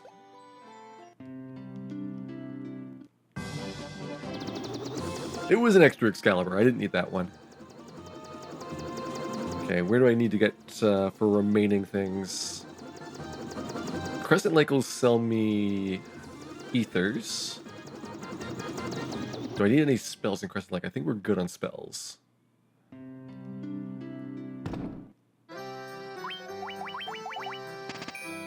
Those are maxed, those are maxed.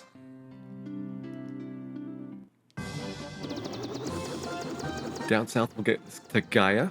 And here's where we're going to start picking up some additional spells I didn't get in the base game. I do want to get Cure 4 here. Blizzaga, that's the other one I want to hear. Oop. So you guys get Blizzaga, the only real Red Wizard 7th tier spell to get. And you'll see my my cash till go down really fast. We already have Healaga, so yeah, Cure 4, and I guess we'll get Harm 4 while we're here. Null Death, not really that useful. We will get the 4th ribbon pretty soon, so at that point, it's pretty much useless. No black magic for me. I can never decide whether I want to get Dispel. I don't think it really helps. Null All is very situational. I'm going to get Full Life first, and then we'll come back here to grab those. I want the spells in a different order. We've already got everything we can from the armor shop.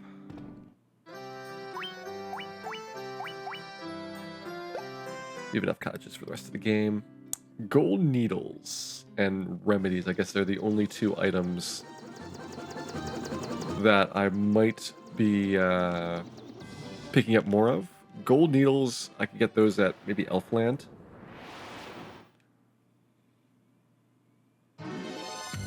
Look at that Tyro.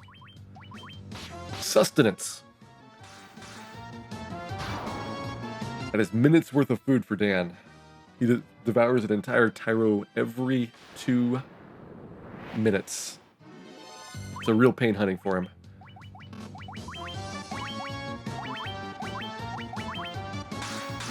Epic Name Bro, welcome back. We just finished up the base game. So we've completed Temple of Fiends. We've got our Mazmune. I'm going to pick up all of the spells and items that I need for the bonus dungeons, and we're going to start Hellfire right after that.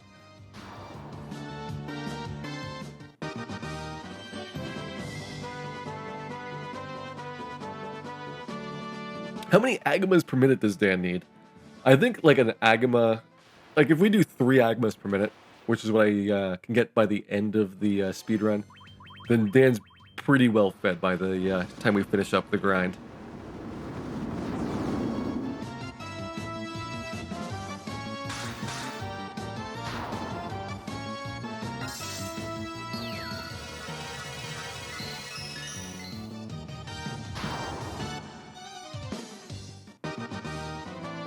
If you like Breath of Fire games, and remember, I recommend checking out Jinja23, who just today did a marathon completion of the 4 Breath of Fire games in one sitting with like maybe about 35 hours of time on the clock by the end of it.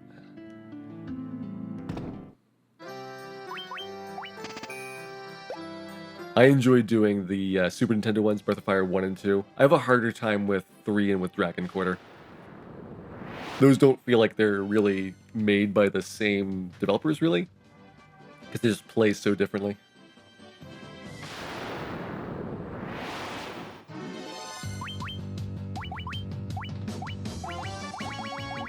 Mage Staff should be here somewhere. There we go.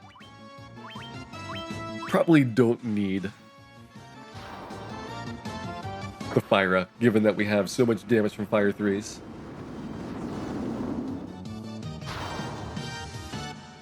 If I played the Lufia series at all, I have Lufia 1 and 2 on the Super Nintendo, and I've got, well, I don't think I have the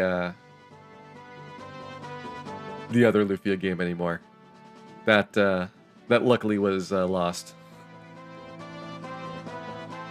There's some bad things that happened to Lufia and to Lunar once they got past the original series of games.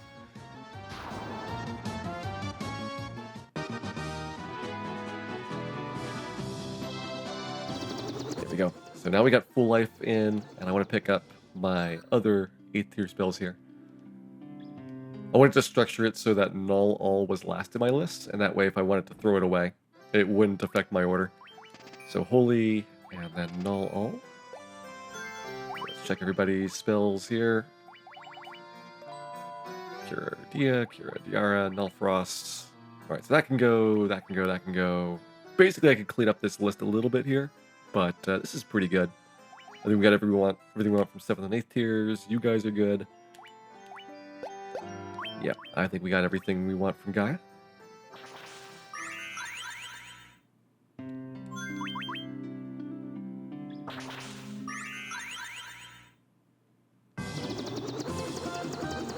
Lufia, I'd recommend both 1 and 2. The Lufia 1's a little bit rough, but Lufia 2 is really good.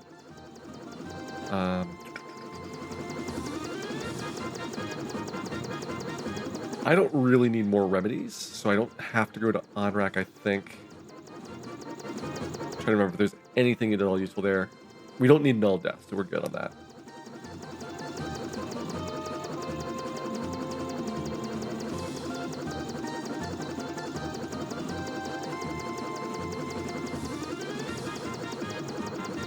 Yeah, I think we're good.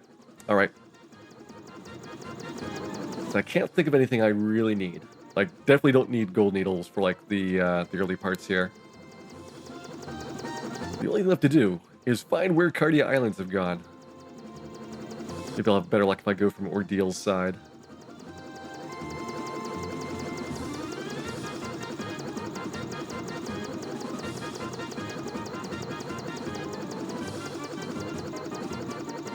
Right off the coast there should be the islands. There we go.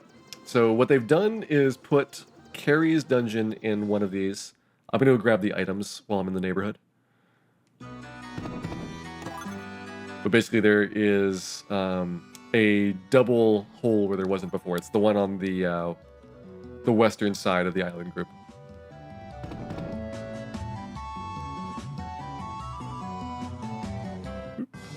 Oops. Wrong side for my airship. That one's done. That one I don't want to do quite yet. This one I can do.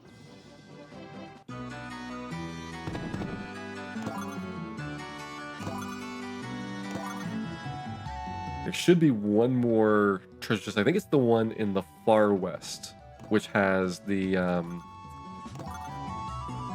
other bonus item in it. I want to say that there is that X potion, a dry ether, and like one other one, maybe an elixir for going through here.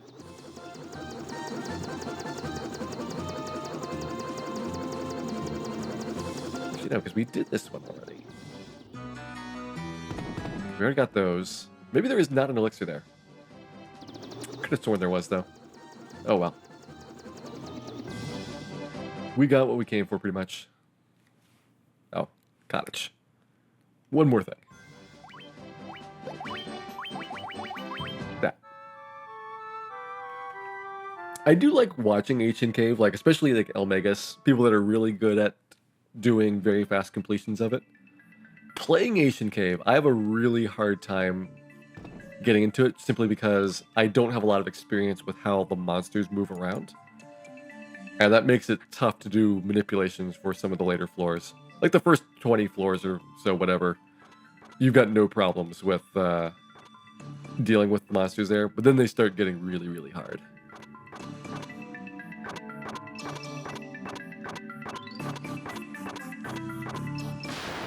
Alright, so it wasn't on the west side. We're going to go and plow through here. 10 floors. Each completion of Hellfire is going to have 2 bosses. I will probably do... I guess it doesn't matter which one I do of the first group, but I want to do Rubicante first in the second group so I get my ribbon early.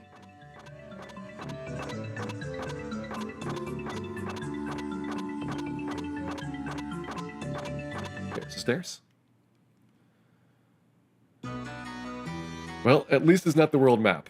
This is the second most obnoxious floor in Hellfire. So this one's got a lot of trap tiles and NPCs that move around very slowly and do not ever get out of your way. So you have to actually kind of thread in through their walking path.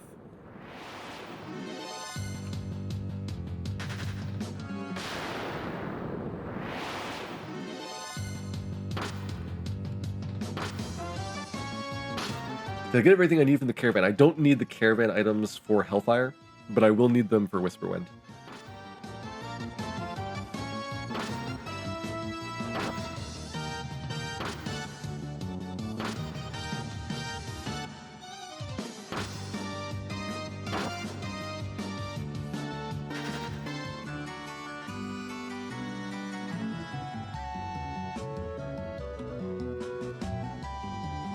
I hope this is the right way. Yeah. I think you go up here and around.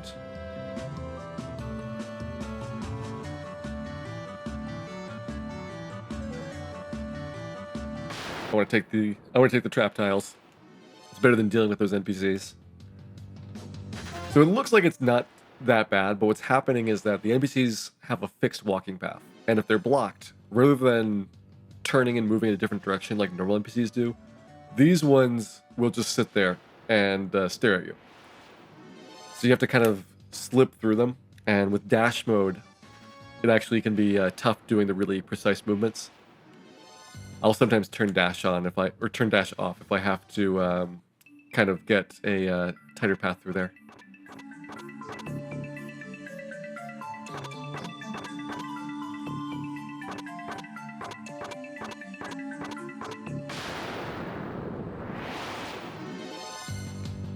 Most of the random encounters not really valuable. You'll start getting better random encounters in the later dungeons, but the ones here are like barely any experience at all.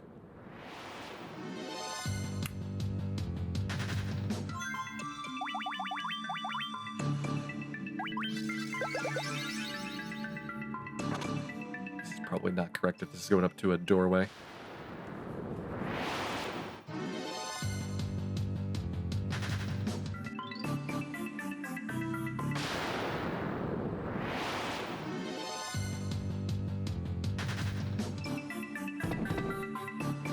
Items. Right, that's probably potions or something equally valueless. Maybe antidotes. Stamina plus is not bad. I do want to get stat bonuses to increase my base stats. I think stamina probably best to put onto the red mages so that they have a faster growth rate for their regular level ups. It also does increase defense power, though, so maybe Dan. We'll give Dan some extra stamina. See if that prevents him from taking any naps.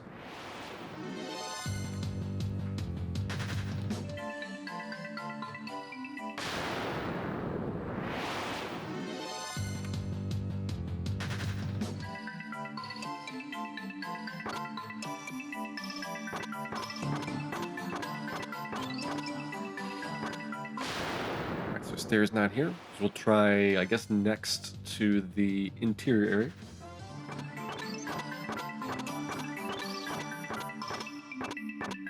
There we go.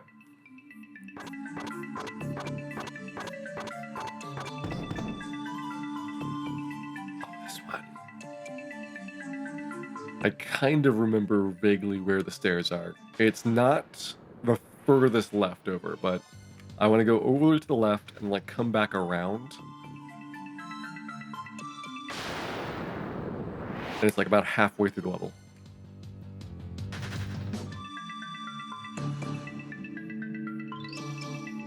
Let's try down here.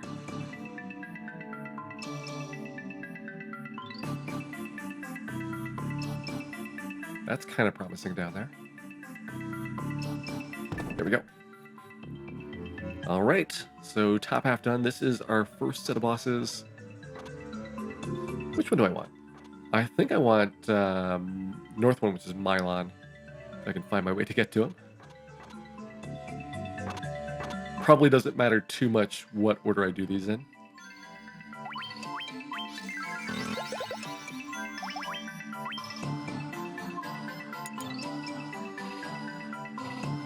And on PSP, unlike GBA, you get some really good remixes of the earlier Final Fantasy themes. So enjoy.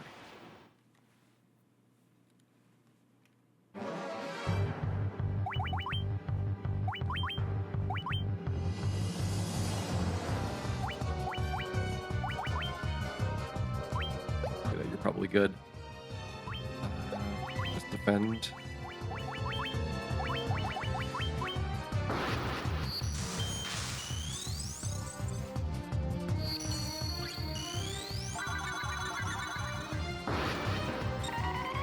So in phase 1, he just does like thunder, which is a small amount of damage. It's not really at all a problem. Phase 2 is when you fight Mylon Z.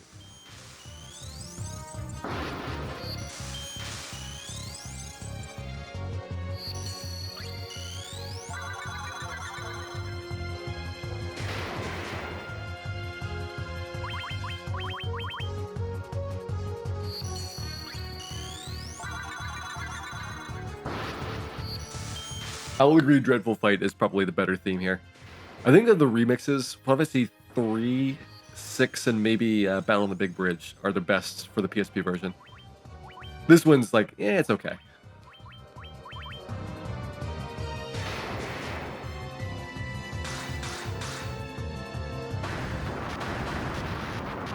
Is he holding a carrot? There might be some carrots. Sadly, there are no trash cans. Look at that. Everybody's happy that we won, except kicks you directly into the refight. It doesn't have a notion of back attacks, but it does reset your buffs when it goes between the two forms.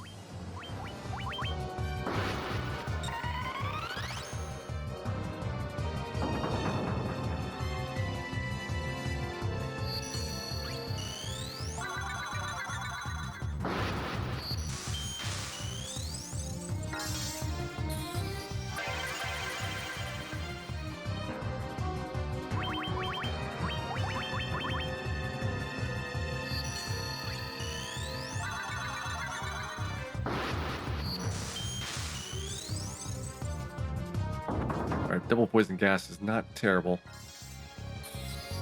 Dan can kind of out-heal the poison gas, so as long as he does that AoE attack, we're fine.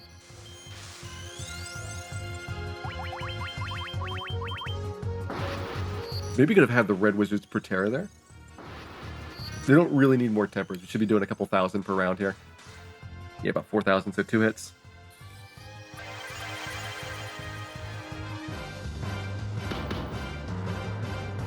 Alright, probably don't need Proteras. Dan's got that.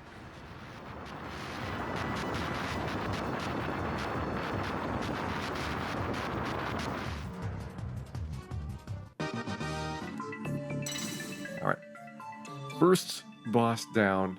I don't think that there is a treasure here. Yeah. We just want to do the stairs. We still haven't seen the worst floor in Hellfire. So we're working on that still.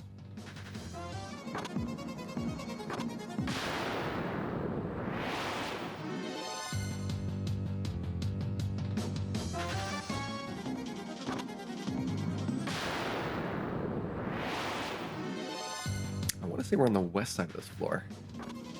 I know the stairs are in the northeast corner. There's a couple of these that I kind of recognize after having done previous playthroughs. I haven't done a lot of these very recently. But you kind of have like bits and pieces that you remember.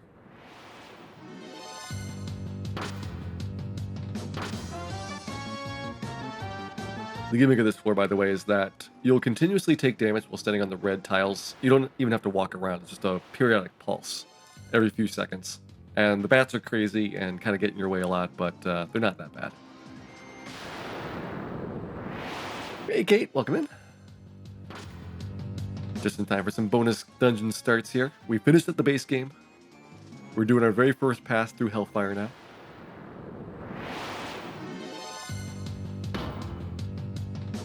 Dan's road's probably on fire. That's almost Dan's natural state, so he's used to it.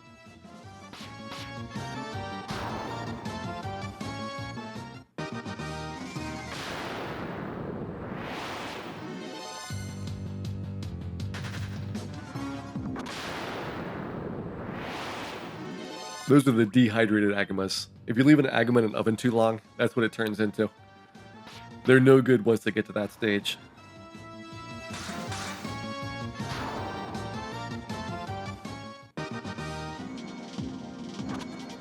That was crazy bat.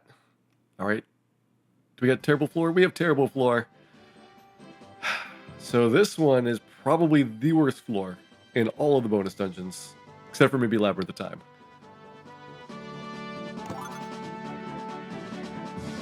It's like the overworld, except there's a couple variations and you don't really know where you're going.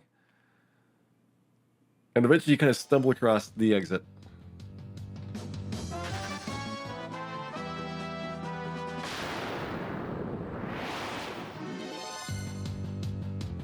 There is a helpful pirate who does nothing for you, although he does tell you to use the floater on the tree, which will give you the airship. I'm not sure if you have to actually talk to the pirate to activate the tree, or if it works even if you have not seen him.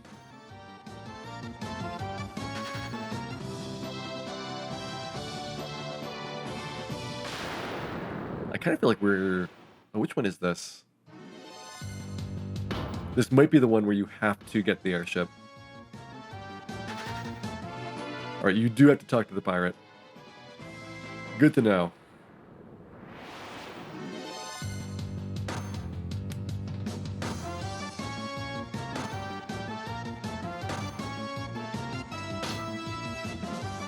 I mean, this was a good idea. Like, if you had just told me the concept, I'd be like, yeah, that's a really cool concept. In practice, though, it needs a little bit of refinement to be a fun idea. Okay, there's no pirates or anything down there. Let's try on this side. Nope, just a treasure chest.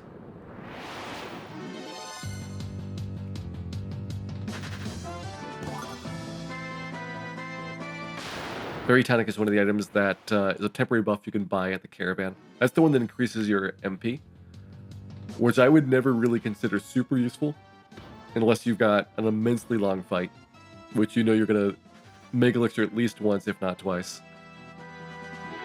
Okay, that's a dead end. We've at least done this fork.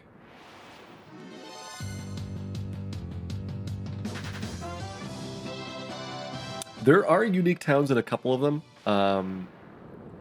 I know Whisperwind's got one. I think that Lightspring also has a unique town or two. I do like those. They give you opportunities to buy things you wouldn't ordinarily get in the game. And you can buy like more white robes or black robes or Thor hammers. Alright, let's do this. We'll see if we can spot a pirate and maybe claim our airship that way. That's the area that we've been before. I saw that there was a dock to the east. Oh, these things are really tough to run from.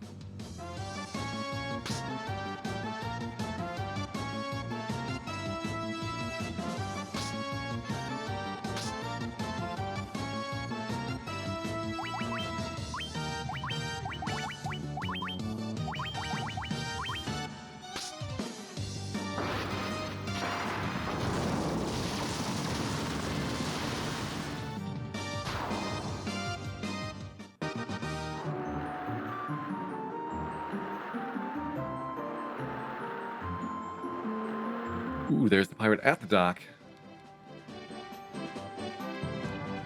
Okay. Now we can get access to the airship. We have to fly the tree. He had a chest, but I'm not too worried about getting the chest here. As you can see, all of the fights are actually just reskins of other battles. There's not like a lot of original content in the remakes besides the bosses.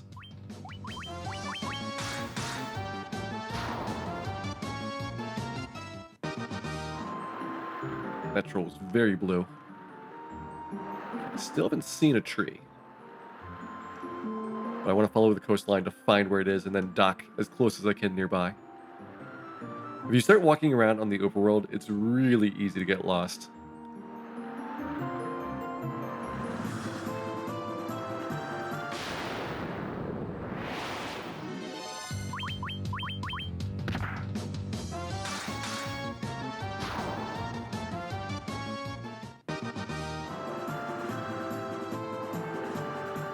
Alright, there's a tree. Where is the nearest dock from here? If I have an airship, I get a lot more confident that we have a quick solution.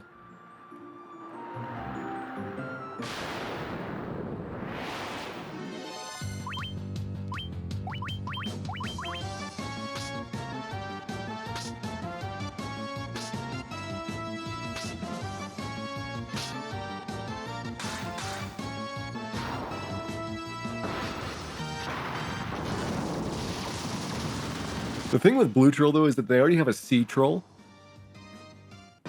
So it's really just like another aquatic troll, but different from the other one. They could call it like a lake troll. Maybe an ocean troll.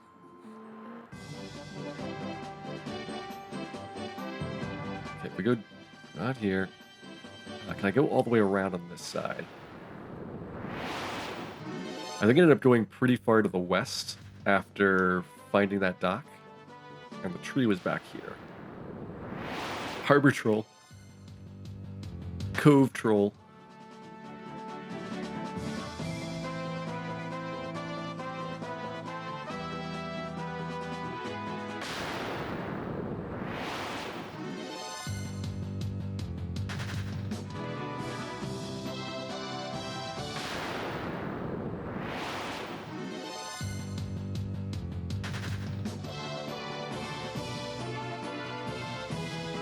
Yellow Ogre, also pretty lazy. There we go. I think we got it. There's our airship. And this works just like the first airship. So you just walk up, got your floater. You don't find a floater. This is why I wasn't sure you have to activate it at the pirate or not. But there you go. I have no idea what happens if you come in here having not done the ice cave. Because in theory, you don't have a floater. But I'm not sure if they actually test for that. I guess you can't possibly get here because it's on Bahamut's Island. So you would have to have an airship before you could reach the location for it. At least unless you found some interesting glitches.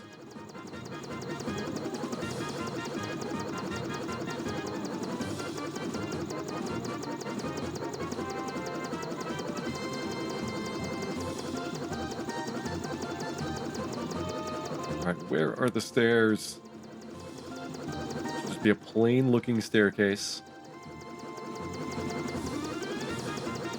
There's areas that we've been.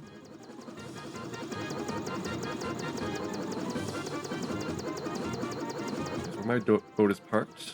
This is where we walk to get the airship. Here's our floater location.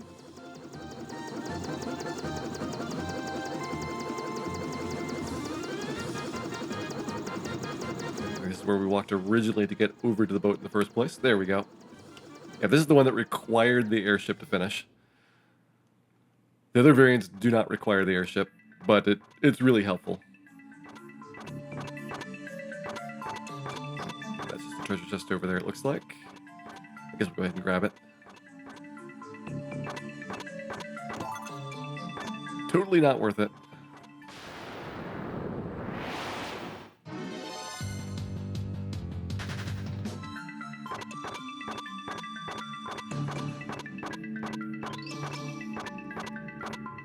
Yeah, the trouble is I don't do these often enough to have really detailed knowledge about how the maps work. I just kind of remember bits and pieces of parts of them.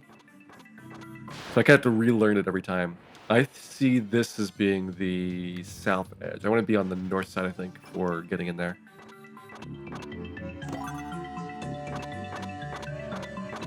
I remember the staircase being up there. Right, so that's not it. Then we go back here.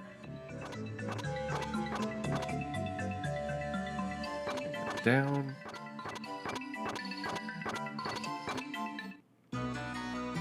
Number 9. One more to go.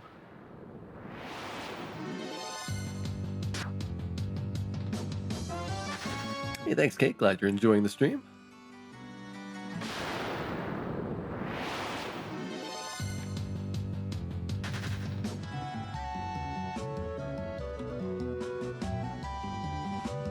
That is a treasure chest. That is not stairs, and it's probably an antidote.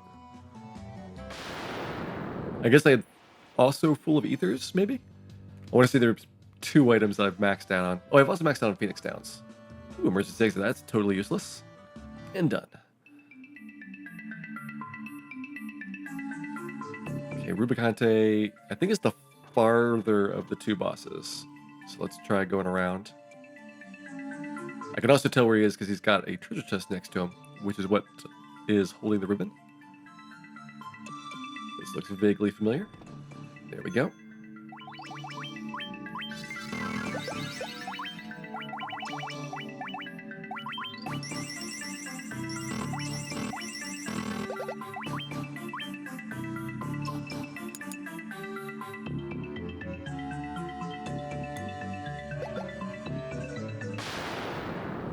Here we go, Rubicante.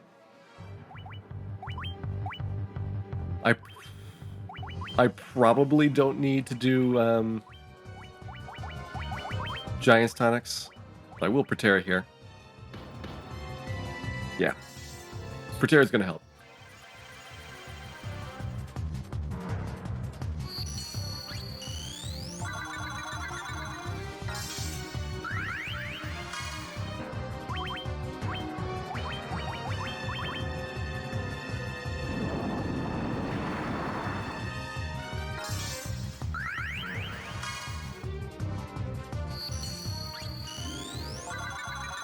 Yes, this is one of the bosses from Final Fantasy IV. There is, in the bonus dungeons, bosses from Final Fantasy 3, 4, 5, and 6 that you can get by doing this. We're currently going through this one twice, and we'll eventually get all 4 of the Fiends.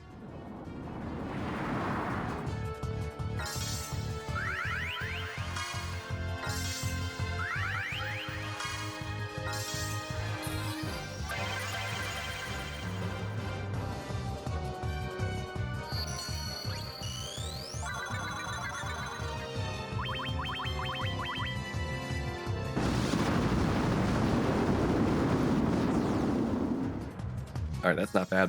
So really just the physical attacks to worry about, and with all these Proteras up, he'll be doing way less damage.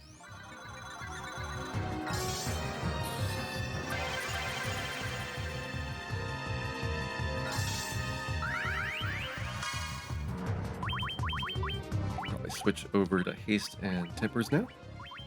This might actually be enough buffs, considering that the fighter, while the red mages were getting brought back to life, was continuing to Giant's Club every round, which is both an accuracy and a attack power buff. It's the Saber spell, which is probably the best overall buff that is stackable.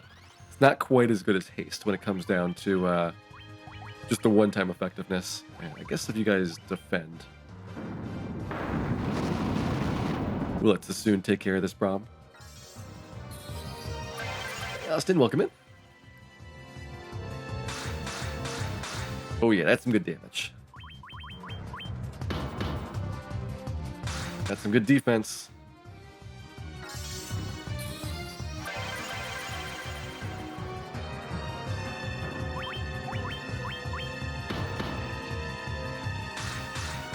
Yes, I think Scorch was the ability called Glare, which was also single target damage like that. But there's more things in Final Fantasy 1 called Glare, so it'd be kind of confusing if they used that same name. Kiku Ichimonji. Well, there is an upgrade for you. So we're going to Ribbon, and I think Kiku Ichimonji goes to you. So 5 extra attack, 5 less accuracy. I think it's fine. It's not like they really need to attack much anyway. So there we go. Pass 1 complete. So now everybody's ribboned, which is going to be really helpful for the rest of the game.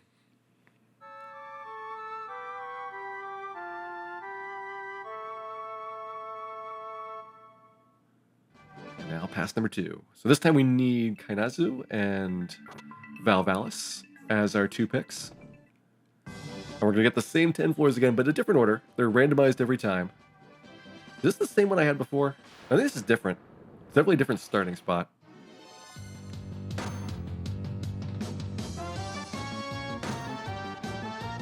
At least we're getting the worst floor out of the way early on.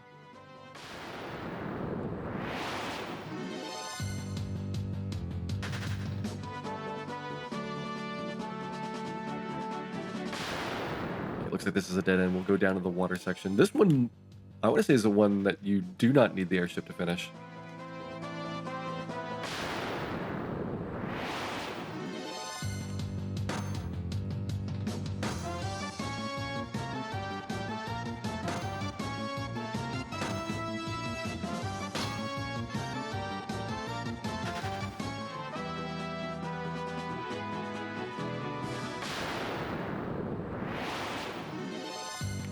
At least by process of elimination, we know if it's not the same map we had last time. It does not require the airship. So again, airship probably still very helpful for being able to scout around without having to do encounters. Ooh, there's the boat. Do I take the boat or do I go canoeing? I'm gonna take the boat and see if we can spot the exit.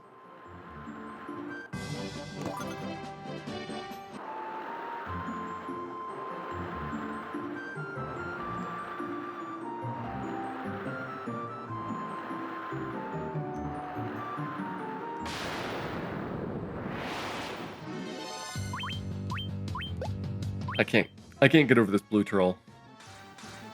It's literally just an incredibly blue troll. He's worse than the yellow ogre in my opinion.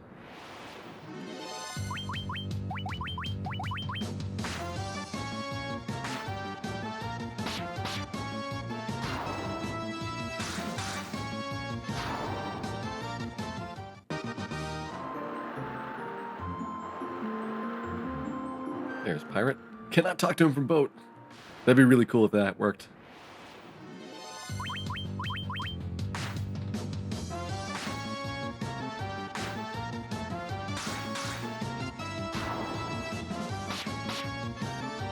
I think Blue Troll's got a long way to go before he passes Wormack on my list.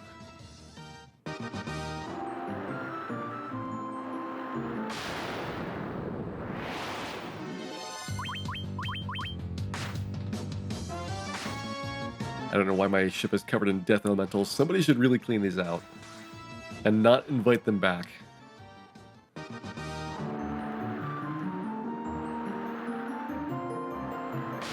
Okay, so that's probably not leading to the pirate from that side. I don't know where the tree is, but since I at least know where the pirate is, I'm trying to get into that little bit of land and see if we can find a dock that's convenient to it. So there he is. We'll try the west side and see if that gives me better access.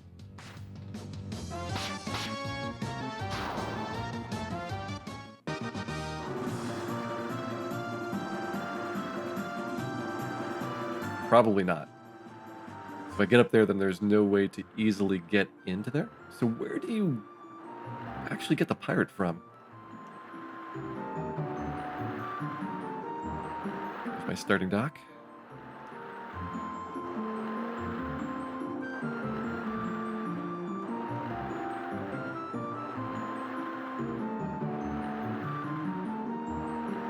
See if we can spot any stairs here on the inner sea.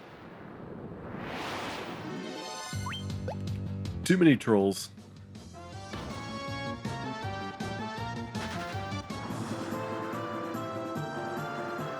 Okay, I don't see staircases anywhere there. I guess it's technically a hole in the ground. Which is like a staircase, except the stairs are missing.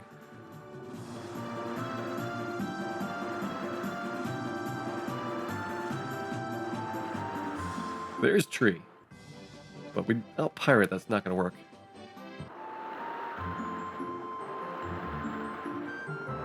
Oh, there he is.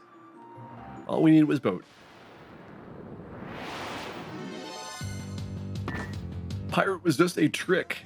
Distract us from our true objective.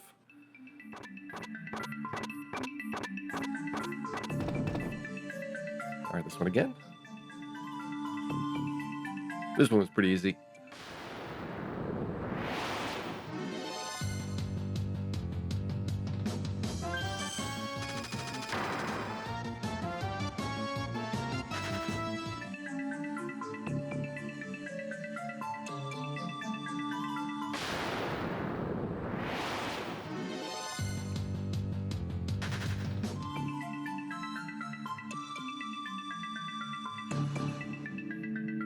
Down here, and then down, and then up, and then through the door. Perfect. I totally don't care about these treasure chests. They're not even really good treasure chests until you get to the later dungeons.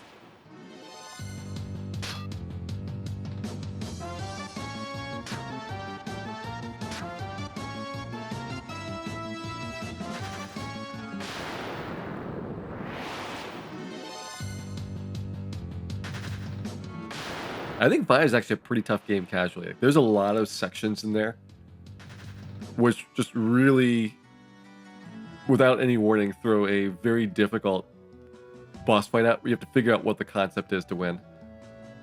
It doesn't have as many like gimmies as the earlier games. Looks like you go all the way up.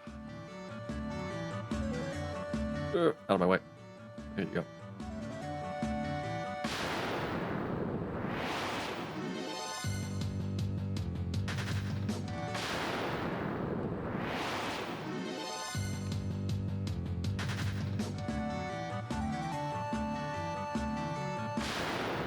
Two more encounters, and we're out of here. And we've done with the 2 worst floors in this dungeon.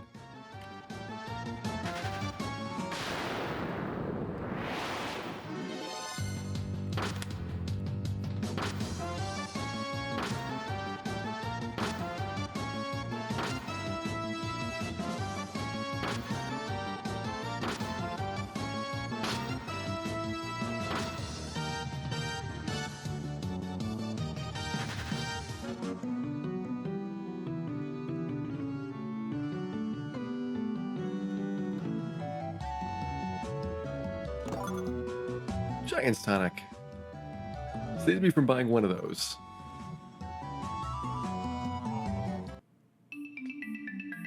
Alright, since we've already done Mylon, we just need to go down to bottom boss. This should be our alternate one. Saving just in case I made a mistake. This should be the correct boss.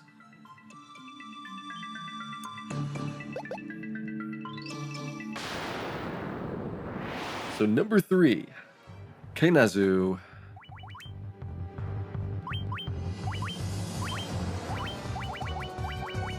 He does take a lot of damage from lightning spells, but like most bosses, I'm going to use Haste Temper and Giant's Gloves.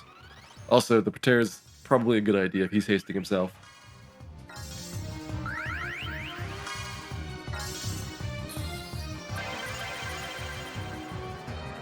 This is probably going to hurt a lot if we don't get the Pateras off. Alright, that's good. Just sit there and cure yourself. 366. I think we're going to be outpowering that.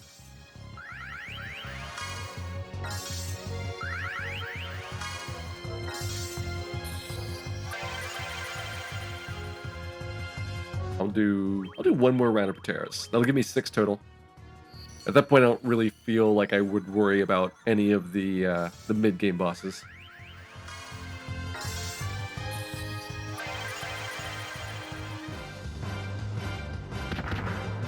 Yeah, he's fine. We are fine.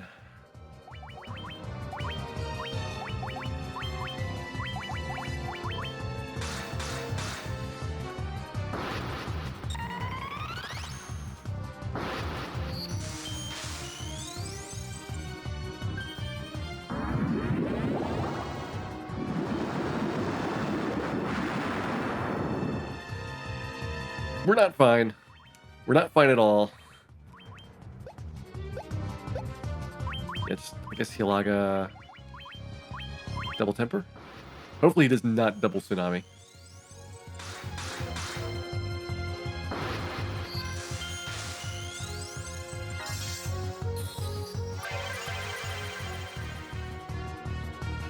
I cannot out-heal the tsunami with Dan's current intelligence. It'd be tough to get... I think that'd be like 2 more multipliers.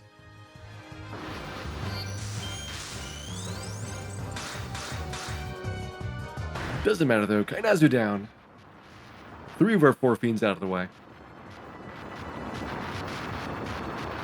You'll carefully note that I am doing them in the correct Final Fantasy order. Earth, Fire, Water, Wind, and not the incorrect Final Fantasy IV order.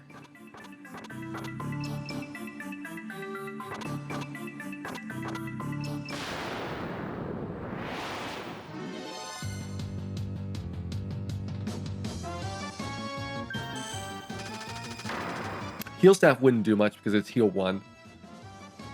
Ultros and Whisperwind should have heal 2 as a staff, which is a little bit better. But really, it's gonna be Dan with the Hilagas that carries the team.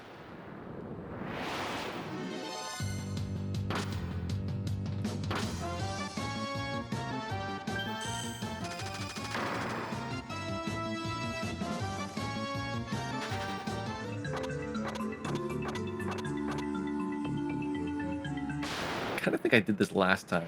I don't remember if this was the correct direction or if we ended up having to do a whole bunch of walking after getting an item. I think there's a whole bunch of walking after getting an item.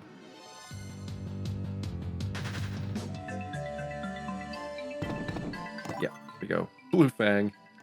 If only we had some white mage runs to get those free fangs.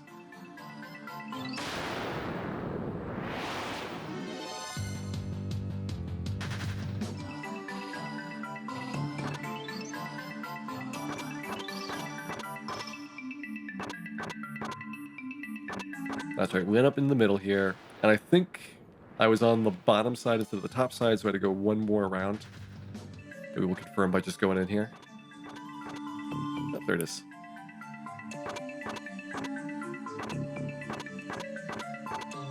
This is the one where I had to go around. Like they were almost by it.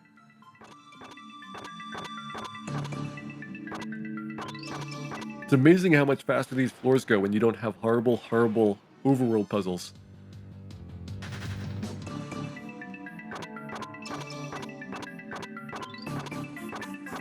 Still not seeing crazy bats yet. There they are.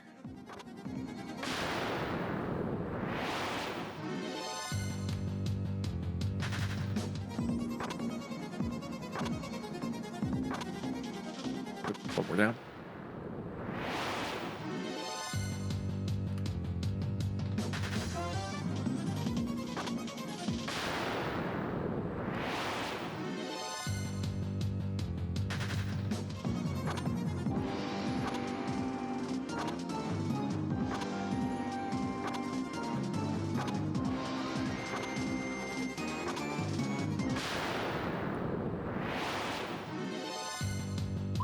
Silver Dragon, you say? That doesn't seem like something I can easily run from. Let's go ahead and do that. I don't think we ever ran into those guys in the first trip through. Because I'm not doing an all bestiary run, I'm not bothering to kill most of the really low-grade monsters here.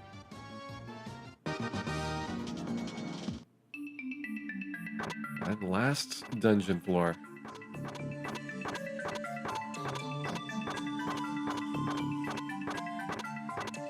That was a good one. That was entirely lava.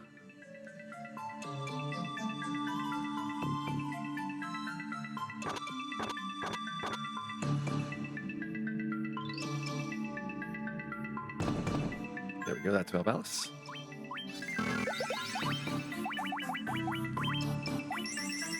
Yep, I made it through this entire dungeon twice without a level up. That's how little experience you get for the fights in here.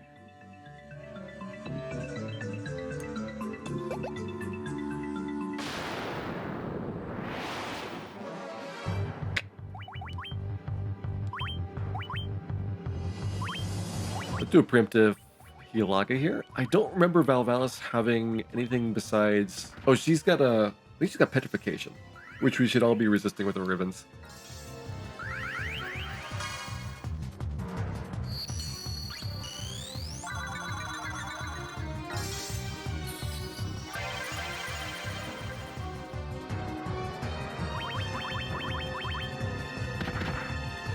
Good hits.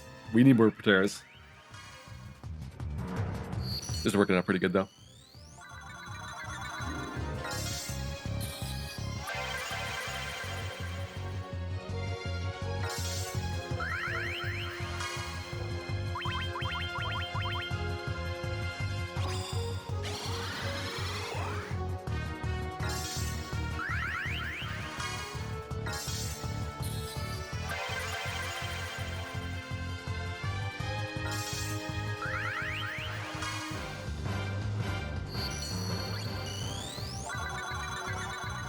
Okay, Patera's done.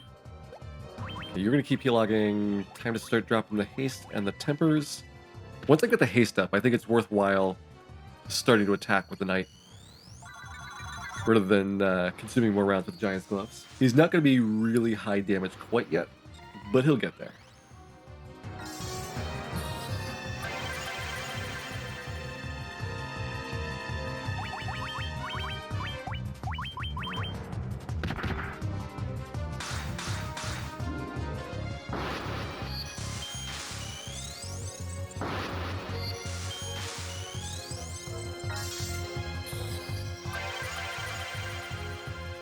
This is the bonus dungeon, Lol No Pound. So you'll see bosses from Final Fantasy 3, 4, 5, and 6 as we go through this. This is our last of our 4 Final Fantasy 4 bosses.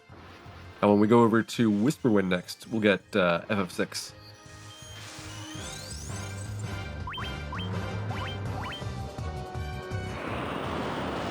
Hey, there's a move from Chaos. See if she does more damage than Chaos does. You do like 260. Yep, a little bit more. Luckily, we're almost done.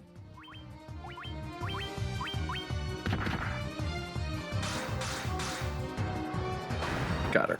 All right. Hellfire complete.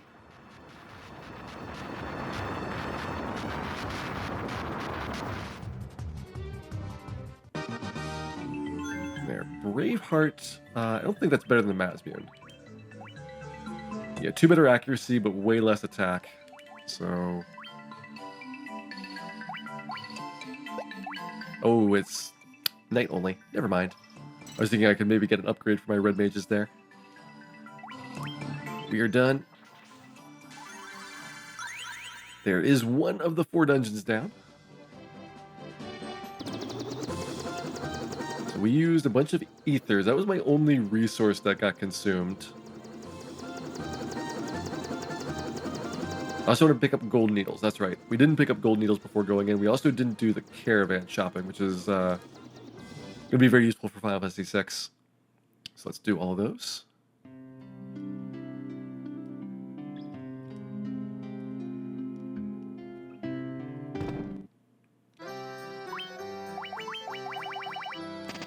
There's some good needles. And all the rest of this is good. Let's see what we can clean out. We don't need those. Don't need those. Those. I don't really think I need a fairy tonic, but I might as well keep that in there. Null all not really that important, but we'll hang on to it for right now. Sword the Cast Confuse. We'll just leave that for trophy purposes there. That's kind of a useless combination.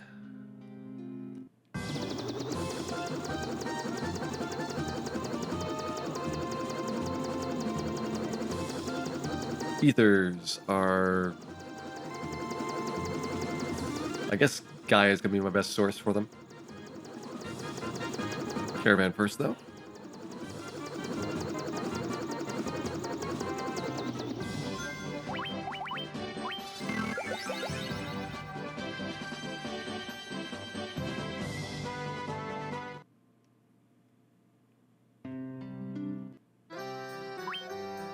Giants tonics we want a lot of. 50 of those. Speed drinks we want a lot of. So those are probably good now. Protect drinks, better to do Protera. Strength tonic, better to do Temper. Fairy tonic, very situationable. We'll go ahead and grab a stack. That leaves me $500,000 for buying stuff in Whisperwind if we happen to run into a shop.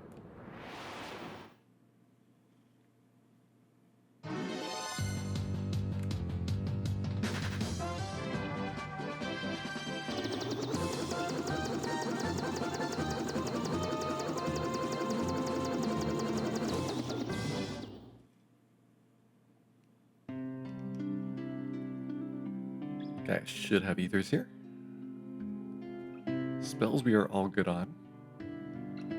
I could maybe start throwing away some of my older spells just so I don't have to scroll past them in the menu. Okay, those are all good.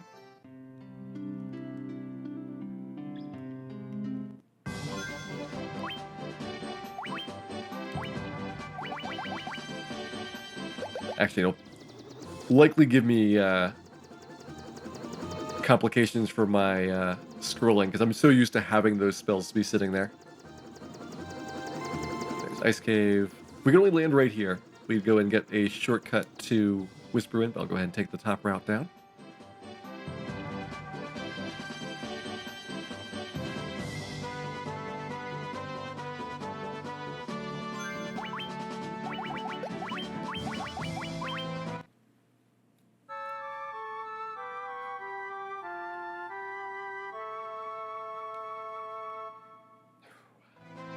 "40 floors. Let us begin." This is the longest, but at least you only have to do it once.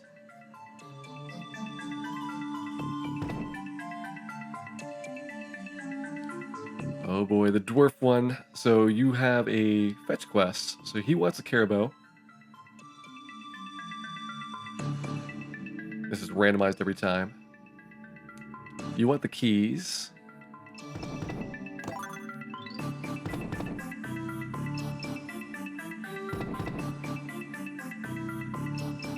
You want the ocarina.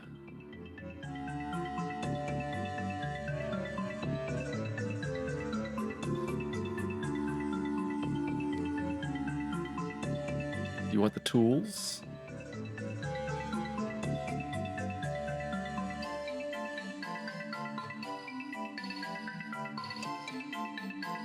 You want the medicine.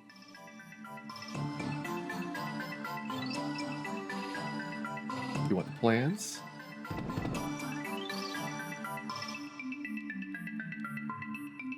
Oh, what was... It was some other kind of tool. It's not the regular tools, though. You want the autograph.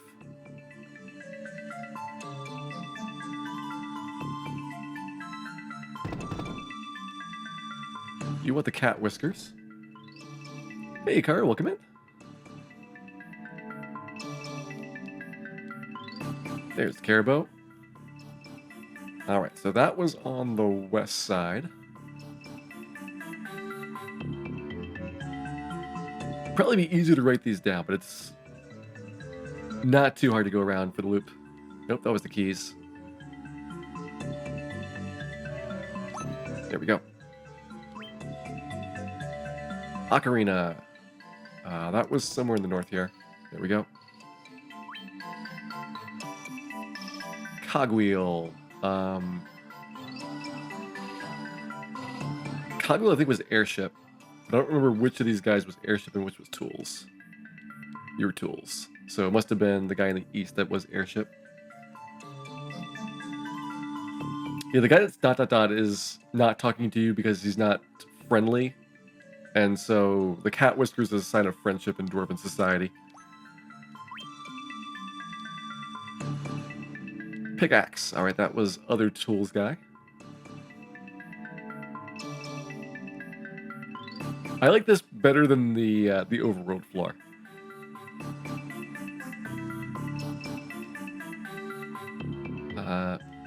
Oh, maybe Pickaxe was Canal? Canal was southeast.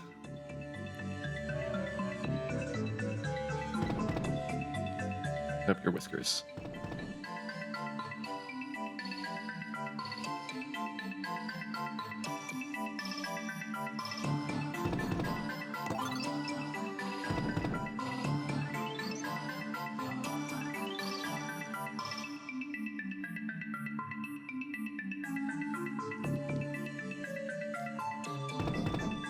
There we go. Autograph. Autograph was the farthest southeast by the troll. There's the medicine, that was north.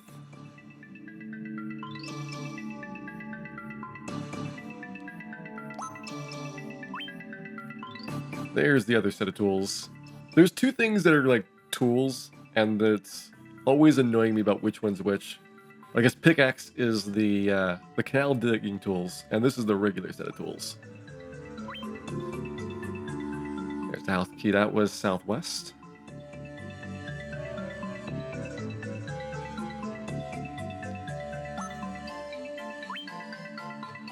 There's the whisker. So I guess Whisker Guy has got the ruby today. He was here? Nope.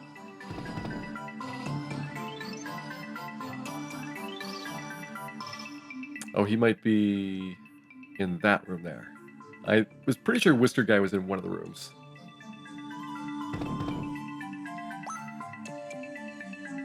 Hey, BGG, welcome in. I apologize if I don't get a good chat interaction during this floor, because it's ridiculous. There we go. And once again, we have fed the Titan. And watched another ruby addict go on his way.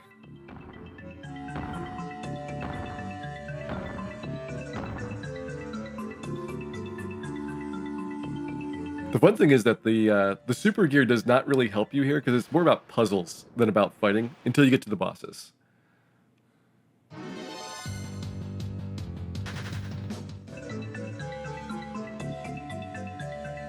This one, I want to say I want to get to the west side.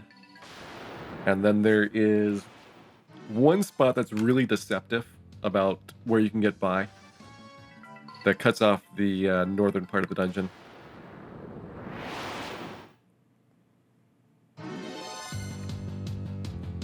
I mean, if 4 white mages can't cure addiction, really what hope do we have? Alright, that's both junk. There we go. That one looks like you can't really get by it because it's usually blocking every other one, but that's the trick to get through. There's another one like that with the library floor. I think that one's in Lifespring, which you just have to be really observant about a stack that's very slightly off. It's a really, really awful puzzle.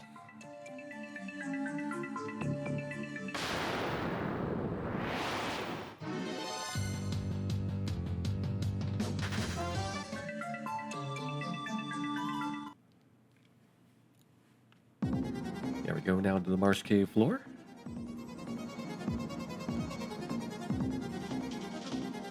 That's pretty useless. I will do, I guess, counterclockwise here.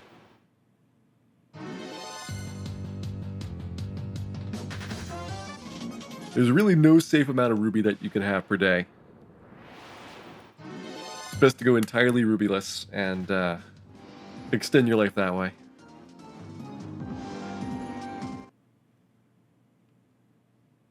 Alright, so this is one of the tighter ice floors.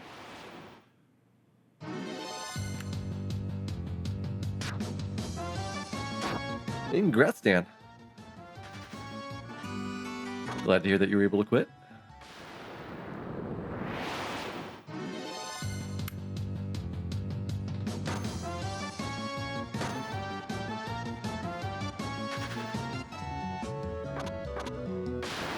So what we're basically doing here is working on the Whisperwind bosses, Final Fantasy VI bosses that we'll have throughout here.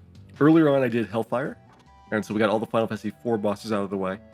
And the reason for that particular order is that Hellfire Chasm gives you the 4th ribbon. And that's something that was always really obnoxious about the original Final Fantasy. You've got 4 characters, but only 3 ribbons. So somebody's got to be sacrificed to the forces of chaos. And usually that person's Dan. But tonight, everybody, even Dan, gets the ribbon.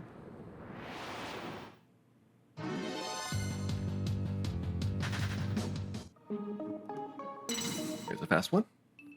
We get lots of floors like that. It's really, really fun. Sadly, though, you get a lot of the overworld floors and other really bad puzzles. All right, now in that corner. This one I'll do clockwise.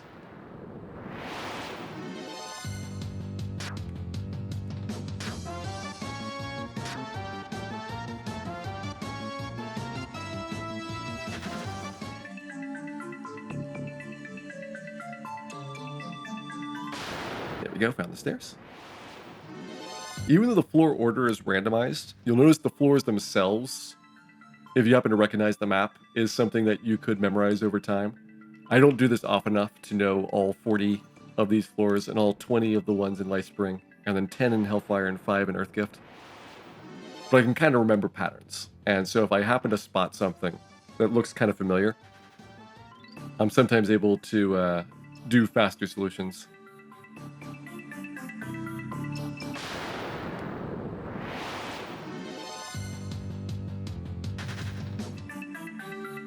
There we go.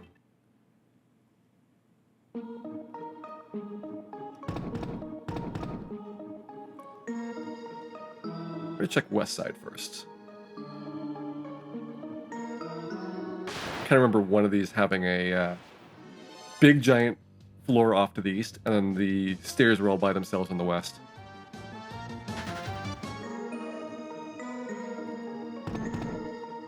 Get out there.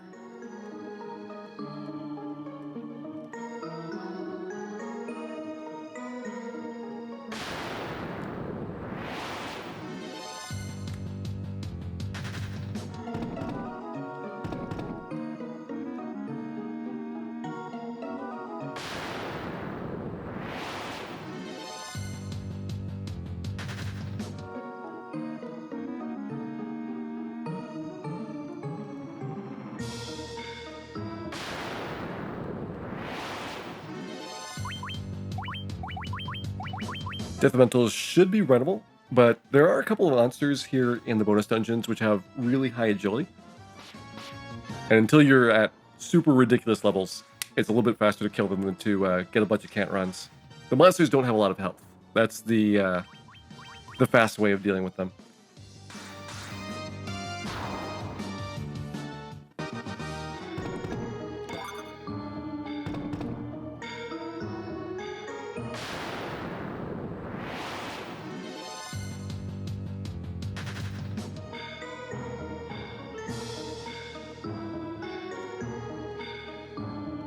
Cutting back on soft drinks is actually really hard. I've recently been trying to do that, and I found that if I had bottled water, it was like having something you could drink out of a bottle was really helpful for me, and it helped greatly reduce my cravings for actual bottles of soda. And I feel bad about bottled water being somewhat wasteful, throwing away all those bottles every week, but it's beneficial for me overall to cut out soda in general.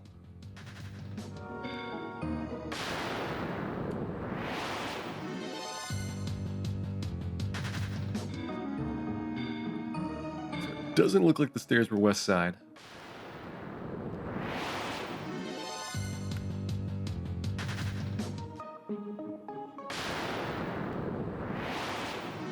There we go, we found our stairs. So this should be our first boss coming up. Let's see, boss number 1. I don't remember if this is Chupon or Typhon. I think Ultros is like the second boss, and then Death Guys is number 4. Oh, one floor after it. Almost done to boss 1.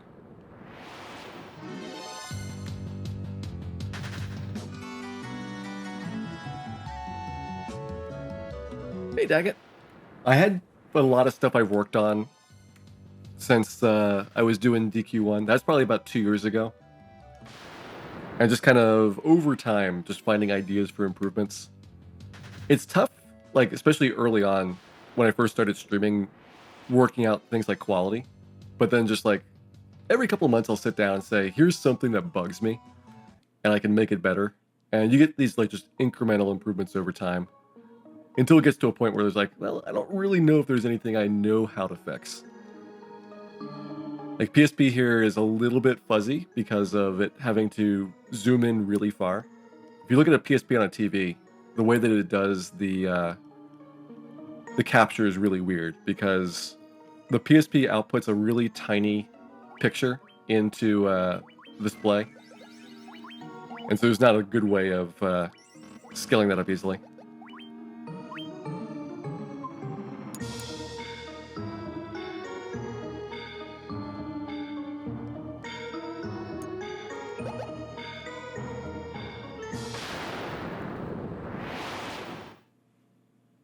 Time for some good music.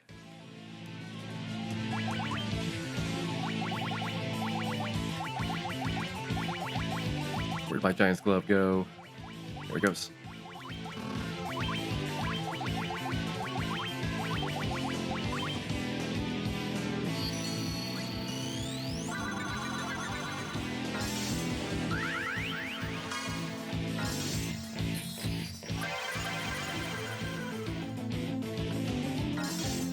I think Faxanadu is the only one in that list of games that I have not done speedruns for. They're all really, really good and fun to do. And I've seen Faxanadu runs. It's just, it's a run that's really tough to get into.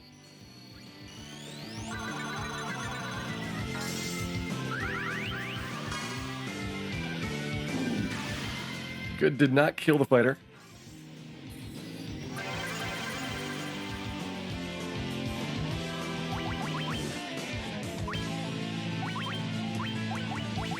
The problem with this guy is that the insta-death, I think, works through ribbons. And if you die, you lose your buffs. So I'm going to go more for quickly buffing and trying to get a lot of offense in. There he goes. That sucks.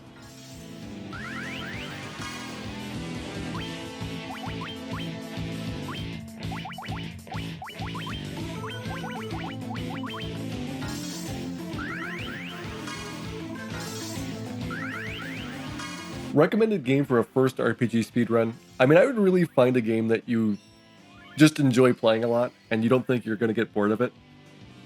Because it's a process getting through speedrunning with a game for a first time. There's a lot which you might like casually and then just find out that after 20 playthroughs, you just can't deal with it anymore.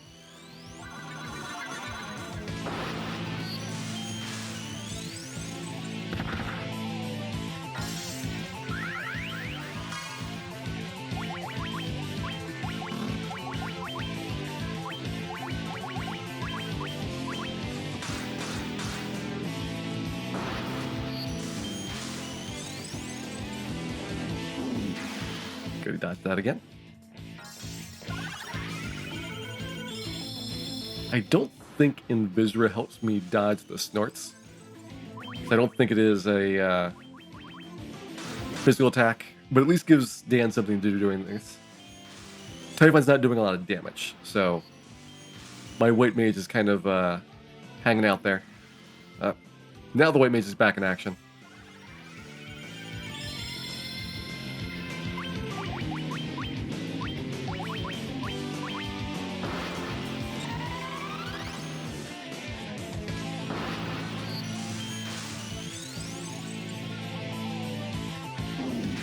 Ooh, boy. Okay. Now we're starting to get a little bit off the rails.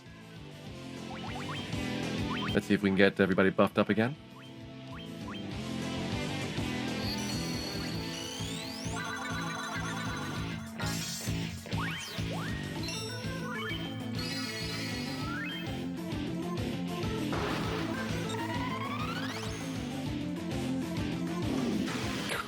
Non-stop.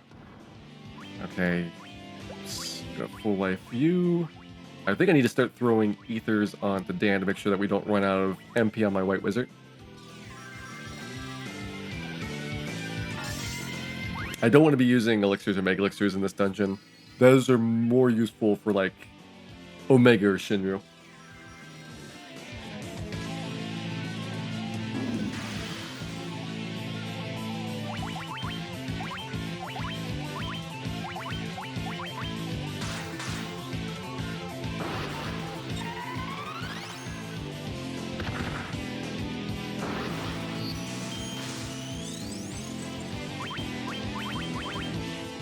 We don't need the double haste. The tempers are really effective because Typhon's got a decent amount of absorb. So we just have to overcome that before we start doing respectable damage.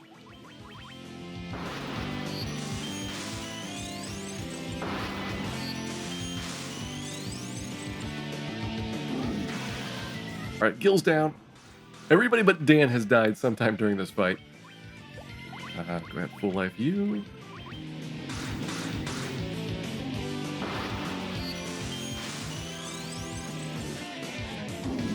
There goes Dan.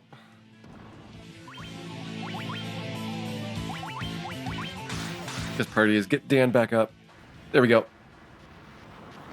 Dan's sacrifice is what enabled us to reach victory in that battle.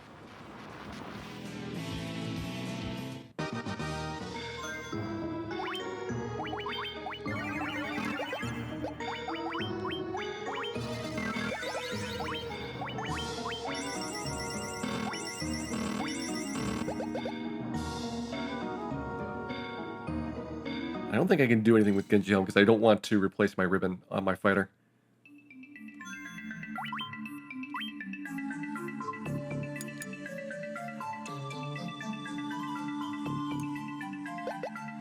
Alright, one boss down, 3 to go.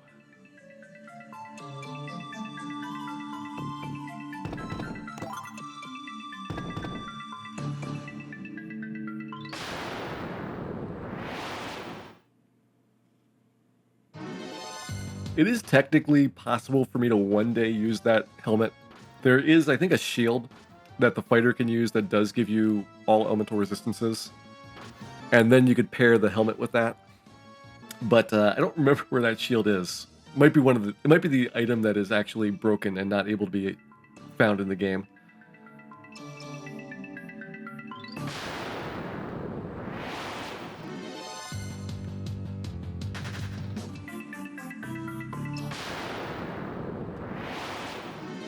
I'm just doing counterclockwise here. Hero Shield from Omega. I guess we'll get there in a couple dungeons. Oh, this is a really good floor. This is the one that's nothing but lava. These are the kind of floors I wish every floor was like.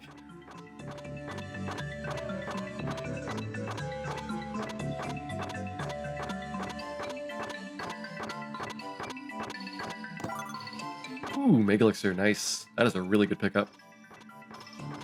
You can tell Whisper Wind's got a definitely higher class of items than Hellfire did.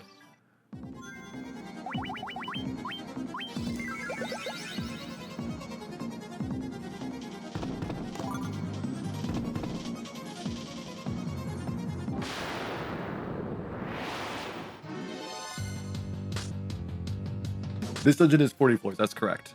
It goes 5, 10, 20, and 40 for the 4 dungeons. But the 40 floor dungeon is the only one that you don't have to repeat.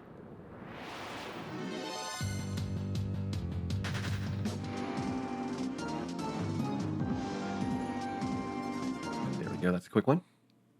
I'm potentially missing out on some really good items, but I figure that faster completions are probably better than scavenging out every single treasure chest here.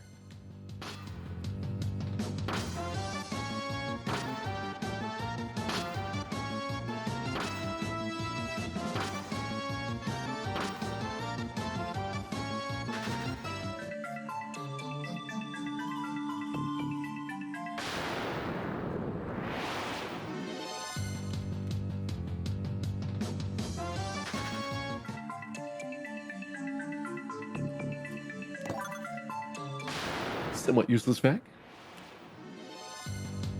Does Red Wizard with Lightbringer deal more damage than a Knight with the Mazmune? I don't think it would.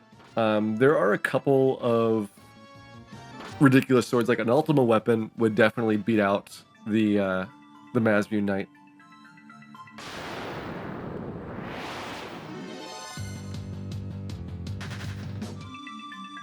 For the wizards, I'm actually focusing on like evasion and maybe intelligence if we happen to get a good item that increases that. Same really with the white wizard, although I'd probably prioritize intelligence over evasion.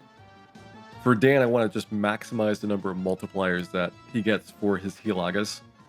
If we get Hilaga over like 300, 350 or so, then we can out heal most things in the game.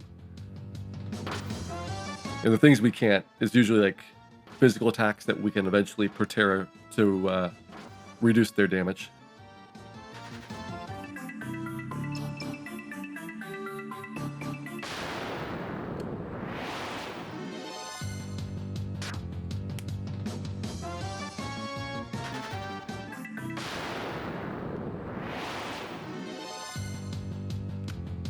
Chicken Knife, doesn't that take a really long time though to buff up by doing all the running?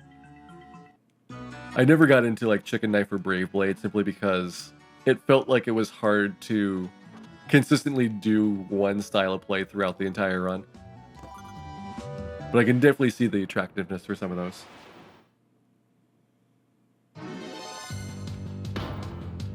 We never figured out why these guys are named after trees. I mean, I know they were incredibly lazy with the monsters. We had Blue Troll for goodness sake, but Elm Gigas is just like a mysterious, weird concept.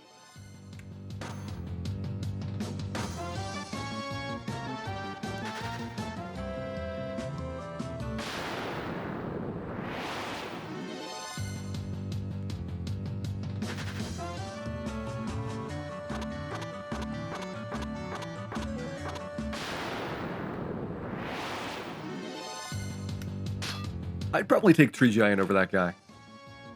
At least he's not like Pale Blue Giant or some other similarly nondescriptive name. I don't think this is going to stairs. Usually stairs are not behind doors. Omega's Giants. That would be a fearsome one.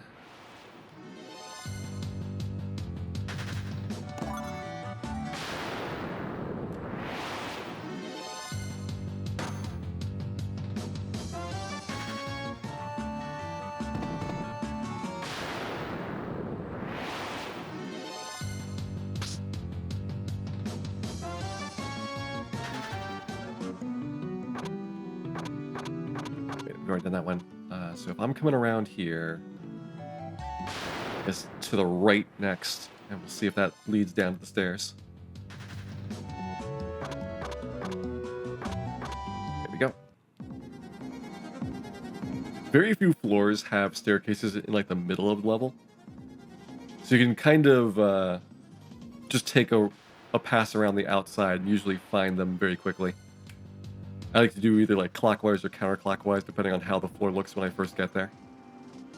Ooh, X potion. I think that is full health recovery.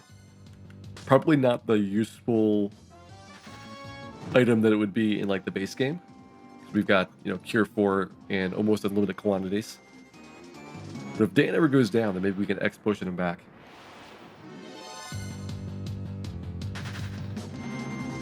I could go for a Moogle Charm. That would be really helpful. Just cut out all of these low-quality random encounters. I'm starting to pick up more items now that we're getting deeper into the dungeon. Especially once you get like past 30 for your floor count, you'll start getting some really good stuff.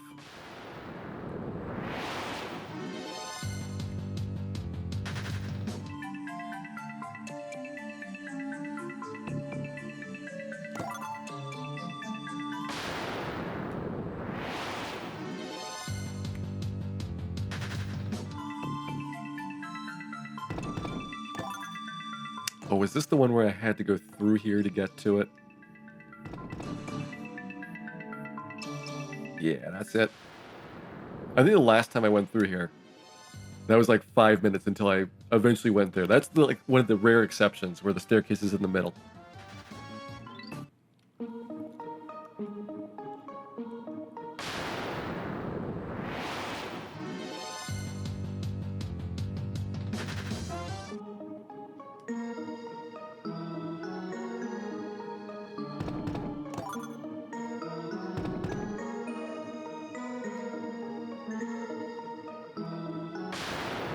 I don't think the stairs in the northwest corner, but I want to check it.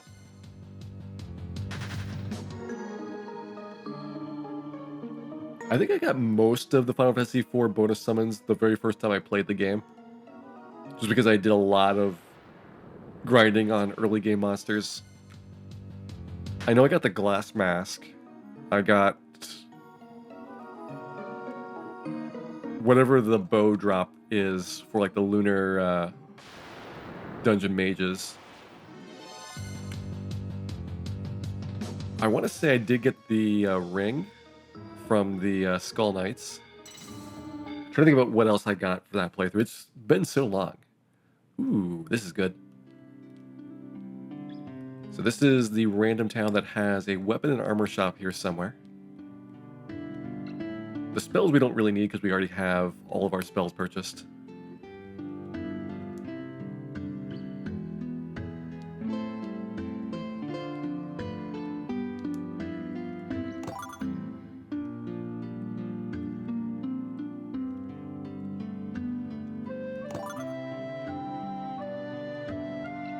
Okay, armor. White robe, black robe, pro cape, and more sets of gauntlets. I don't think I really need more robes. Pro cape, though, we'll get a third one. This is why I wanted all this cash coming in here, just in case we happen to get really good items. That one might have been too early in the dungeon to get the best stuff.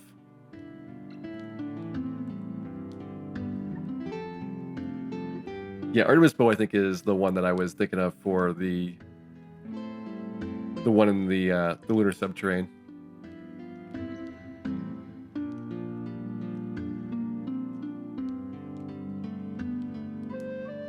Okay, now where are the weapons?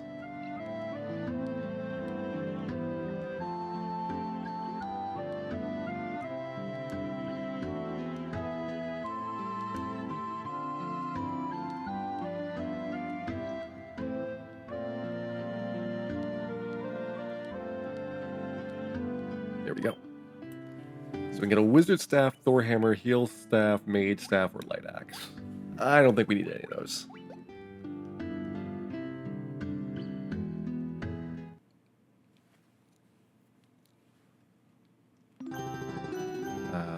I guess we'll do the end. Save me some ethers.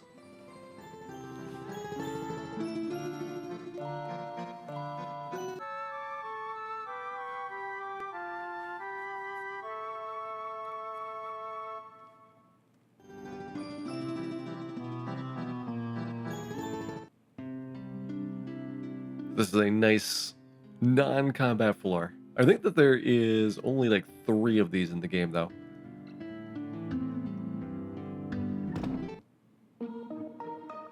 B20, time for another boss.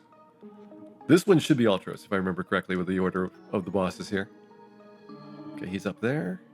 I don't think he has an item in a treasure chest. We just did our inn, so we are already at full health.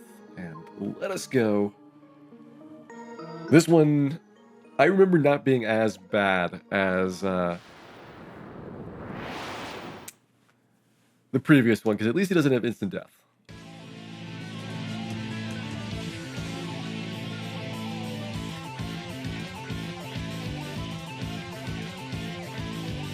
Hey, Dinner Ice, welcome in. Okay, so we're gonna start off with Giant's Glove. Heal Aga in case he gets an attack in, and you guys are gonna Protera. Physical attacks, I want to say, are like the real thing to watch out for this guy.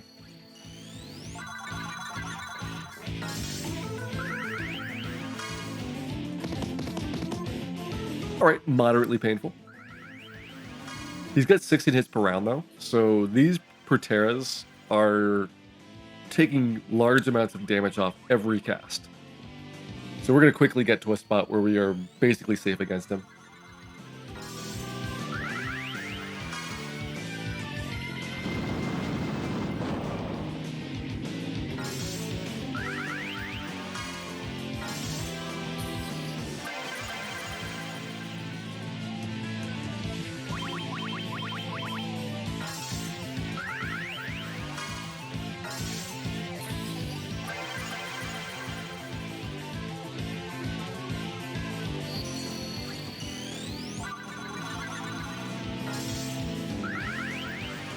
Funny story from Final Fantasy VI. I had the early version of the game with the sketch glitch, and my copy was so easy to corrupt that the required fight when you get Realm and you're supposed to sketch Ultros to end the battle would crash every time. So I actually couldn't do the intended way to solve it, and I had to kill him with damage. And there's, like, if you know speedrunning, there's actually really good ways of doing that. But if you don't know about breaking rods to do lots and lots of damage, that's a really, really hard fight to do with physical attacks.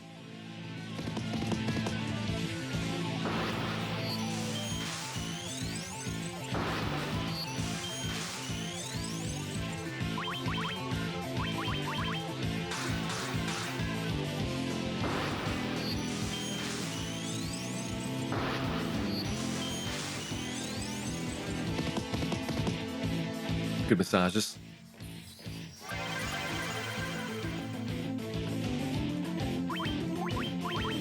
I don't even think we need Hilaga now.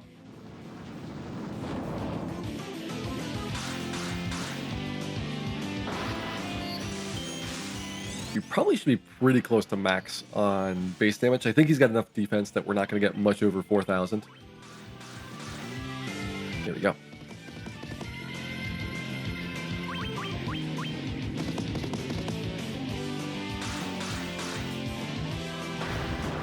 Got him. Alright, so Ultros is going to give us the Rune Staff, which I believe will increase Dan's intelligence. And give him another multiplier for Hilaga. Here we go. Even though this is a great item for casting Hilara. Let me check intelligence while I'm doing this. So Dan's right now at 29. He's about to get a multiplier. Oh, we probably can't give him a wizard hat. At least not for bosses. Yeah, 39. So that's plus 10 for that Rune Staff. I will definitely take that. And then speed plus. Do I want to be super fast? I think... Do I want Dan to be fast? Probably. Max MP, definitely Dan.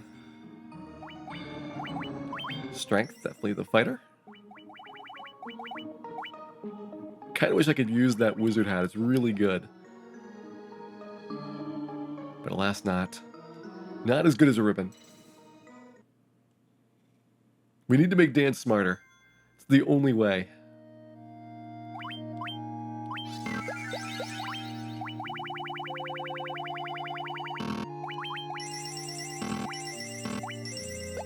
This is a fun floor where you get a little bit of a story about a lot of enemies that you fought earlier in the game. So here's the ghost, not the Dia. We did Dia so hard on those guys. Black Knight, that's the bad man. Clay Golem, that's the mud golem. There's the skeleton. I don't think we ever fought any skeletons during the night. The Sahag. I hate the Sahags. They're so fast. Really tough to run away from in the early game. There's the bull.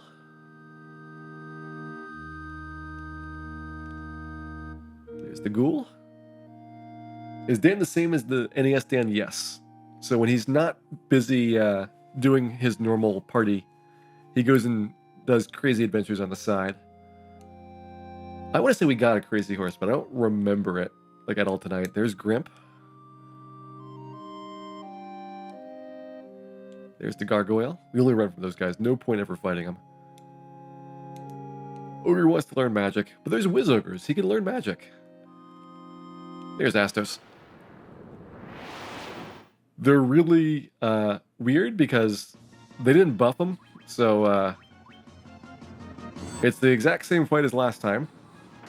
And we are a little bit more powerful than we were last time. There he goes.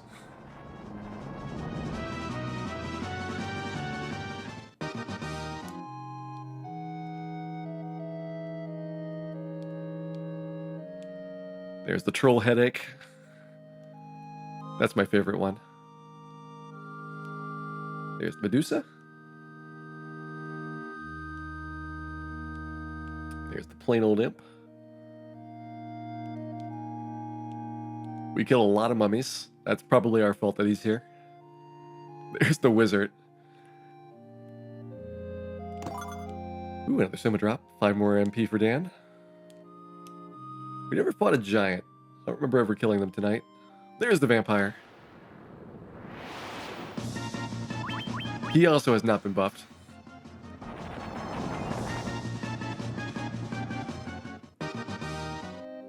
I don't really understand why the vampire lich servant relationship was there. It seemed like he was just kind of hanging out. And Dark Wizard, this is mage. Luckily in this version, they made him have like a 90% chance of getting a preemptive. Like you get a preemptive. So it's super easy for the fight.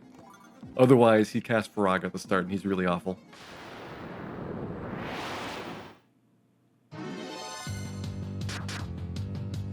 We're starting to get some of the new enemies. So Knocker is actually from Final Fantasy 6. No, Final Fantasy 4. He's in the Lunar Subterrane. Oh, I hate this one. Redhead kid. So the doors in this place make no sense. And you're going to have fun trying to find out where to go. Oh, wow. We actually got him. That was fast. Now I need to find how to get back, because it doesn't loop in a way that you might expect. I kind of remember this one to this one. Wow, that was super fast. Perfect. I've had playthroughs where I spent like 10 minutes on that floor.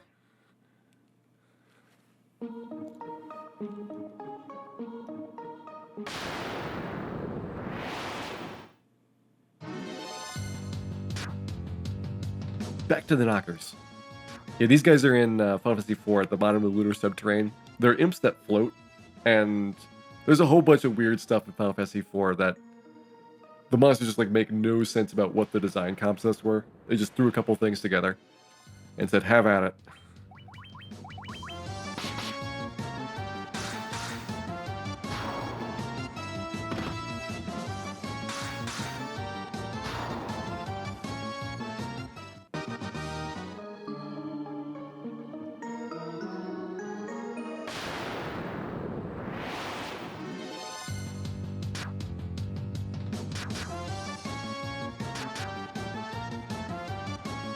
Best instant death animation. The other ones are pretty good. I gotta say that those were really nice when he runs across the screen and slashes everybody in half.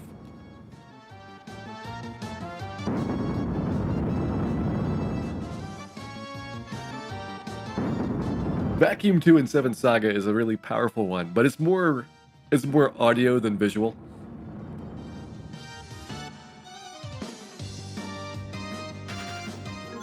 Those are some really hardcore mana cores there.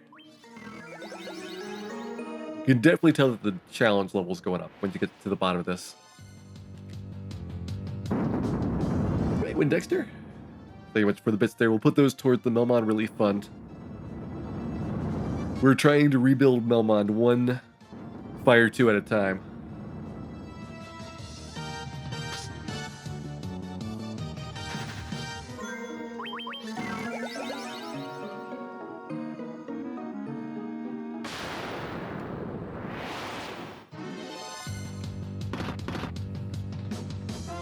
We killed these guys last time. I think I could actually run relatively quickly.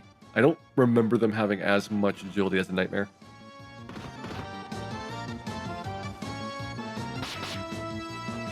What happened to the Ruby Jack Addiction Fund? I mean, it really wasn't working. Let's be honest. There was too many Titans, too many rubies. We couldn't help them all.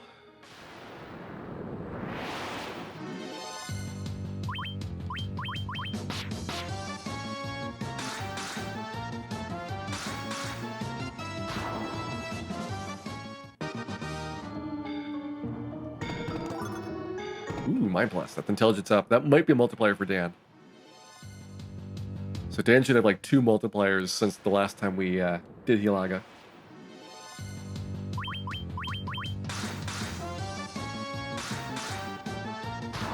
That guy's got a lot of health.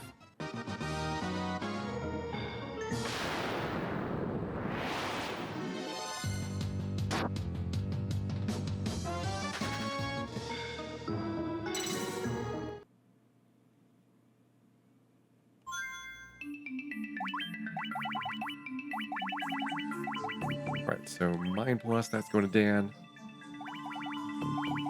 So drop that's going to Dan. I remember when I first played Seven Saga. I got it when it first came out. And I think like the summer after it, I maybe spent like a full month beating that game. Like the first time I did it, I picked, I want to say I did the order of Asuna first. And I got to Lux in the fight against the other apprentice. And since I was relatively high leveled, Lux basically could one-shot me with Laser 2, or whatever magic that the apprentice was using there. And it's like, all right, I tried it like 30 times. I just gave up, and it's like, it's only like 20 hours in. I'm just gonna start again, and this Lux guy was really amazing, so I'm gonna pick him, and that way I'll have no problem. And I got back to the apprentice fight, and I was fighting Asuna, so it's basically the mirror match of before. And of course, Asuna one-shots me because the apprentice is just like absolutely able to crush you. But that one, eventually, I got successfully through it. I think I ended up with like Lux and Valsu, or no, Lux and Ledges. I want to say was my my team through there.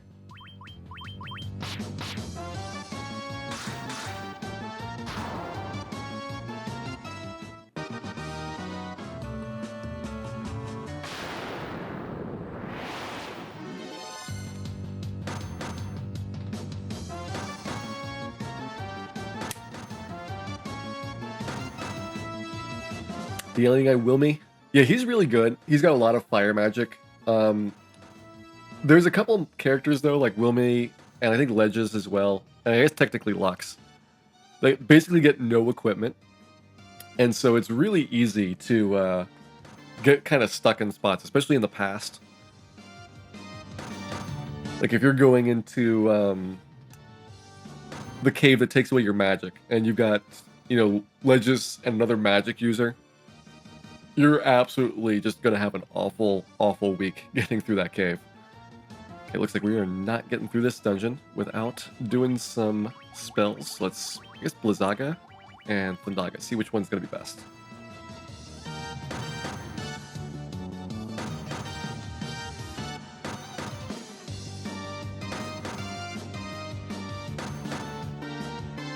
In the end, though, I actually had a lot of fun with Seven Saga. Probably because, when it came out in the 90s, you don't have a lot of video games. So if you happen to get a bad one, too bad, you're playing it. So you get attached to it, flaws and all. And eventually you'll kind of get a lot of nostalgia for it as well. But I think anybody that didn't play Seven Saga when it first came out probably is not going to really enjoy it.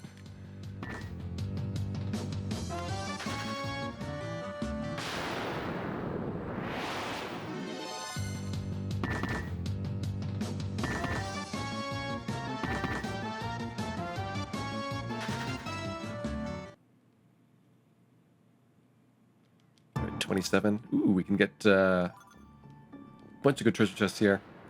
This one is kind of a story floor. It's got a predictable layout, and there is a king and queen up at the top. I want to say it's like Pharaoh and Night Queen or something. In any case, you just kill 2 random weird custom NPCs and get a bunch of junk.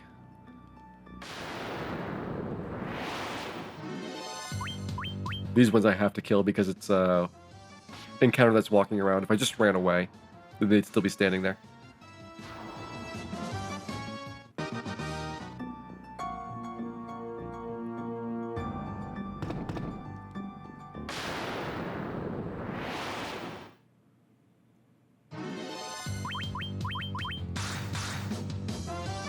Playing Secret of Mana instead of 7 Saga, I think would be a winning move. Luckily, I had 7 Saga, or Secret of Mana as well.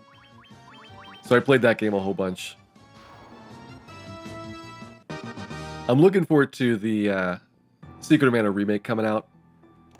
I'm not going to buy it day one because I've been somewhat disappointed with a lot of Square remakes in general, but it looks really good.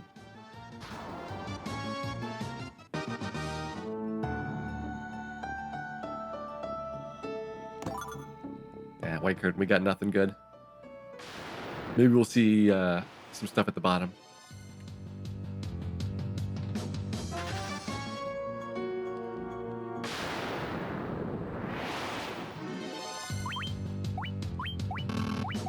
Should be able to kill these guys with harm spells. I want to say that they are regular undead monsters. I wouldn't put it past them in this dungeon, though, to completely mix things up for no good reason.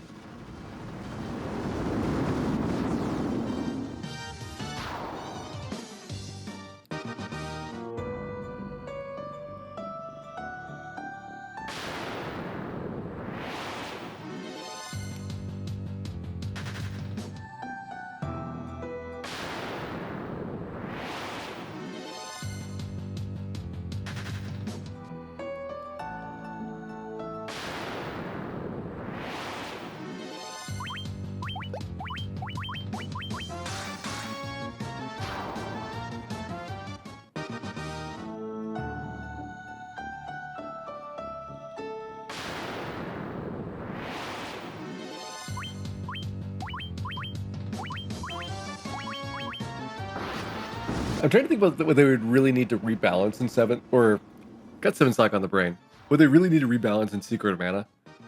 There's a couple of spots where I wish the leveling was smoother, like having to just cast spells over and over hundreds of times to level them up. That was something I could do without. Ooh, another Mega Elixir. So if they improve the way that weapons and spells evolve over time, I'm all for it. The bosses, though, they don't really have much that I would say is like deeply flawed. Like some of them are a little bit tough the first time you fight them, but it's more about like learning the tactics to not get like absolutely mauled by them.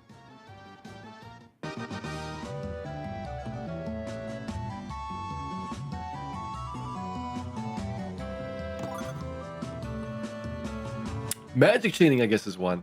That was like a mechanic that was hard to figure out at times, because it didn't really give you a lot of feedback about whether you were continuing a chain or what's going on. Seiken Densetsu 3 kind of had the same problem as well.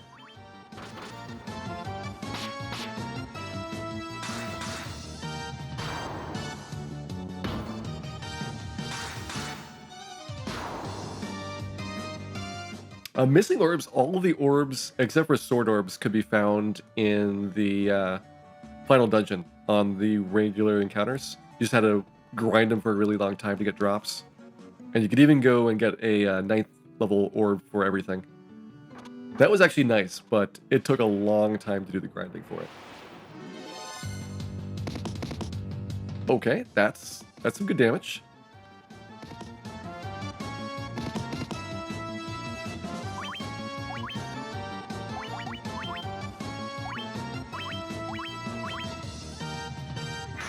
And Dispel. Wow, these guys are pretty interesting.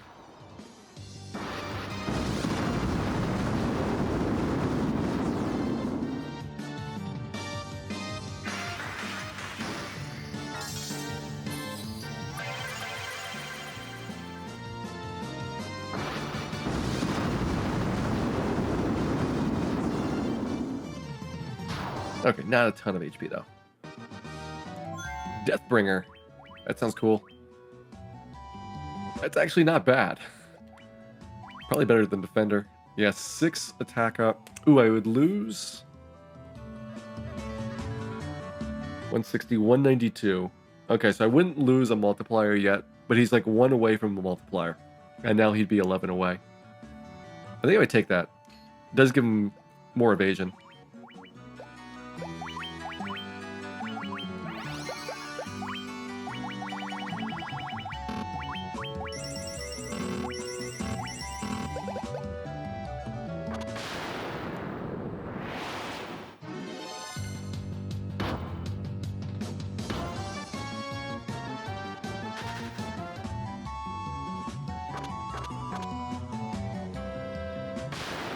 The Sega Densetsu Collection, that's on the Japanese eShop for the Switch, right? And I want to say that the Switches are like region free, and you can just move them around like the PS4 as well, so that if you want it, you can get it.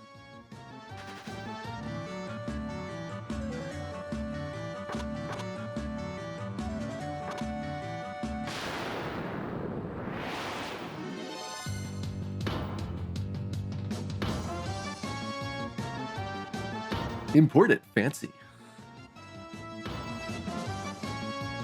You can have your Seiken Densetsu with your fine imported cheeses and wines.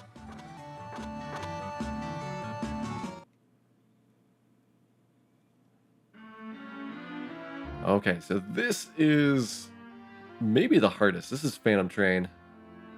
And basically you're in kind of like Melmond. I'd say this might be a little bit nicer than Melmond, but it's close.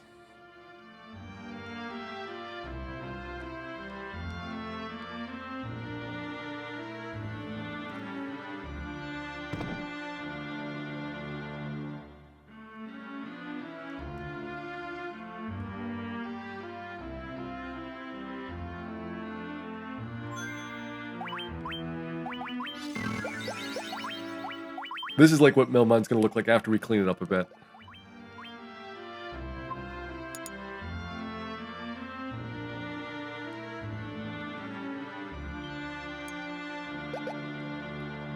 Alright, here we go. This one I can imagine taking more than one try, but we'll see how it starts off. Actually, you can maybe white robe and do something useful.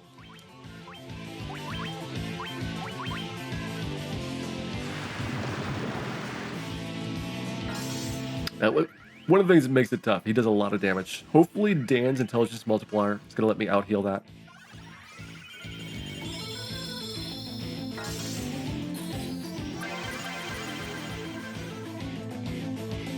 Not quite enough. Let's do some Giant's Tonics. I do have a good stack of them. If I can find where they went. There we go.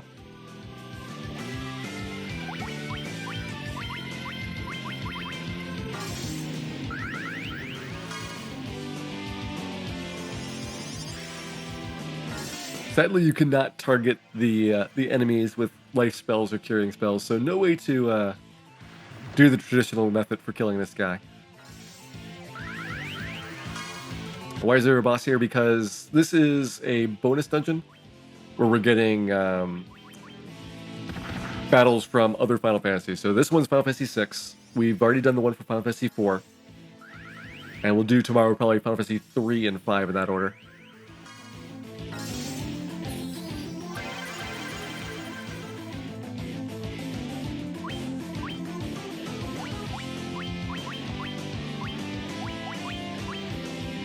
I catch up with you. You can Protera again. Trust me, I wish I could suplex this train. Dan would be suplexing left and right if he could.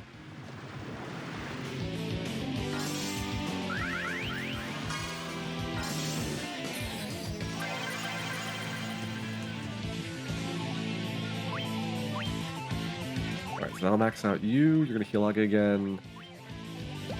Actually, let's have you Curaga. Dan, you're going to Curaga yourself. I'll try to catch up a little bit.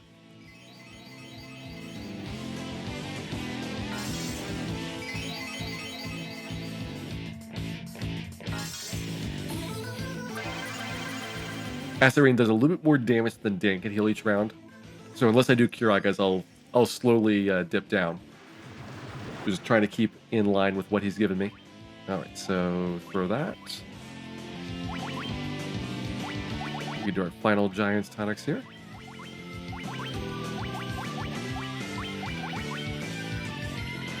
Did I watch the opening movie for the Secret of Mana remake? Yes. I thought it looked really good.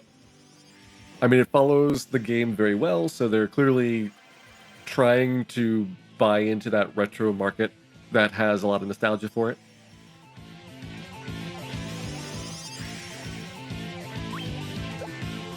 Alright, now let's start doing Giant's Gloves. Unfortunately, I let my HP drop a little bit more than I wanted. So it'd be really good if he actually did a physical attack here this round.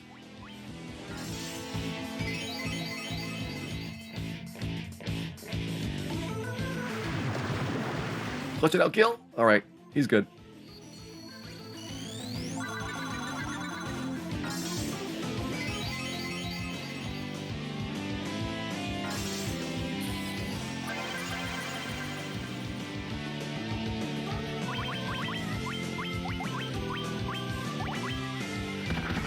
I'll basically just alternate between Kiraga, the top two characters, the bottom two characters. It'll mostly be the fighter doing Giant's Gloves on himself, so it'll take a while to get the buffs up.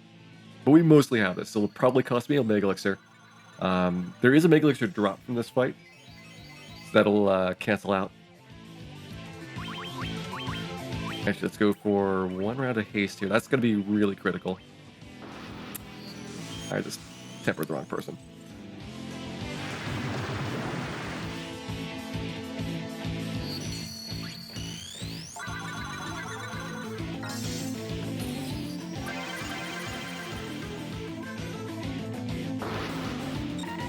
Okay, we did haste the correct person at least. Okay, you're gonna go Kiraga here. All right, 2,000 damage. That's good. 2,000 I can work with. Dan's all distempered now. Gonna be tough getting him back to bed.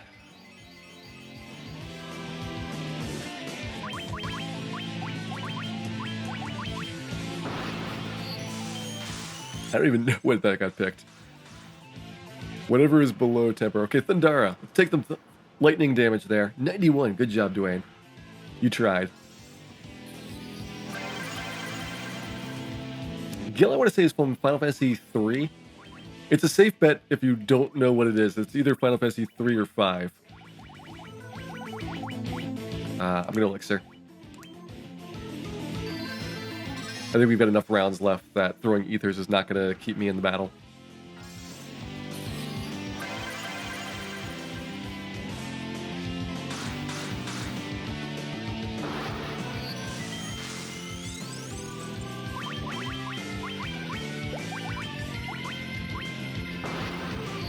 But now that we got him on lockdown, should be good.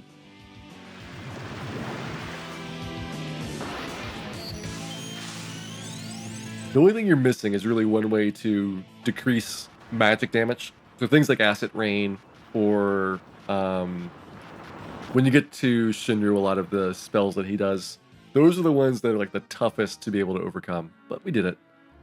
One Mega Elixir for our troubles.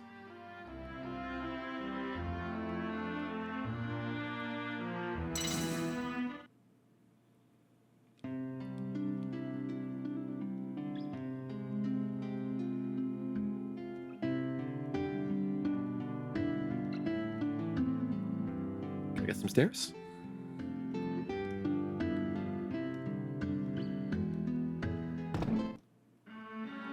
There we go. All right, 30 floors down, 10 to go.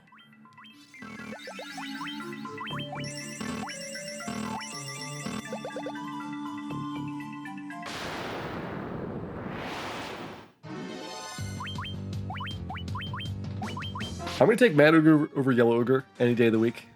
That at least is trying for the concept.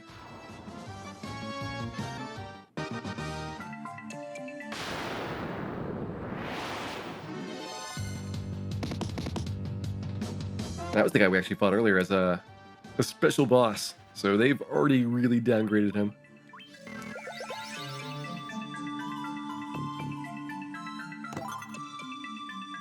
Tributh is pretty good. Last time I ended up killing these guys because I don't remember successfully running. We'll give it one try. Hey, Tadaba. Yeah, the Whisper Wind is really long. 40 floors is going to really test your kind of endurance for it. But the good thing is you only have to do it once.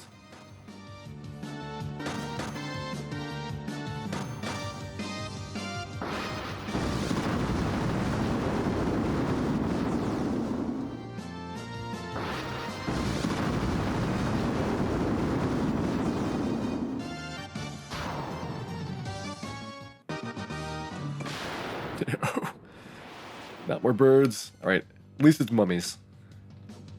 We know what to do for mummies.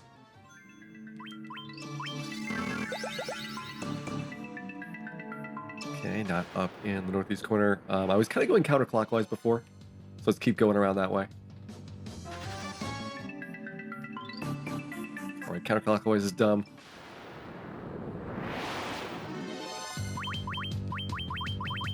But it won't stop me.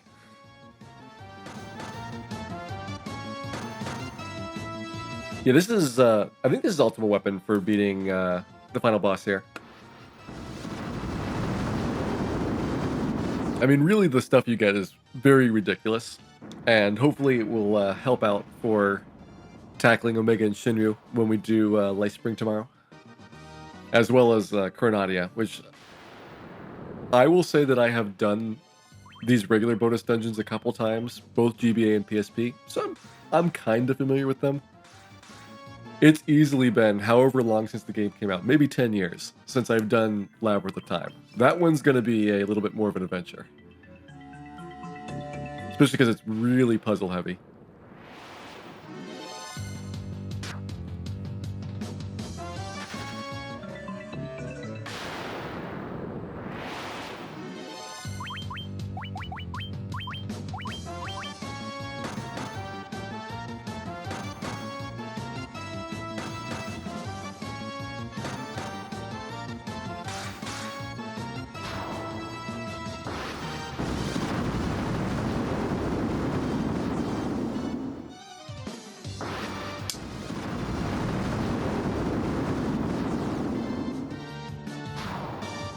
The good news is I think we are through all of the floors I remember as being particularly obnoxious. So I want to say we're mostly going to have straightforward dungeon floors. Potentially dungeon floors completely stuffed full of birds. But dungeon floors nonetheless.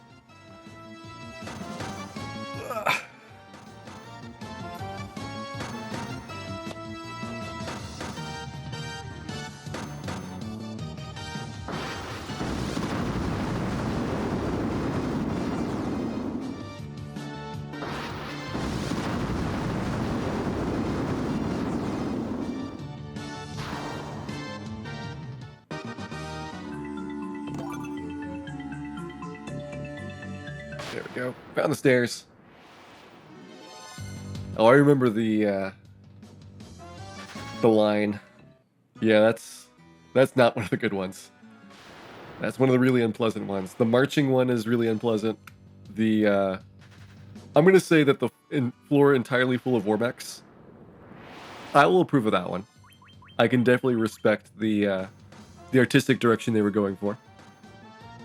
What does Golden Apple do? Golden Apple increases your max HP by 10, Silver Apple by 5. So I'm going to probably give that Golden Apple a Gil.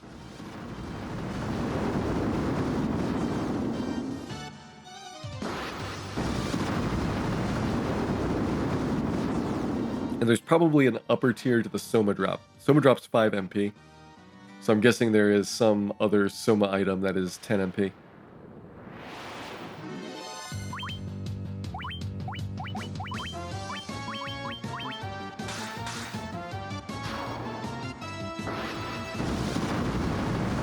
I can't promise that we'll get it, because the floors in Labyrinth of Time are randomly picked. You don't get all the floors. But if we happen to get the floor entirely full of Warmechs, that's going to count as my Warmech for the run. I think there's another floor that also has some Warmechs, but it's not as many.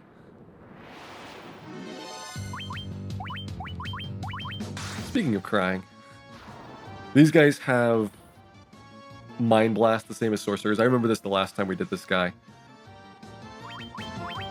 I don't think they have insta-death or anything, but the all-party paralysis is still not fun.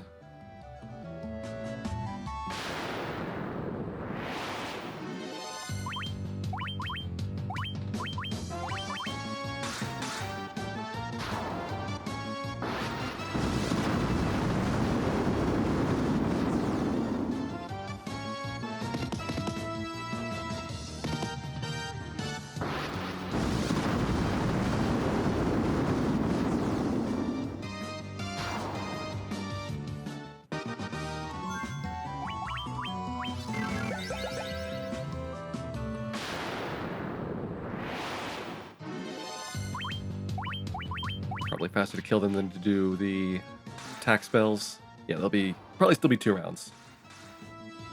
All these funny colored swords. I know the black one that Dwayne has is Deathbringer. We got that one as a random drop. Kiku Ichimonji, that's the other one we got. That's right. Kiku Ichimonji, you can actually get as a random drop on Kraken. And I've gotten it in a couple of speedruns before. But that's the guaranteed one that you get. Oh, which one is it? It's not. Is it Rubicante? Does Rubicante give you Kiku Ichimonji and the ribbon? It was one of the Final Fantasy IV bosses.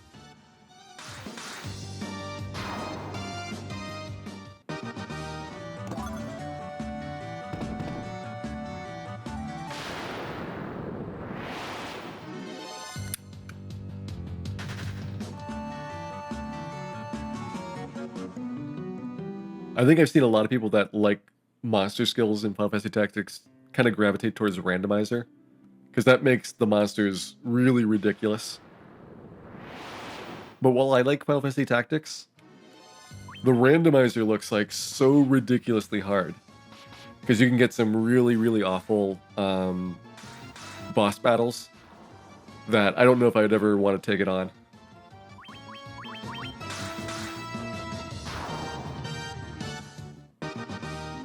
This one's pretty simple. Don't talk to any of the fairies. Some of them will max out your HP and MP, some of them will set to 1. And you can just ignore them all, because there is, all the way over here, one last fairy that gives you some stairs.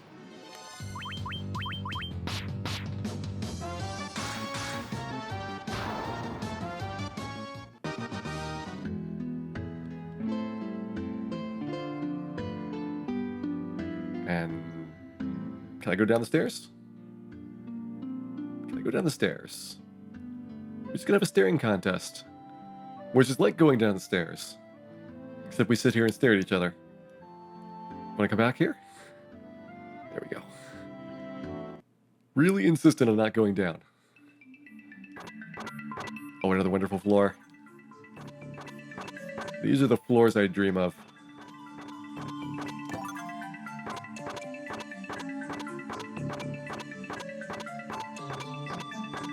She made it very clear that those were her stairs and not my stairs.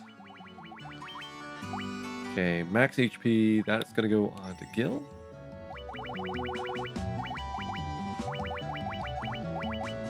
Stamina, we're giving those to Dan.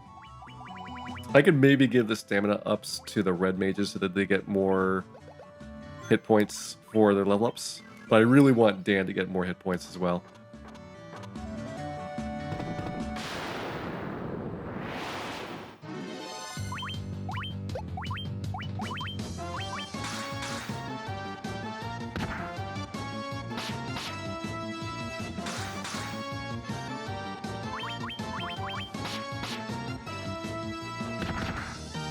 Okay, this dragon's got a lot of hit points. There we go.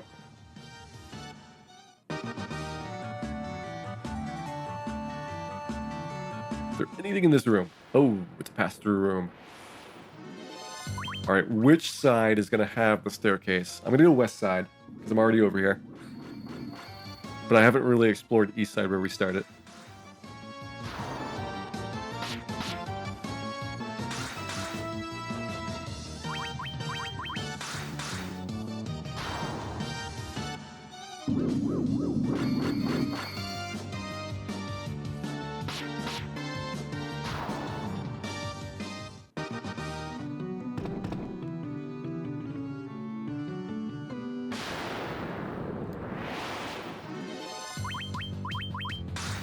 Most of these monsters are either unrunnable or very tough to run from at this point.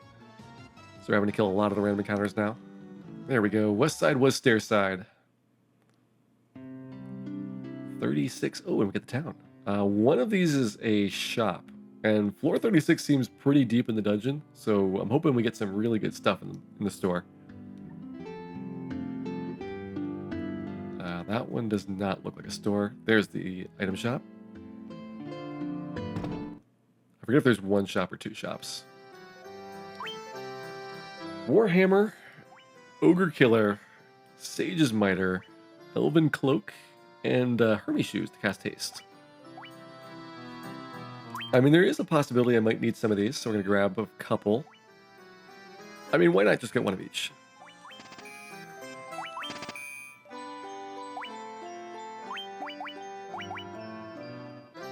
I want to say Elven Cloaks are strictly better than Pro Capes.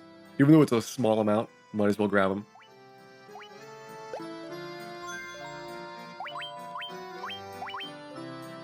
Yeah, those are nice. Alright, so just a little bit better in every stat.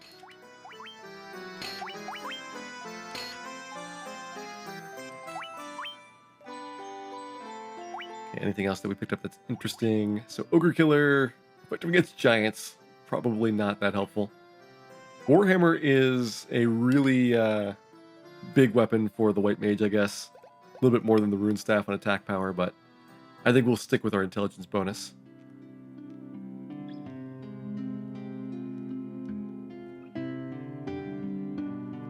Okay, there's the inn, which I think is also the exit out.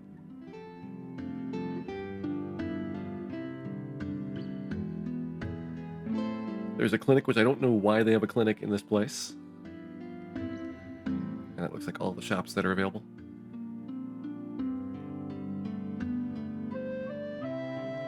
Those were decent. I definitely like getting the upgrade to the mages, even though it's like a very small amount. Like every little bit helps.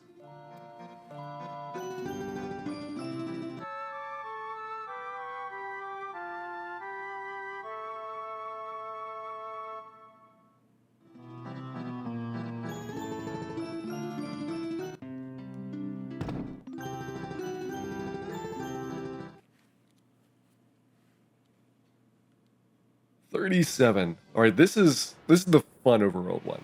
The one in Hellfire is awful. This one's really good. Like it's much more linear, so you don't really get lost looking for like your airship or things. And it's got this really cool background. It reminds me of the Final Fantasy VI floating continent a lot.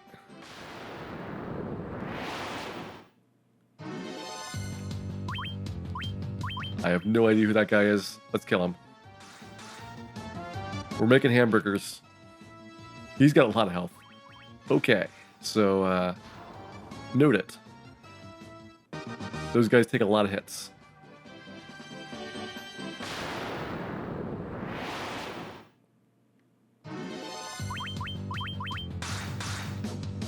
Better than Blue Troll.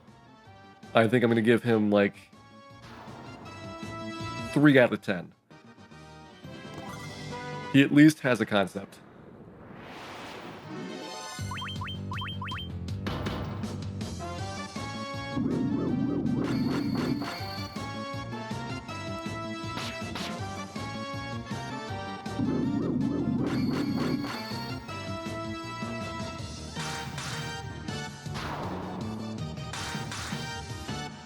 Alright, we do enough damage to Masmy to one shot, which is good.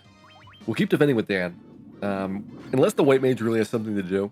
I like the defense command just to reduce the chance of a big hit coming in. A lot of the monsters here, they're starting to get respectable in their damage output.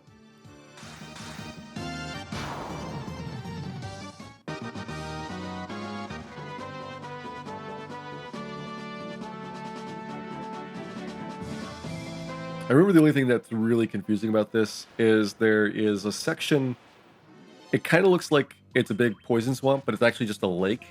And because of the sunset, it's got a really purple tint to the water. And I always thought that you're not supposed to walk on there because it's poisonous. But then it's just canoe.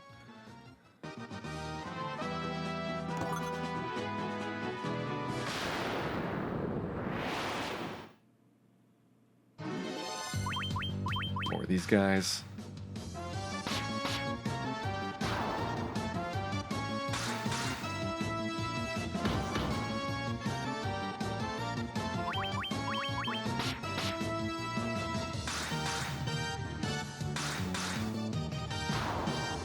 I mean, there might be grape sharks in the lake, and they've stained it grape flavored with their grape juices, but I have not taste tested it myself.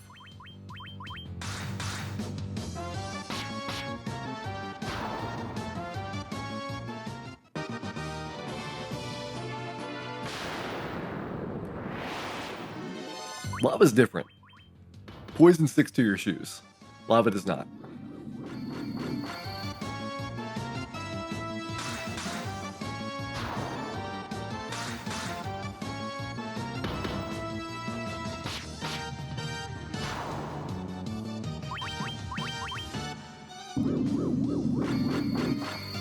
Well, almost coming up exactly on 6 hours now. That's my guess for how long it was going to take on night 1, which is to basically complete up to here. We'll probably be like 6:15 or so. There's Poison Lake.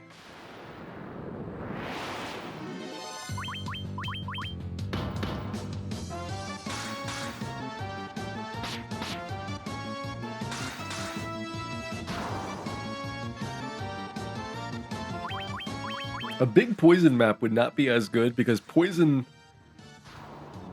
unless they did something custom for it, would still have a regular encounter chance.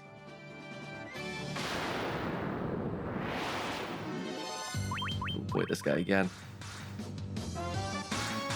I mean, if we don't have Tyro meat, this guy might be a nice substitute. A lot of muscles, somewhat vaguely beefish.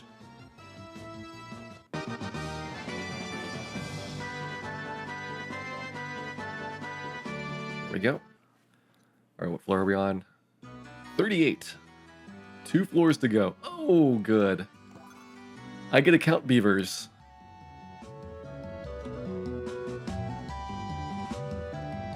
Well, old man, luckily for you, but I speak beaver. So 6 to the right, 5 to the left.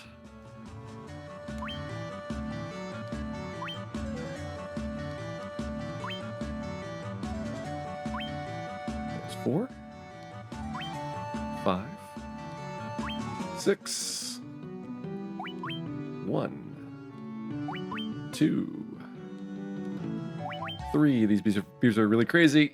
4. All right, I caught your beavers.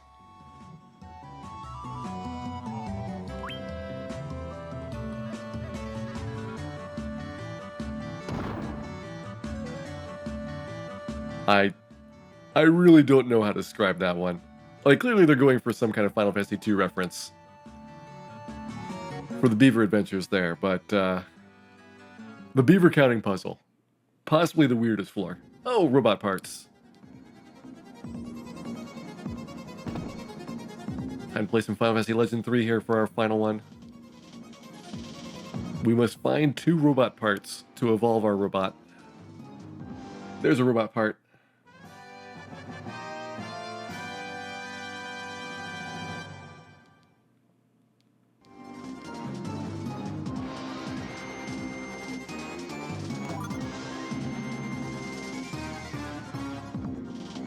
I know where the other one is, luckily. I want to say it's all the way up here, around to the top.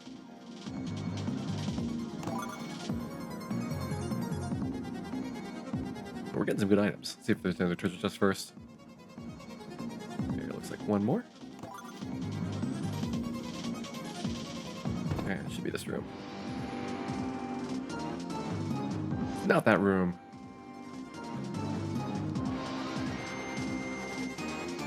There we go. We found our other robot part.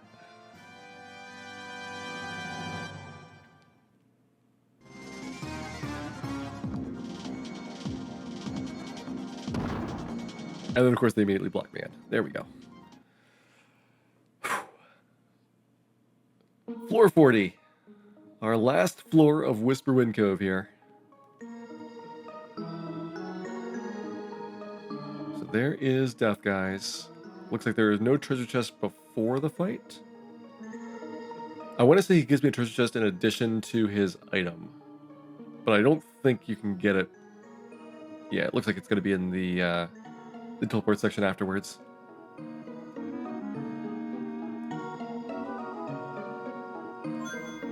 Let's see what goodies we found. So golden apple, 10 HP. I guess that's going to Dwayne as the current trailing character. Silver apple goes to Gil. Soma drop to Dan.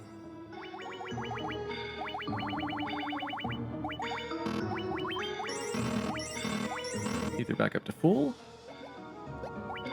We got our best gear on. And it's time to do a fight.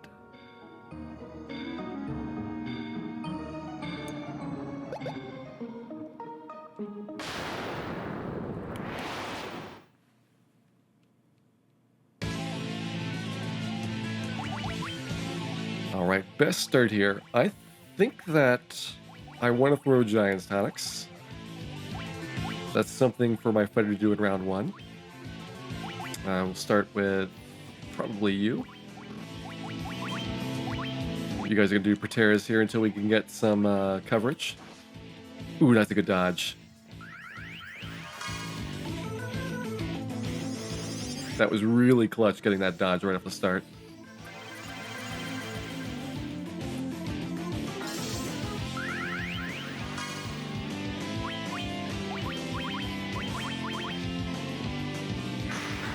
Dispel, not so good. Ooh, miss. Even better. Might have wanted to put the fighter in the back because of the Dispel concerns, but assuming we can keep him up and running, then that should be a pretty good start overall. We're going to do another round of Giant's Tonics here. Continue doing Proteras. I'm attributing all the success to our Elven Cloaks. That 1 or 2 extra evasion definitely is doing the job.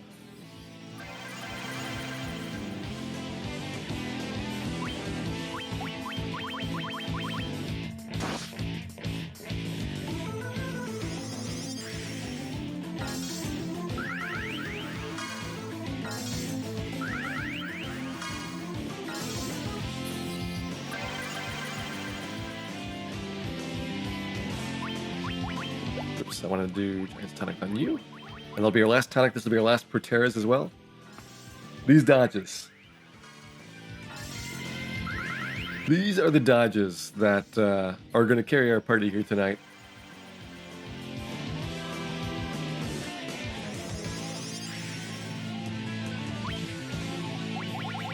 Switch over to Giant's Glove now.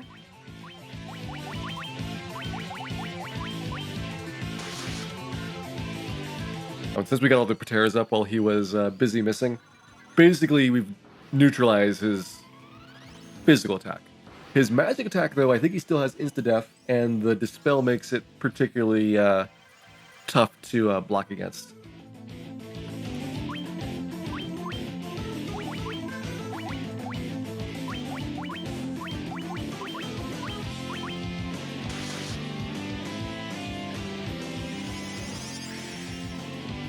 I'll get rid of those strength tonics. Not really useful. I can always buy a stack when we get back to the caravan.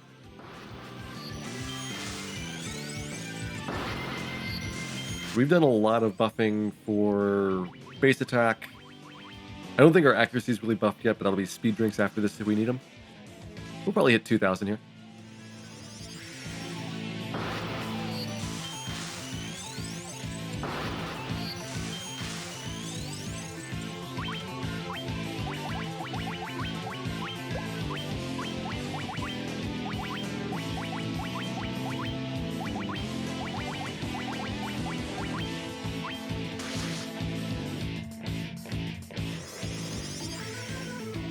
I think the tentacles might be his hair. It's kind of hard to tell. I'm trying not to be unpolite.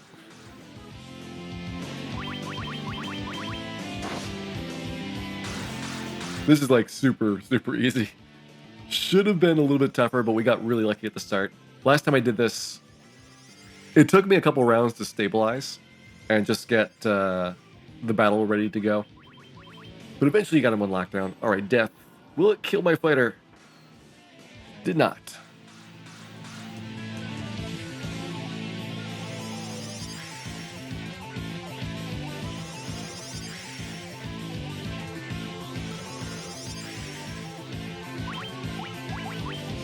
Probably not gonna get any faster now. Technically you get 2 hits faster, but we're doing pretty good.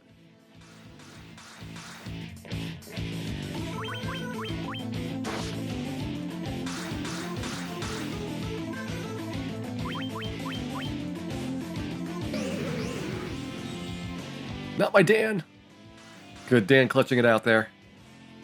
I would hate to lose him at this stage. We've been through a lot together, Dan and us. There we go. Whisper Wind Cove complete.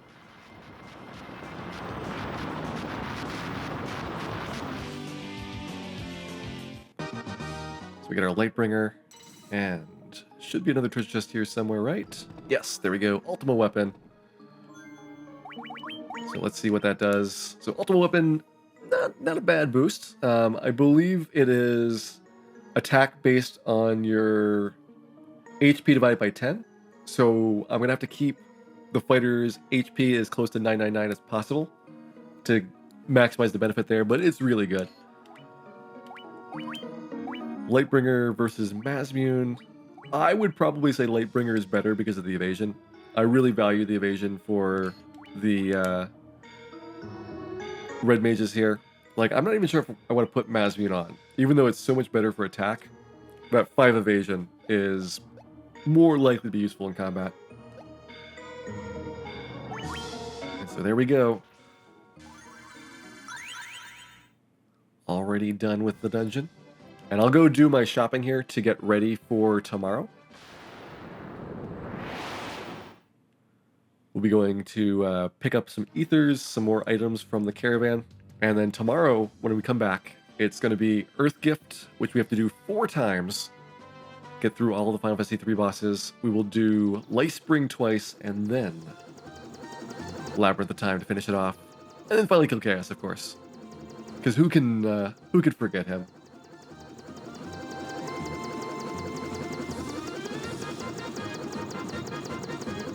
This side of Gaia. I don't think we used anything besides ethers and caravan items.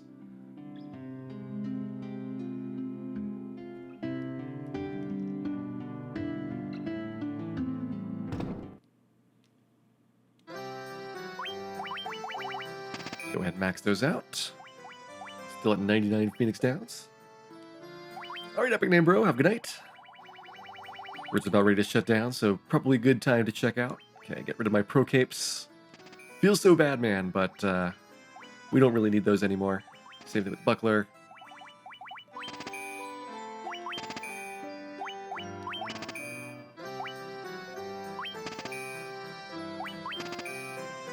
Curtains, white curtains. Echo Grass. No fangs anymore. No drops.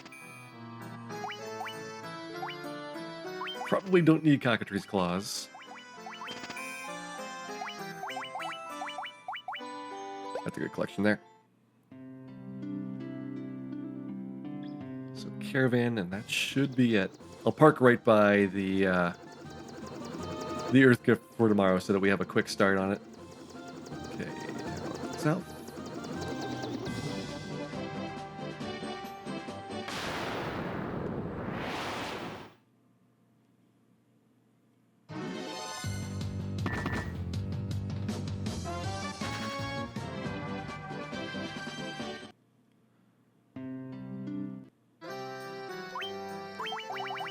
A lot of those, please. A lot of those as well. And for the remainder, we should have enough fairy tonics. I don't really think I need strength drinks or strength tonics or protect drinks, but I'm gonna need a couple just in case they turn out to be useful for one of the fights.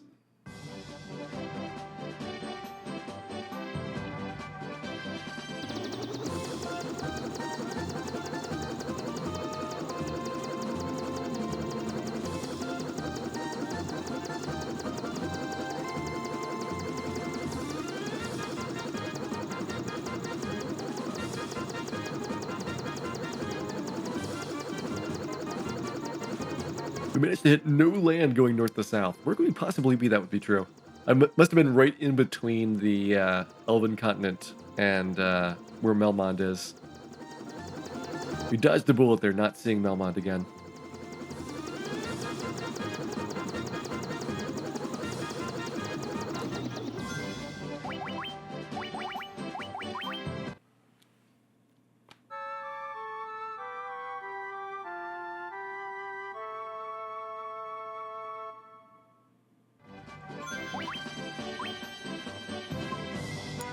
Save. pause our timer. That'll be where we pick up next time. So 7